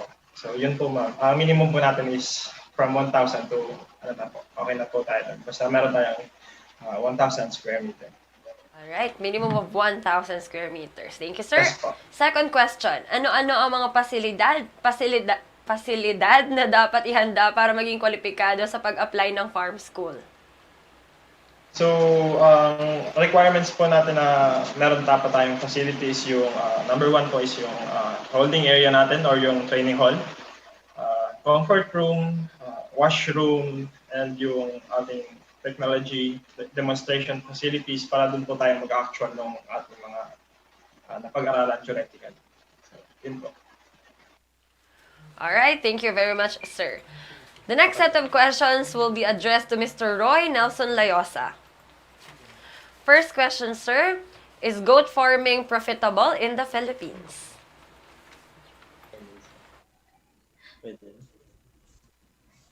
So yan po, in behalf po ng ating President ng Goat Raisers Association of Camarines, sir, nandito po ako si Robert Santos from ATI BICOL, the Technical Staff for Livestock Program, para sagutin po yung mga question. Kasi po, Sir Roy has a equally important activity po sa Tinambang Camarines, sir. So for now, ang tanong po ay kung profitable ba ang goat raising sa Pilipinas. So yun po yung isa sa trend ngayon under the livestock program. Isa pong profitable enterprise ang goat, kasi meron nga tayo tinatawag na goat enterprise management o yung ating GEM, So masasabi natin na profitable siya in the sense na malaki po ang market ng ating mga goat products and byproducts po hindi lang po sa loob ng ating bansa, kundi po sa ating mga karatig bansa po sa Southeast Asian region. Lalo na po yung ating mga Muslim community na sila pong pangunahing beneficiary ng ating mga goat products and byproducts. So dahil po dyan, masabi natin na profitable po ang goat raising. So napakarami pa pong aspeto para masabi po natin na profitable siya in terms of sa mga allied enterprises. Pwede kasi tayong magkaroon ng income in terms of other products na pwede pong mai-connect natin sa goat raising. So masabi po natin na profitable talaga siya. Hindi lang po sa Pilipinas, so napakaraming mga bansa na mga farmers mula sa ibang bansa na nag-i-invest po talaga sa goat raising. Yun po. Alright, next question po. Which breed of goat is profitable? Siguro most profitable.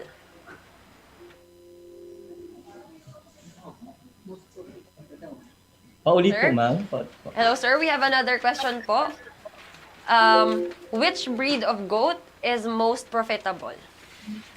Okay po. So, kung anong breed naman ng goat ang pinaka-profitable po, so lahat naman siya, pero kung may dalawa kasi tayong uri ng pagpipilian, kung meat type or dairy type ng goat. So, depende.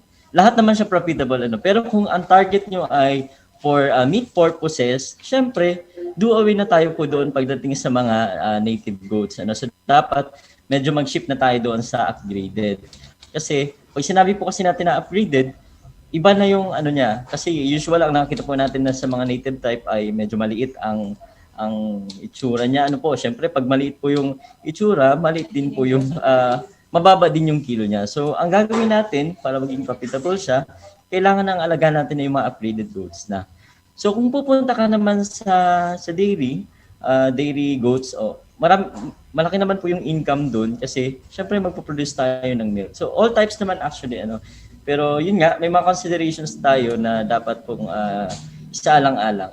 Kung meat type, dapat upgraded siya. Tapos kung dairy naman, maghahanap tayo ng mga breed na mataas yung production ng milk. So yun po.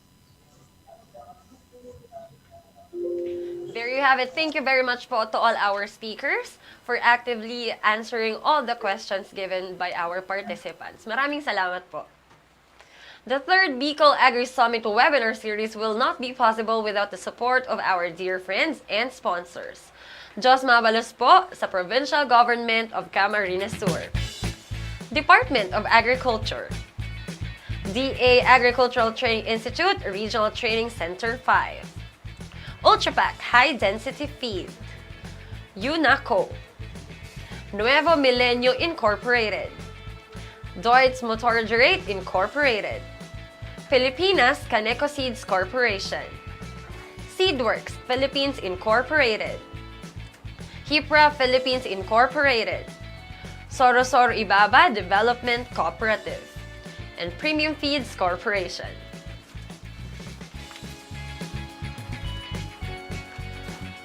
Now it's time to award our plaque of appreciation to our speakers.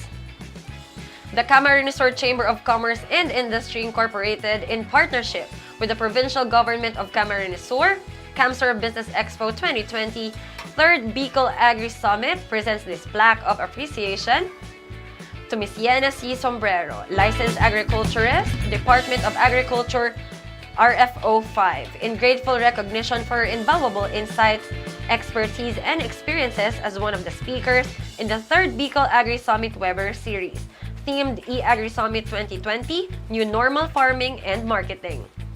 Signed by Chairman 3rd BICOL Agri Summit, Jose L. Nomoro, Chairman CamSur Business Expo 2020, Kristen Carl E. Malazarte, and of course, President of CSCCI, Engineer Alexander B. Gaite. Same certificate with same citation is given to Ms. Angelica O. Teves.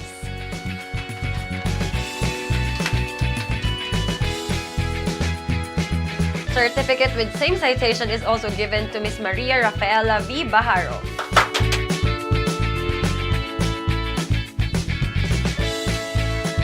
Same citation is given to Ms. Charlene O. Freeman.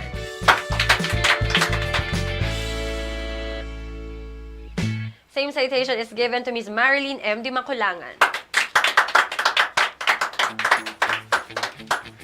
Same citation is given to Mr. Marianito A. Tesorero. Same citation is given to Mr. Alec Joy M. Obligacion. And of course, same citation is given to Mr. Roy Nelson G. Layosa.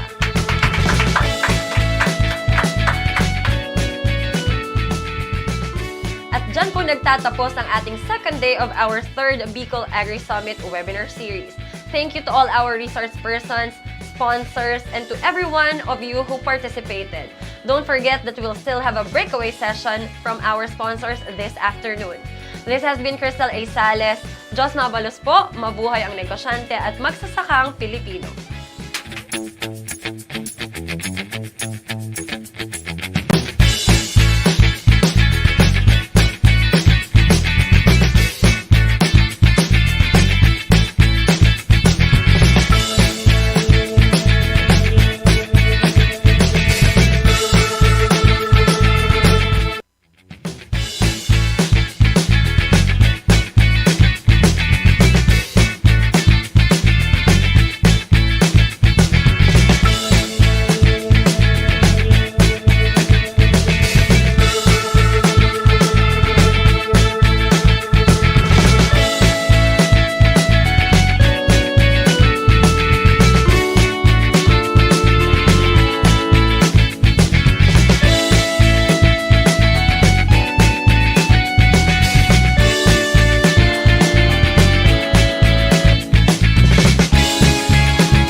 sakit ngayon?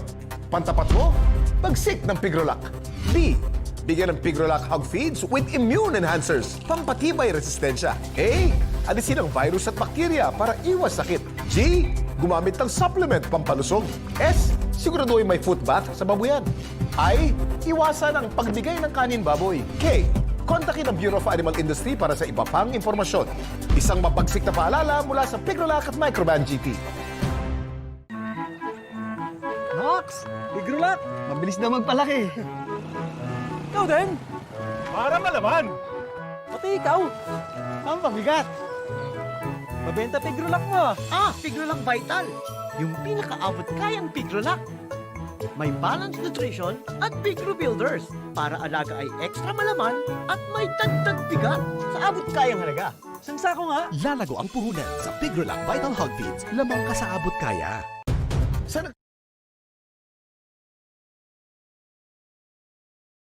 Ang Ultrapac High Density Feeds ay isang premium brand na pinagkakatiwalaan ng madami nating mga kababayan na nasa pagnenegosyo ng pagbababoy. At bakit naman hindi? Dahil ang Ultrapac ay nagpapatupad ng mahigpit na pagsusuri upang siguraduhin ang mataas na antas ng kalidad mula raw materials hanggang finished goods.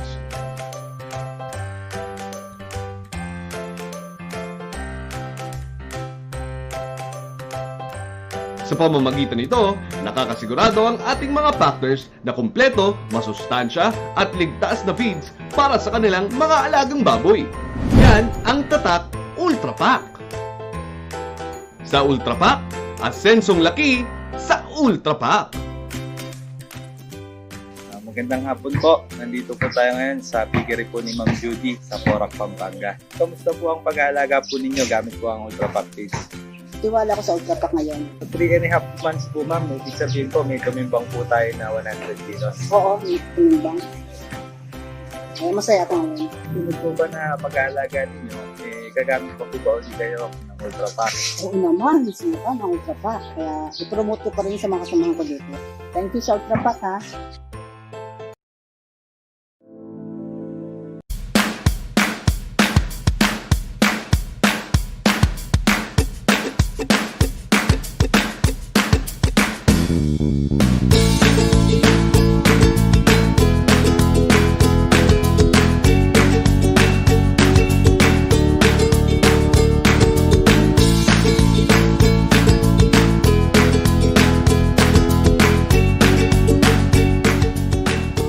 Ang tunay na mitigumpay na pag-aalaga ay yung matipid na malalaman pa ang mga alaga. Kaya siguradong mas malaki ang kita. Dahil ang Sidsi Feeds ay may balancing nutrients at ideal protein na madaling matunaw ng mga baboy, baka at manok. Kayang-kaya na maging masiksik sa laman at mas mabigat ang kanilang timbang. At sa panahon ng bentahan, siguradong mitigumpay rin ang kita. Kaya ano pang hinihintay? Para sa mitigumpay na pag-aalaga, mag-Sidsi Feeds.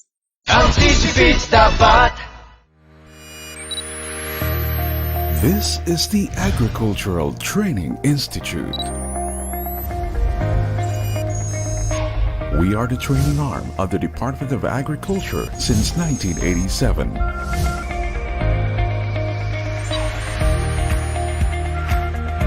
We are the premier institution managing the country's extension services. We uphold leadership in agricultural extension through our network of 16 training centers located at the heart of rural communities across the country. We equip extension workers, farmers, and other key players in agriculture with outcome-based knowledge and skills. Our services are anchored on 6 thematic platforms of our core functions. We synergize agriculture with informed and capable professionals, the farmers, the fishers, and their families, infusing them with knowledge, developing their skills with the mindset to make a difference in their community. Our passion to serve finds fulfillment as we inform, support, and sustain the growth of urban and rural communities. We connect with partners in agriculture to uplift the human capital and hasten socio-economic progress.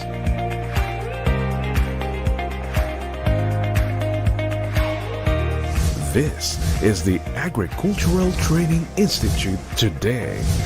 We are providing excellent extension services beyond boundaries.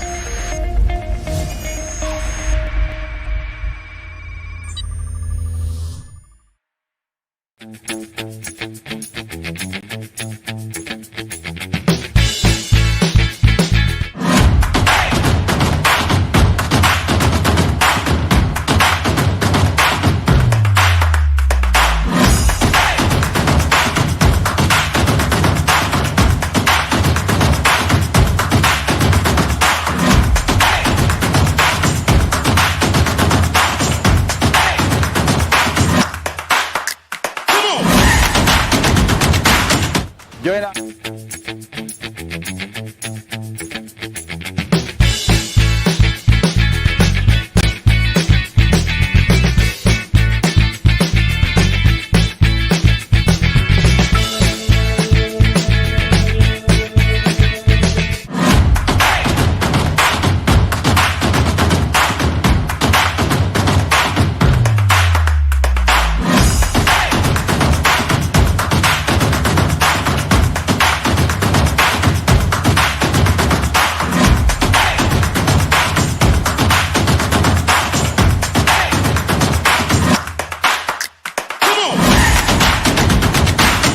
Join us in our BICOL Agri Summit webinar series on October 22 to 24, 2020.